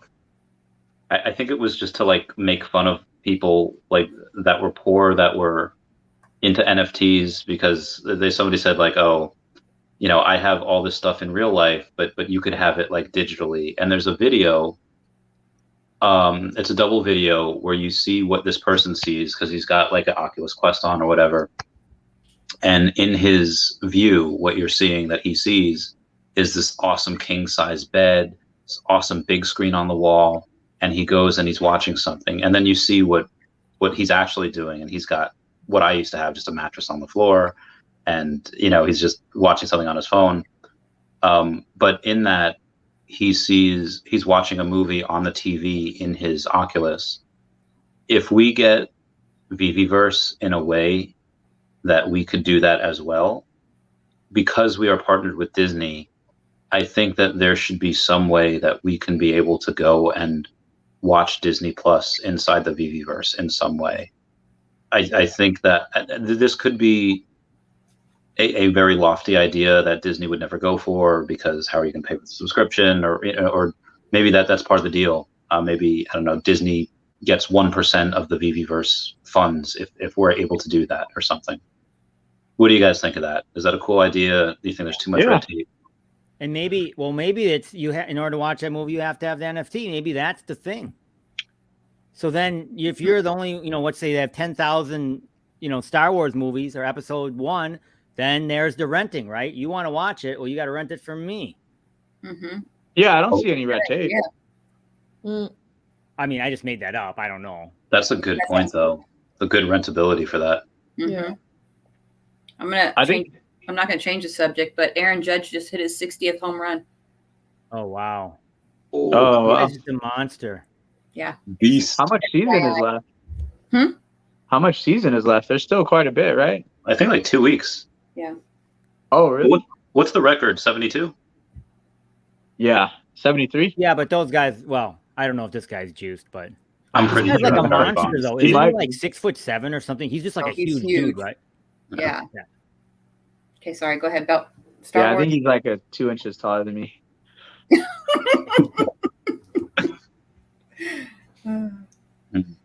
Oh yeah, your Feesh can die. So be advised if you guys plan to buy that, your Feesh will swim upside down when they cross over the other side. That's hilarious. Oh, Wait, wow. I David? didn't know that.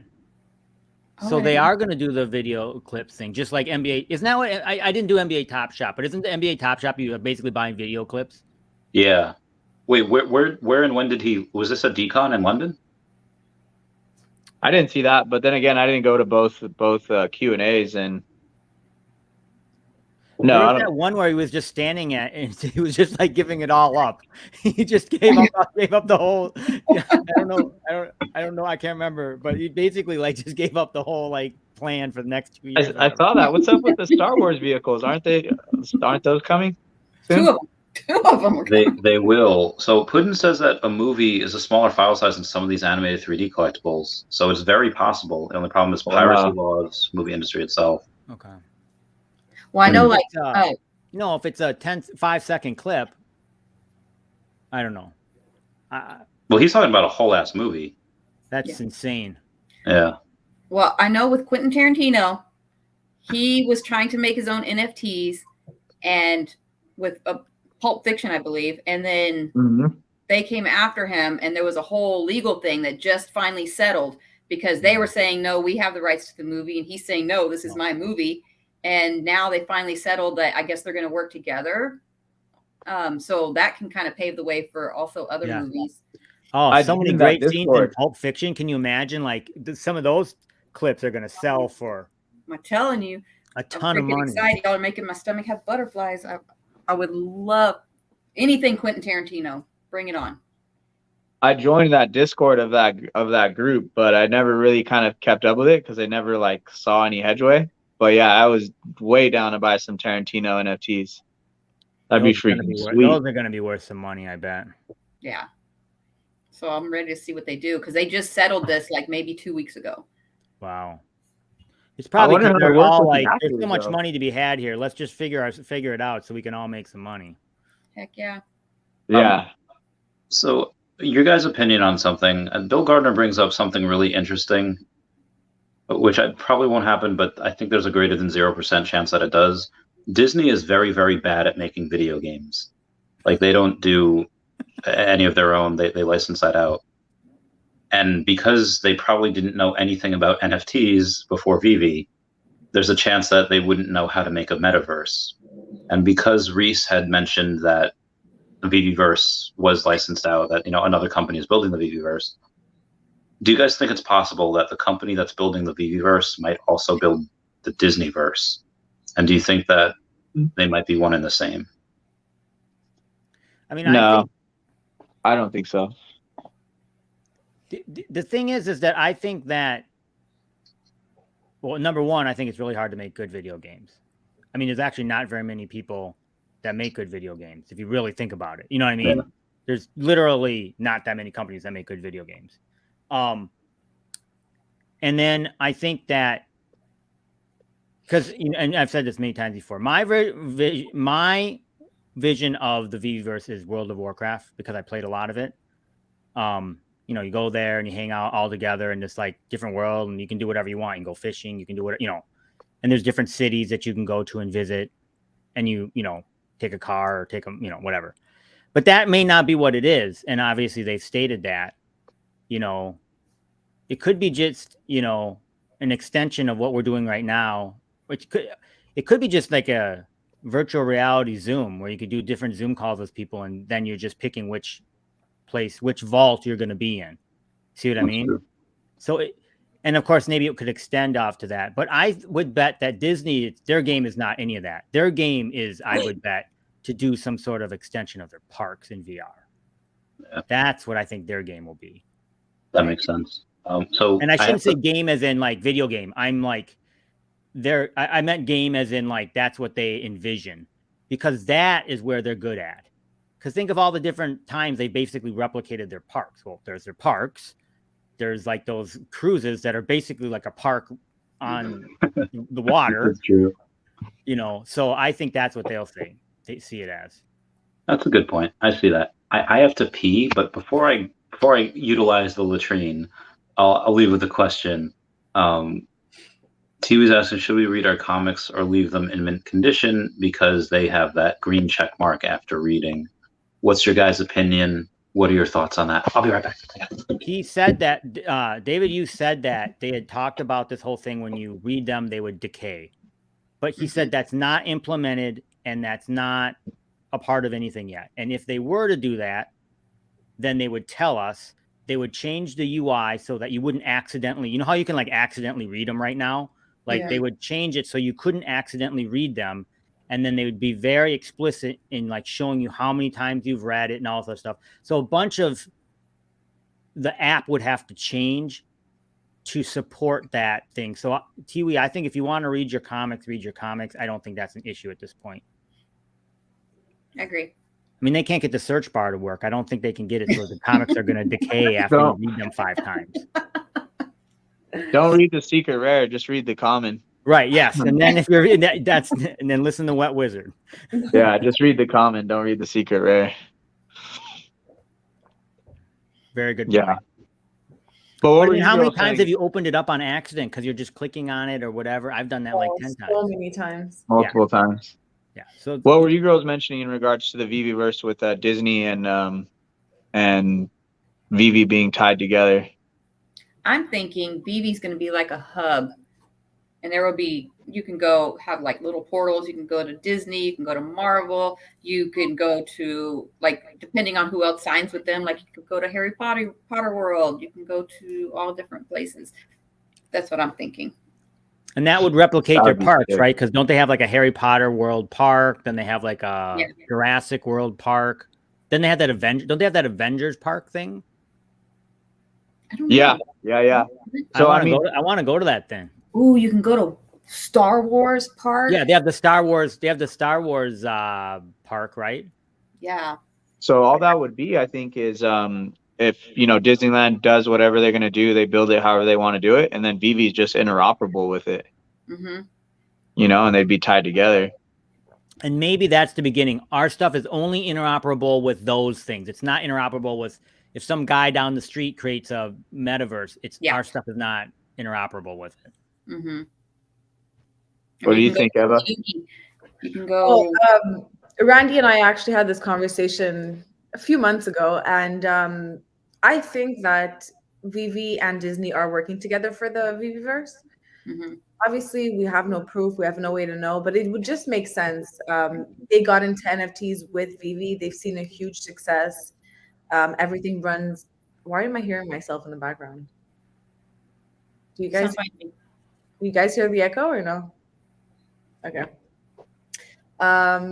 It would just make sense because they've had such a big success with Veve that I wouldn't see them doing it with anyone else. Especially if they said they're partnering up with someone, it would just make sense that it would be Veve. Mm-hmm. I mean, we already have all their NFTs, right? So a theory that I had, and I actually asked this at Decon London, So they mentioned that in an article in 2018 that they were working with Big Red Button Entertainment, which is a gaming company. And I asked them about that because my whole theory was that was the company that was developing the Veveverse, because they also have a project that they released. I think the Gale did a really sick video on it also, but Big Red Button released a project that they were doing where it's like you could plug and play in it, and it's basically like Pokemon Go but like even bigger. And I was like, well, shit, this looks like the Veveverse, like as what I would imagine it is. And they already announced that they were working with them. Another big tie-in is that Al Khan mentioned around the same time, it was an older interview, that they were working with the same company that worked with Pokemon Go, which was Niantic. This company also was partnered with Niantic. So for me, all the dots were connecting. And then at DCon London, I brought it up when the Q&A. And Dad said that, yeah, they're still working with Big Red Button. But from what I can recall, from what I remember, he said is that they work with them to do their like 3D modeling. And he really didn't go into much more detail. So I don't know if they're working with them. I mean, it's a gaming company, so I don't know if they're working with them to develop like the NFTs themselves, or if they're doing 3D modeling for the metaverse. But yeah, like, I mean, all the dots just connected right there, you know, and they said they're still working with them. So that could be the company that is developing the Veveverse, maybe, you know. It'd be interesting. For the market cap, do you know what Big Red Button's market cap is? I do not know, but they've worked. They're really solid. They're really solid. Okay. Copy. So TV's saying, I'm just impressed Disney let their stuff end up somewhere else outside of their control. Wait, what were you guys talking about while I was gone? Was it about the new Winnie the Pooh movie that's coming out? No, we were talking about your haircut. We missed it. We missed it how it was before. We were saying the $750 wasn't worth it. I understand. Should have cut it shorter. No, we were just on that same topic that you mentioned, Disney and Veveverse tied together. Yeah. Okay, gotcha. Did anyone see that Winnie the Pooh trailer? I pulled it up when you talked about it last time, but I never watched it. It looks. Oh my god! If you guys haven't watched it, you really should. It's really creepy. Yeah. It's amazing. It looks like a straight to DVD movie. It's gonna be I don't scare easy. I don't scare easy with movies. So yeah, when I see that, I just think like I'm gonna. No, it looks pretty scary. Yeah. I heard of the year. I heard it's because Winnie the Pooh's like trademark is open now, right? Yeah. Like basically anybody could do anything with Winnie the Pooh. Apparently. And they did. Do you think that happens with Steamboat Willie as well? Because that trademark's up soon also.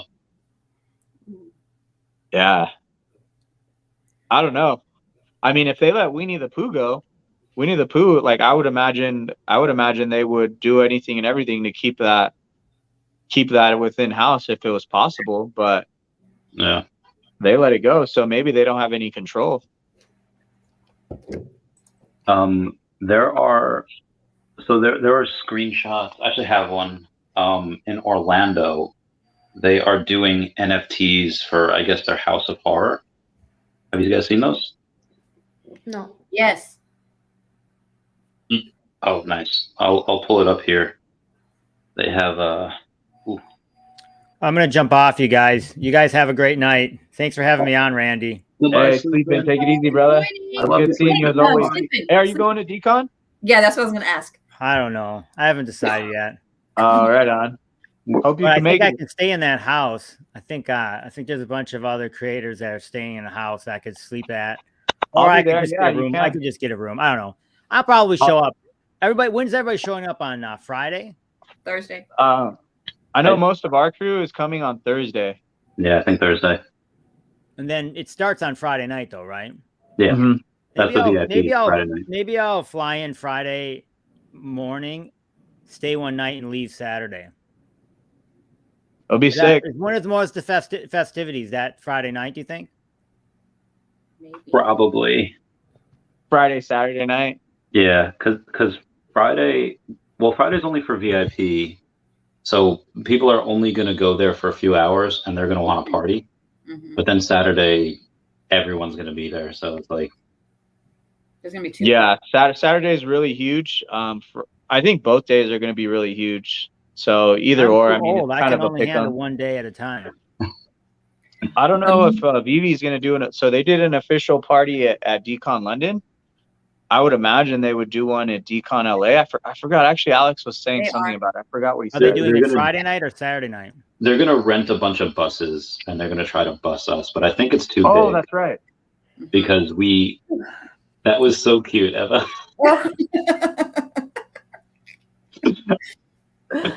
Guys, I'm so sorry. I'm so tired. I'm like looking. There's like a light flashing in my eyes. Randy, there's your Oh, sorry. fan light that's like blinding me. But like this. Hop off too, though. So you think most of it's going to be Friday night or both nights? I would ask Alex. I would Okay. try to shoot Alex a message and see, because I'm not sure what night they're going to do it. But yeah, that's what they're going to do. So they're going to rent out a bowling alley, and they're going to get buses to shuttle us to the bowling alley. So that would probably be the night you'd want to definitely be there. So I try to link with Alex and see if he knows Friday or Saturday. Okay. And you guys are staying both nights? Oh yeah. I'm staying till Yeah, Tuesday. yeah, we'll be there. You're not leaving. I'm not leaving. I'm going to sleep in the convention center until next Decon. I'll see what I can do. I appreciate it. All right. You guys have a good night. Good night. And I sleeping. Love you. Bye. Meow, meow. Okay, now you gotta inform Wet Wizard of the party. Oh, okay. Because I'm gonna jump off after this because I'm like so Okay. tired, guys. Yeah, I'm going to go get some food too. Yeah, so Wet Wizard, I'm having my birthday. My birthday's January 27. And we were supposed to do something in Montreal, but Montreal winter is really, really cold. So I think I'm going to do something in Miami instead. And I would love for you to come if you want to come. That sounds awesome for sure. Is that from you? We're going to Miami.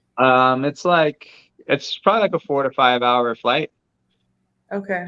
But yeah, if I'm available, I'm definitely down. So towards the end of January, right? You're gonna want to be in there for your birthday. Perfect. Yeah, probably the weekend. My birthday falls on Friday, so we're probably going to do Friday, Saturday, Sunday. Damn, awesome. Yeah. Have you been to Miami before? I've been there once, a very, very long time ago. I think I was like 12 years old, maybe 10 years old. Yeah.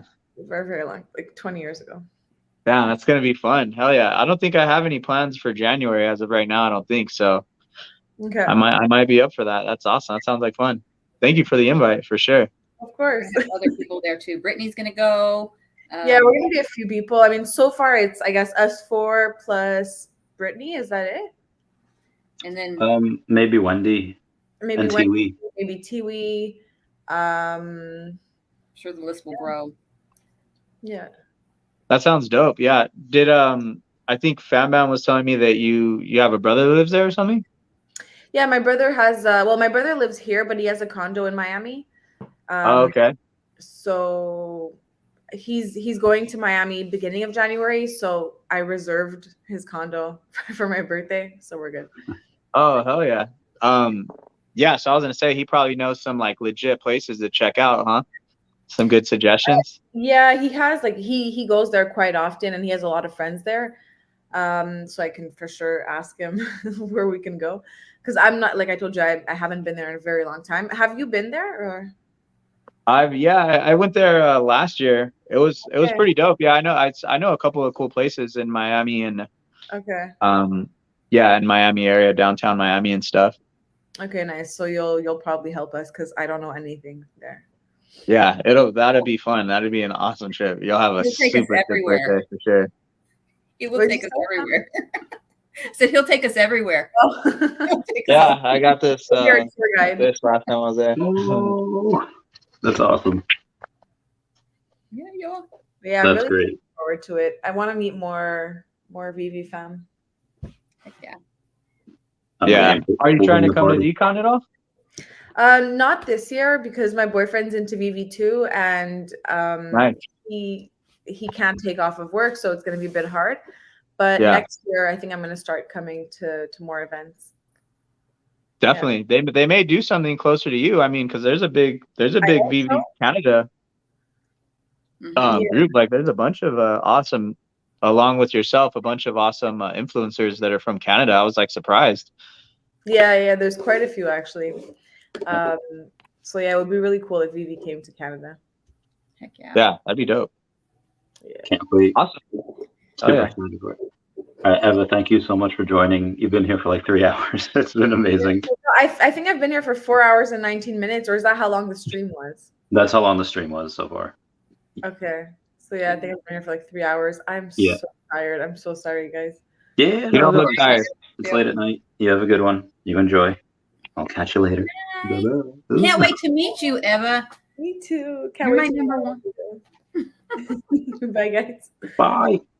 So it's what is it? Oh shit. October. Uh-oh. It's a Bam Bam sandwich. So we have 4 months to plan our party. This is Excited. a triple threat right here. This is a San Diego Comic-Con 33 hours. hour stream. 24-hour sleeping stream. Damn it. I mean, I'm charging my tablet right now. I'll go until I gotta All work of a tomorrow. sudden. Yeah, I gotta get some food at some point. That's true. That's true. I had some ramen earlier, but I think it's about time.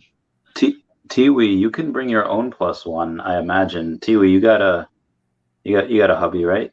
Bring the hubby. We got to meet everyone's partners. Yeah, because she's close. Yeah, She's she's pretty. So family.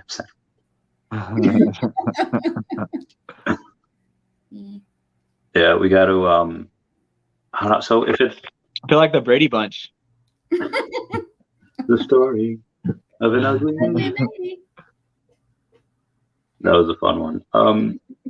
We do Marsha. We could do do you want to try to make a music video while we're down there? What kind of music video? I don't know. We'll be in Miami. We could do whatever music video. I'm down. Whatever. How Yeah, much? that sounds like an awesome birthday for sure.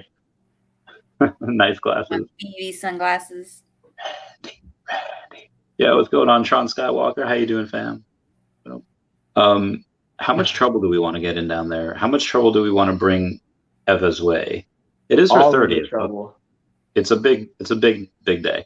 We want to make a lot of trouble, but not where she regrets any. That's No, we're always fun. I know that, but yeah. I know. Wet Wizard, I told them before that you would be the one advocating for us to take like a quick flight to Cuba, and then because you want to. You guys want to go to Cuba? Yo, 2-hour flight.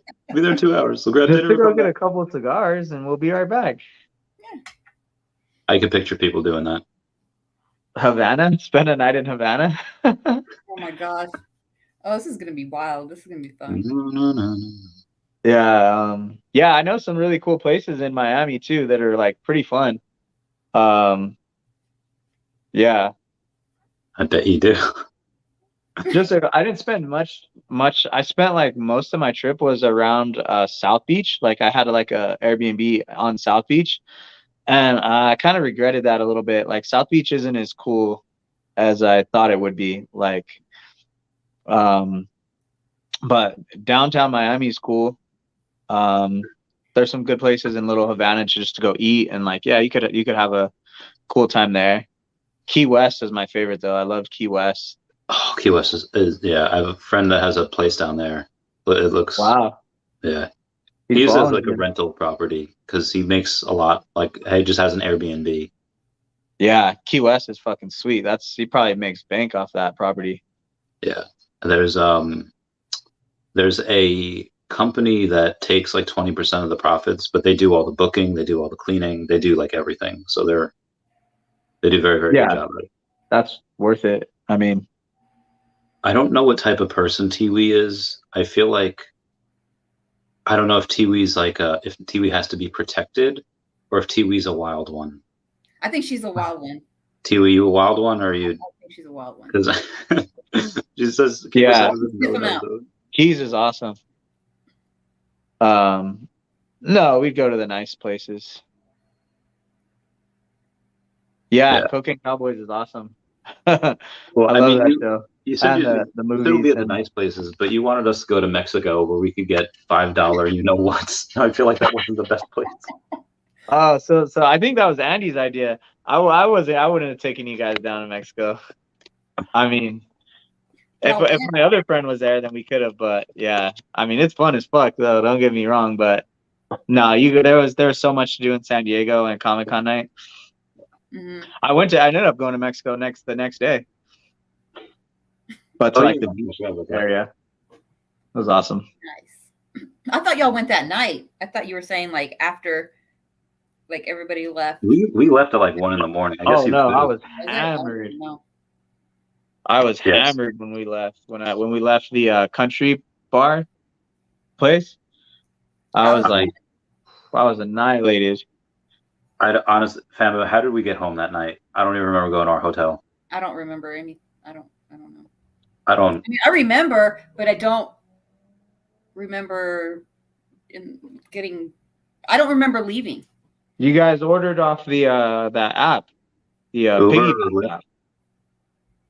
The Uber. You guys ordered piggyback. So like fucking two guys came over and you piggybacked them to your hotel. The new Uber. I don't know how we made it back to our hotel that night. We got lucky you're staying in the same place. And y'all kept going, right? Wizard? What Wizard? Me? Yeah, did y'all keep going? I don't know. I think we may have went to one other place, but even if it was very short lived. No, after that I bounced back because I had to be up super early in the morning the next day because we were gonna go to Mexico. So I was like, but yeah, I got back to my place I was staying at and I was like, I was so hungover the next day. I was wrecked. Yeah, we were not having a good time. I was out of it. That whole at Comic-Con that day. It was Friday was rough. Does anyone here have a boating license? I did my job. I don't have a boating. I don't know how to drive a boat. It was definitely memorable. It was great. Lots of fun. What was it? It was called San Diego juice that we had, right? One of them. We had everything. Had tequila, had peanut butter whiskey, had San Diego juice, had what else did we have? I don't know how we weren't sick. Vodka. Oh, I remember taking the cup because Randy was telling me, he's like, water, and there was vodka, whatever, and I grabbed the vodka and I'm like, the whole thing, like party animal. Yeah, I remember trying to get you to drink water. Now, forgot. Yeah. Dude, I can't wait for Decon. Oh my god, it's so awesome. Decon London was so sick. Like Decon LA is just gonna be even crazier because I think there's gonna be more people. Yeah, we have like 200 something people going. Probably gonna be more. Were y'all in the Don't AMA for Alex last Friday where he was saying he thinks it's gonna be a lot bigger than they expected, and he's thinking there might have to be some exclusivity, however you say it, so I don't know what that means, but so I told Randy, I'm like, maybe we did too much, like trying to take over Anaheim. Like, I don't want anybody to get turned away. So this wasn't our fault. We had Jeremy Padower. We met in San Diego, and he's like, you know what you should do?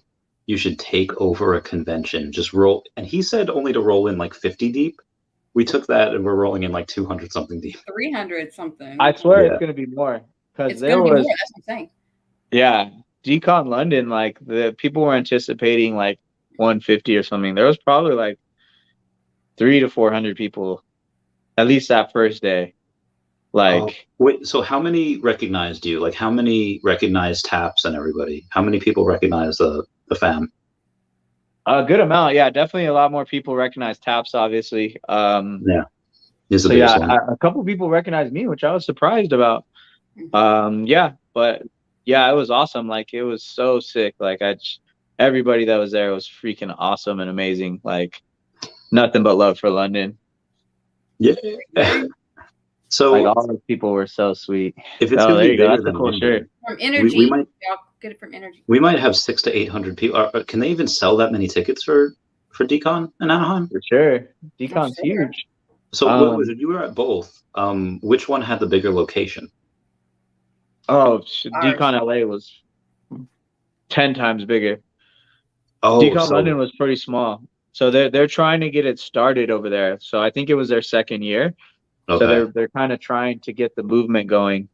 And I was talking to the guy that throws the events and stuff, because he was at the kickoff party too. And I said, what's up to them there? I met him there. And then I saw him there, and they're like, yeah, we're trying to get the we're trying to get some headway out here in London. You know, he was mentioning that the UK crowd is different than the United States crowd in terms of like, you know, collectibles, you know, and their mindset towards them.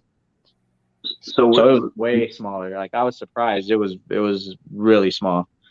So most of the people there, they were there for Veve though, right? I'd say 90%. At least for that first day, yeah. Wow. Because it was, Jesus. I want to say like 90% of people that were in the line to get into Decon the first day, so they can get into line to get the NFT. I'd say like 90% of people were there for Veve. Wow. That's amazing. So if there's going to be more people more people for Anaheim Decon than there was in London, we might be looking at 600 to 800 people.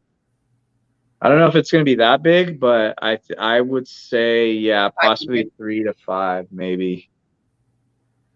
Well, So, maybe. Who knows? Who knows? Our group we have going, I have the Discord going and the Twitter. That's about 100 people right there. Yeah. And there's a lot more. I mean, imagine the people who went to the kickoff party. How many people do y'all think were there? I was like 400. So Probably. imagine Was that much? That much at the it kickoff was party? quite a bit. Remember, we were all like, and especially when Dan and David were talking, it was pretty cool. I could have pictured 100. Maybe not that much, actually. Yeah, maybe not 400. I would say Maybe at least 3. Yeah, at least 3. I don't remember it being that big. I mean, I remember it being big, but yeah. And that was a more like kind of spur of the minute, not spur of the minute, but you know, that's nothing like Decon is going to be. So Yeah. there's going to be a lot of Decon's going to be in the air conditioning inside. So yes. So yeah, Alex did mention that they're gonna get a bowling alley and stuff and like do shuttles. So that'd be pretty sweet. You know, if they did it. But yeah, so the party for Decon London, like I think it had 150 available spaces. So there was a whole nother line, like, because that was later on in the day, but a whole nother line formed for that party, and there was people I'm sure that couldn't get in, but eventually people like etched out so you could come back in. But I'm sure there was people that were turned away for that, unfortunately, because it was bigger than they thought it would be. yeah. It's like Star Wars Episode 1, where the movie theaters, they didn't know how big the Star Wars fans were, and lines went around the block, they sold out. So I think, I mean, you guys will obviously, FamBam, you just released your channel, and we had someone talking about it before. Oh yeah, I was just actually messaging that right Did now. you? Congrats. I haven't done it yet, but I'm working on it. So I have 2 people I'm trying to do. One of them, she's trying to figure out her schedule. And then once I get that, I can tell the other person and we'll see if she can join. Either way, I want there to be 3 of us. I don't want it to just be 2. And I just want to talk, like, just more have fun with it, because I feel like with the bear market, everything the way it is, I just want to keep people more engaged and have fun and like, just, you know, keep the community tighter. I mean, there's plenty of people out there who are giving out like information on what the collectibles are doing and what pricing predictions, things like that. There's enough of y'all with all that experience. I just want to. Wait, Tiwi's going to Decon, right? She got added. She wanted to be added to the group. I added her. Good. Do it. Yeah, I don't know if there's an allow list or anything like that. I mean, As long as you buy the ticket, it's probably fine, right? I mean, yeah. But for the party afterwards, like. Oh, right. I'm gonna be there by hell or high water. I'm getting into that motherfucker. I'll be in. I'm gonna jump on Randy's back. They're not saying no. I'm gonna be there. So I think that's the last event that I have for the year. I have New York Comic Con next month, and then I'll have design a content next month. So in October, I'm going to be streaming and making videos every single day, because when I get paid for that on YouTube that next month in November, it'll be right before DCon. So that should be Oh, you like that, huh? Yeah. Are you going to Comic-Con? What was it? New York? I'm not sure. I'm like 50-50 on it. So like if I make so I have some comics that I may like sell, like some low mint, like really prime type of things. And if I end up making a sale, I may do like a little last minute fuck it and go. But as of right now, it's like 80-20 that I'm not gonna go. But so hey. What Wizard? I think what you should do is sell a bunch of stuff, get the 1-of-1 Gary Baseman, so you can get lunch with David Yu and 3 friends in Anaheim, because it has to be redeemed in Anaheim, and then bring me and Fam Bam and one other person. That's quite the I accept on right there. That would be freaking awesome. But again, it's probably going to be a $10,000 item. You might even have to pay more. I don't know, but yeah. So then we split I that don't up. know. Yeah, I don't know. I was surprised. Like I thought the Scotty Young one was gonna, because that was when we were in like London, or we were in Disneyland Paris actually the day I think that happened. Yeah. And it went for 31,000. I was surprised. I thought that was gonna be like a $5,000 to $8,000 piece. But profit threw 30 racks at it. So I don't know. I don't know if he's still going for these 1-of-1s, if he wants to hold all of them or like what. Like he has a few of them already, and I don't. Do you know if he was there at London DCon? No, he wasn't. So I wonder if he's. So he probably hasn't cashed in that dinner yet with David. No, I don't know if he's gonna be at the one in LA either. I don't know. He might just be kind of ghost from those events, or maybe.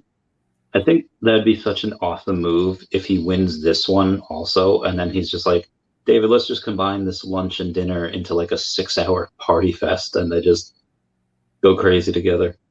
And I don't know, like even if he's, I don't think anyone's ever seen his face. I think outside of, oh, you've seen Dr. Prophet's face? Okay, in the Master Collector chat, I think his face was dropped at some point. So you and I guess Ray Fixie and he's like he looks like an angel that's descended on Earth. It's like you can't be no more perfect than Dr. Prophet.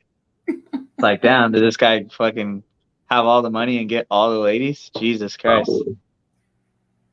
I'm just joking, but who do you think this one goes for? I couldn't speak when I saw a picture of his face. Speechless.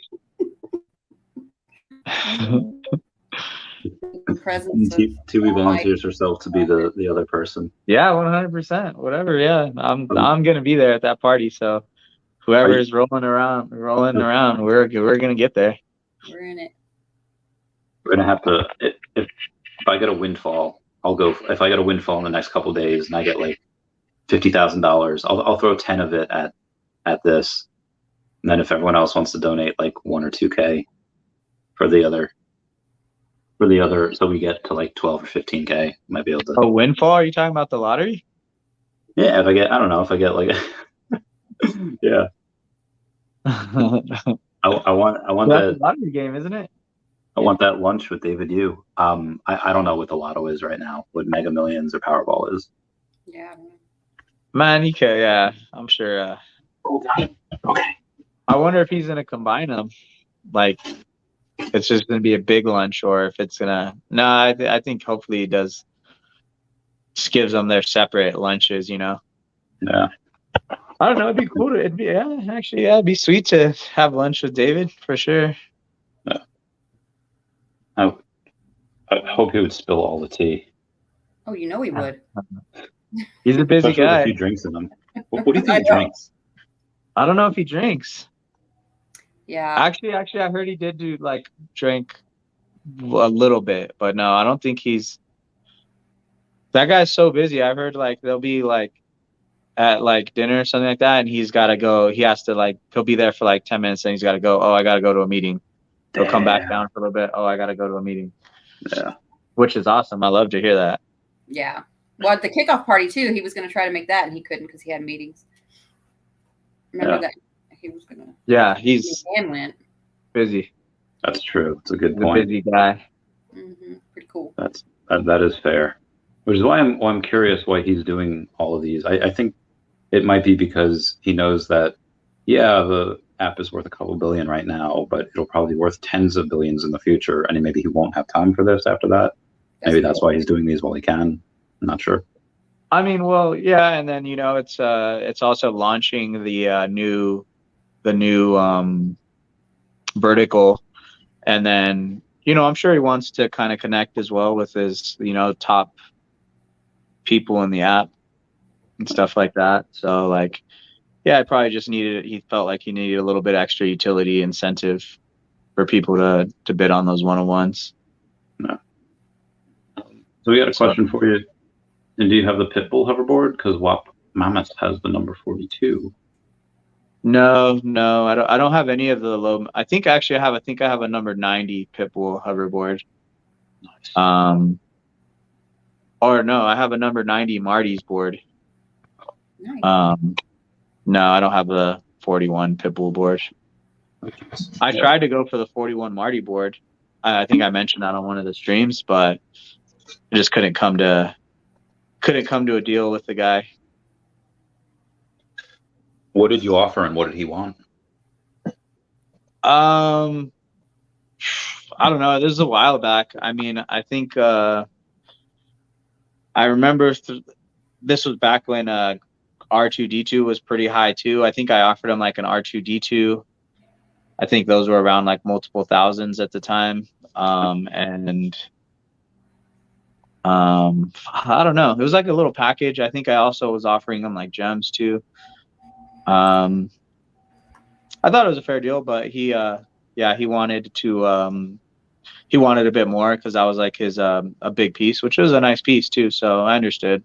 We just couldn't come to an agreement. Did you see what was going on with OMI before?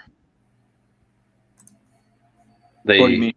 So OMI had like 5 hours ago, it had a $94 million buy order at 0.00131, and that is pretty 90 much million OMI?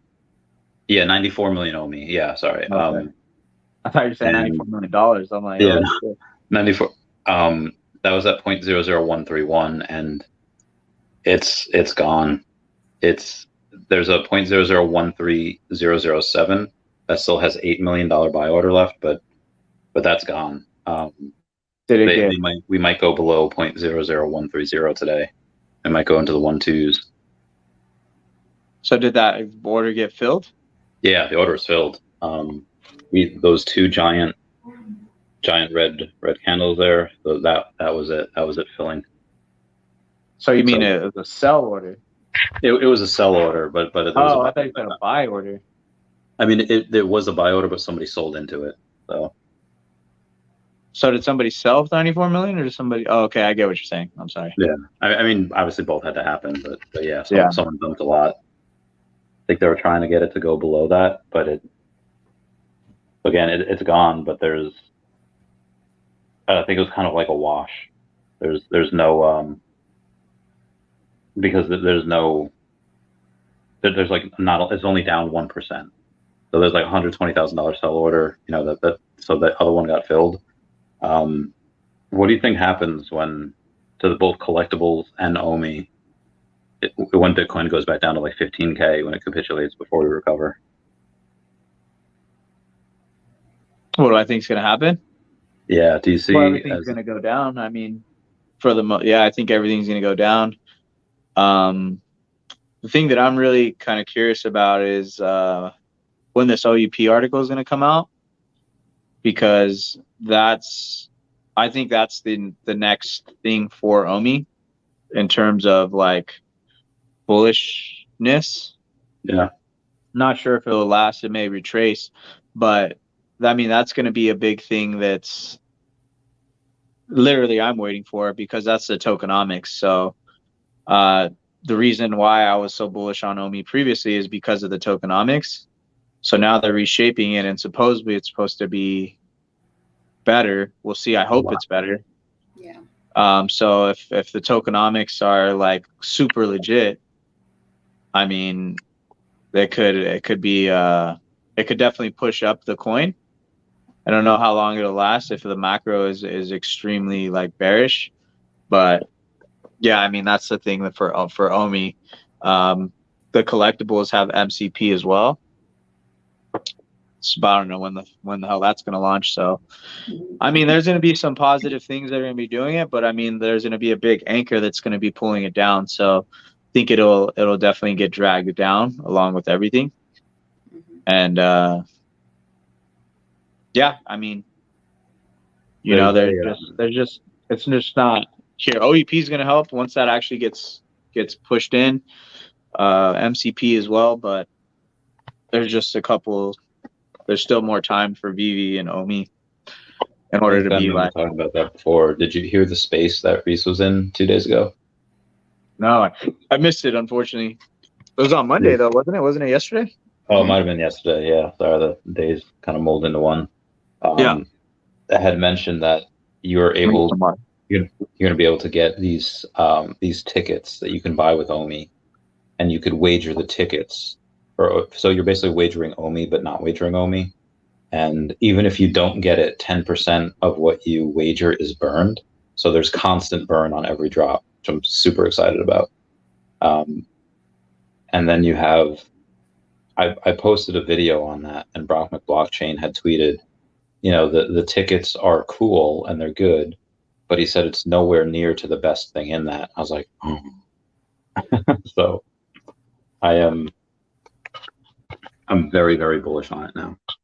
Yeah, well, I mean, I hear that buybacks are supposed to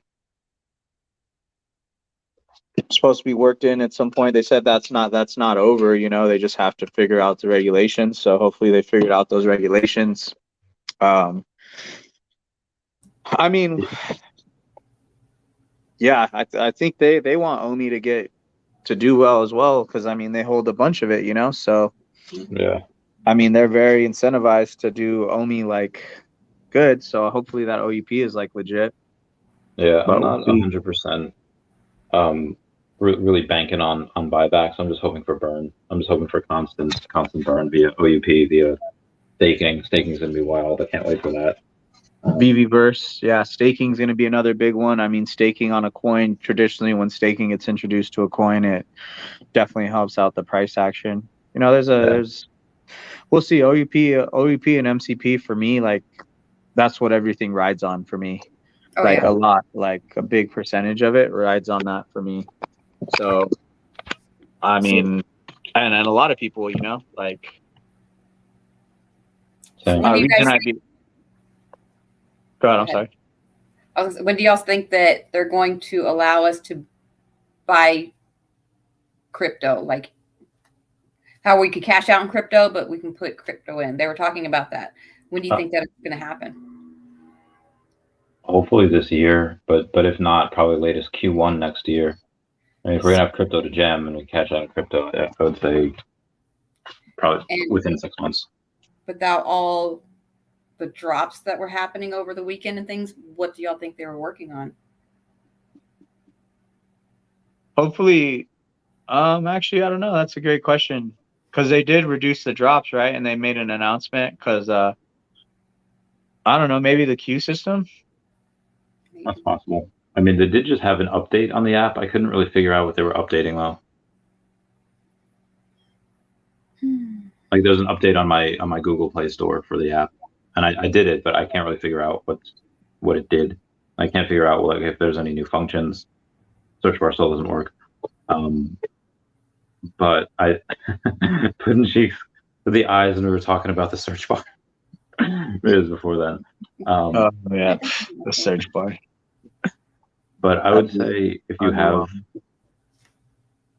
if crypto to gem, But the thing is, they never really specified if it was OMI to gem. They just said crypto, so it might just be Ethereum at first. Mm-hmm. Yeah, But, I think it would be at first. But also, if they do that, I don't know if there's a way that they could say, yeah, use Bitcoin, use Ethereum, use it, whatever. And then they have like a converter in the background so that you could put in ETH to buy gems, but then it converts to OMI real quick. And that has like constant buy pressure on it. I don't know if that's something Wire can do, or if that's something that some program or something that they have can do. If they could do that, God, that'd be wild. And I don't know who this was. So it was on one of Veve Magic's posts or her comments. There was this guy that said he knew a Disney, what were those guys called? Imagineers. And he said that he saw blueprints for rides that OMI is going to be interoperable with. Now, I've never heard of this guy, or I think he might have commented on one of my videos because I remember something about this.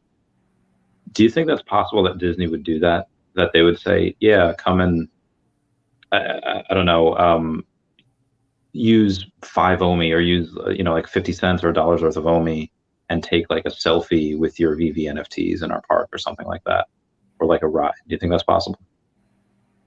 Yeah. Oh, I don't know. That's kind of major. Like, because there's not even, I mean, that'd be sick. I could see that potentially maybe in the future, but anytime here in the near future, like, No. I mean, regulation's not even set yet. So basically Disney accepting that in their parks, like they're fully, yeah, I feel like there's just too much risk for them without regulation being etched out, Yeah. Maybe in the future, but I mean, why? You don't even pay money to go on rides. Yeah. You pay money to get into the park. So I don't see pay for fast passes. But I mean, Yeah, that's what I was thinking too. That seems kind of. So Veve Magic said that she legit No, it was somebody on Veve Magic's. Let's see if I could find the screenshot. comment section. It was Veve Magic made a comment, and somebody commented on her comment on Twitter. Oh, like I said, I'll see if I can find it. It might have been from last week. It might have been from Saturday. I'll keep talking while I go through this. But it was a couple days ago, and they had said that they knew an Imagineer. I was like, oh, okay, if you know an Imagineer, let's go. I'll look for it right now. Imagination. I love that SpongeBob reference. So the reason why I thought like a selfie is because there's a in a mall where I used to live. There's a selfie store that was near me, and it has like a bunch of different backdrops and a bunch of different whatever. So I figured that Disney already has the infrastructure. They already have the walls. They already have whatever. Even in Harry Potter World at Universal, there's special places where you can go wave your wand and actually do magic. It's freaking amazing. It's awesome. I mean, yeah, I could see them doing like a selfie station where you could pick whatever character you want to take a picture with, but I don't see why they would have to utilize OMI or an NFT for that. They own the rights to it, so they don't need to do NFTs. Like, they could literally just do anything with that. Like, yeah, so that's a good point. I don't see the correlation of them and like why they would. I mean, maybe if he's talking about like the Veveverse land or their Disneyland in the metaverse. Oh, maybe that's maybe potentially it could be a tie like that, but yeah, I don't know. I mean, which would be insane. Yeah, but like I said, I'll keep looking for this. I wonder if it's something that maybe, I don't know, because like for the games, maybe it's a game. Like Alcon said in one of the things that you're going to have games. You have, those games you pay like you play ring toss, you play whatever. You still have to pay money for those, right? Yeah, because you win prizes. Yeah. Maybe it's something like that. Bam Bam, what you laughing at? You gotta share with me. I like to mess with people. Oh God. On Instagram, there was a fake Dino. Somebody made a second Dino Instagram, and they tried messaging me, and I told him, I'm like, hey, somebody made a. He's like, I know, go report him. So I did. I was like, but I'm gonna mess. Oh, but I've been keeping the real Dino like updated. So, Oh, okay.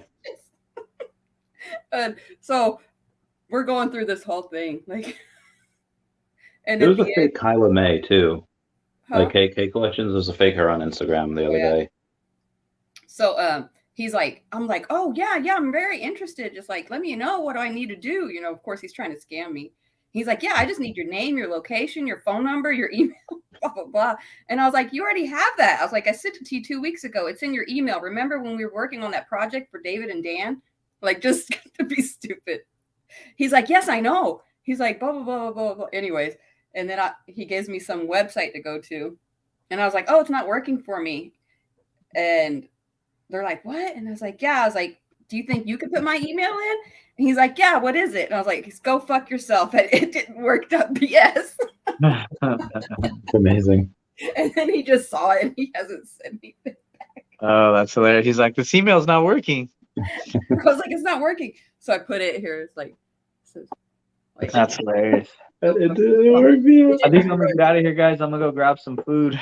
Wait, was it one? I found it. I'm So fixing to get off. Oh, okay. it's this guy named Harukin TTV, and he says, by the way, Veve Magic, I know an Imagineer, and they told me that OMI is going hand in hand with Disney and is a blue chip. I'm telling you this because you sat at my table at Decon Kickoff. Don't stop believing. So he didn't say anything about rides, but he just said that they are going. Could you click into his Twitter and see like?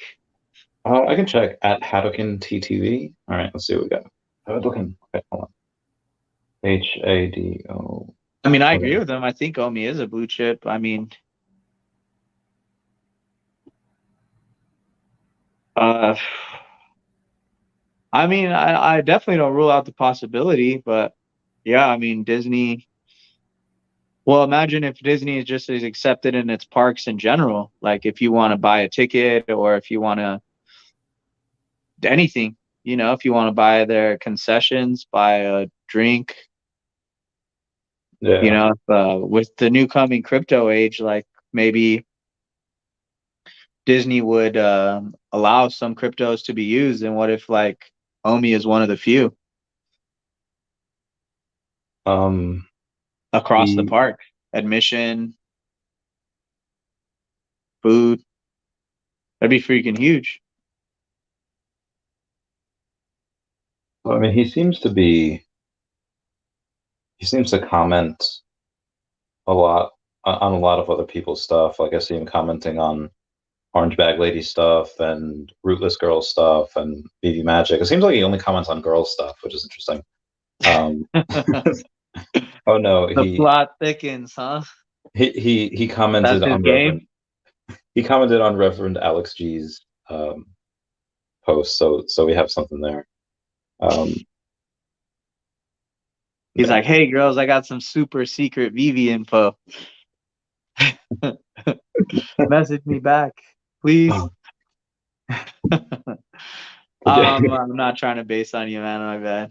Hopefully you're right, man. That'd be sweet. We'll see. But what Wizard, you have a good one. Thank you for sticking with us so long.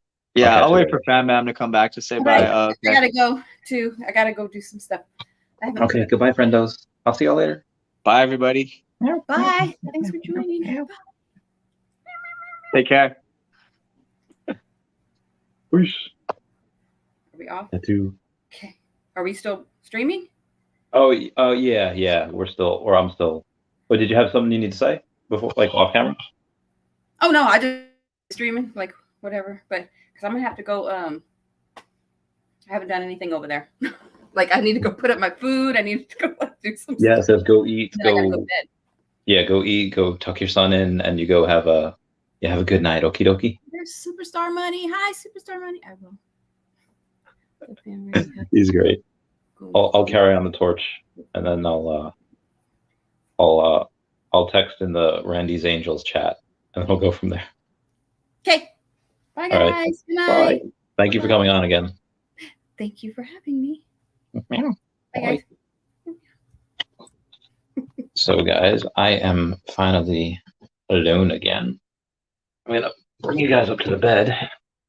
Oh, here we go.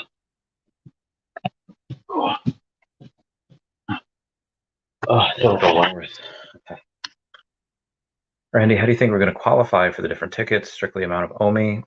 Yes and no. I think that what we do is there are going to be different staking tiers. So I think Puddin' Cheeks had said the bronze, because there's 3 different types of tickets. There's bronze, there's silver, and gold. And he said that for the bronze, you're probably not going to need to stake. But the silver and gold ones, that means you probably are going to need to stake for them.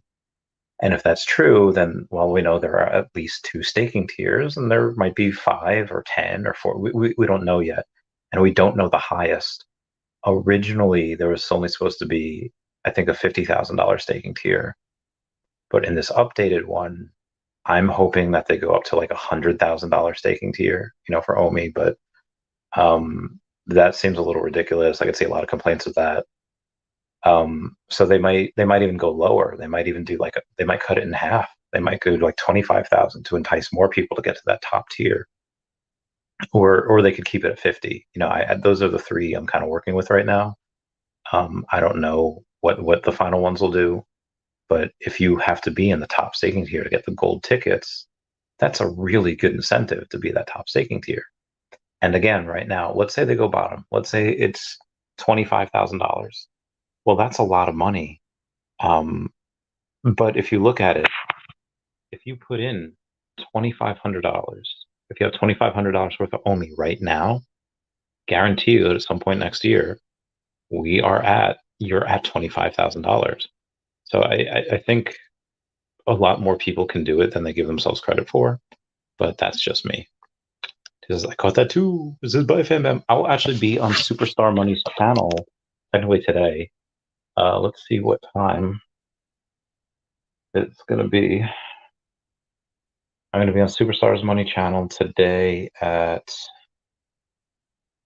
5:30 p.m. Eastern Standard Time, and then I have a talk to do today. I have a meeting in like 11 hours, so I'm gonna go and take a look and see what time it is.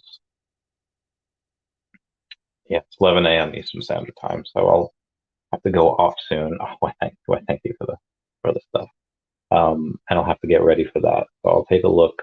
I'll keep you guys posted. So be advised, you all know that I am, ambassador for Utility. Link down below to that. That is, and what I'm super pumped about, which I did talk about before, but it's been a while, was the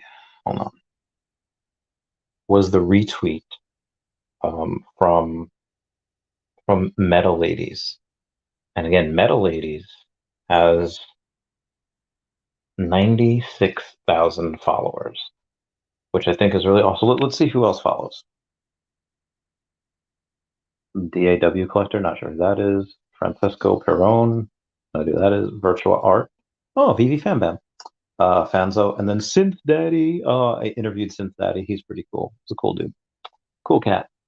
Jab Turkey. And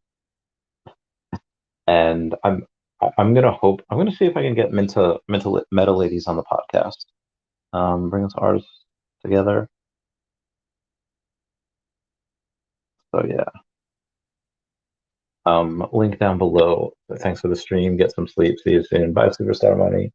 I've been here for 5 hours. Should we go longer? I don't know. My voice is starting to hurt. I have a lot of stuff to do tomorrow, so I'll keep you all posted. But yeah, I should probably get to bed. I'm gonna floss some stuff first.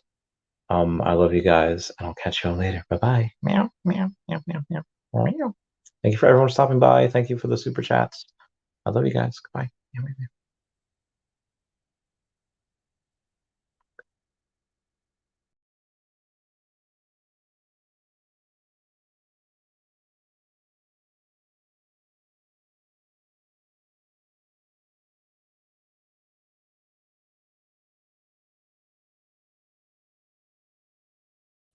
So I realized that I left. I did not end the broadcast. I just clicked X on that, so that was my bad. This one at 44 Mickey uncommon. Should I get it or buy OMI? I want it for 800.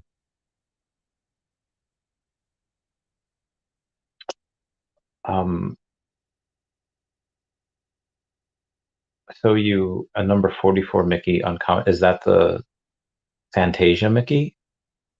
If that's a Fantasia Mickey, yeah, of course, gotta brush and floss. Augustin, which Mickey is that? Fantasia, Steamboat, Bandstand Mickey? Let me know. I'll wait for your response. No.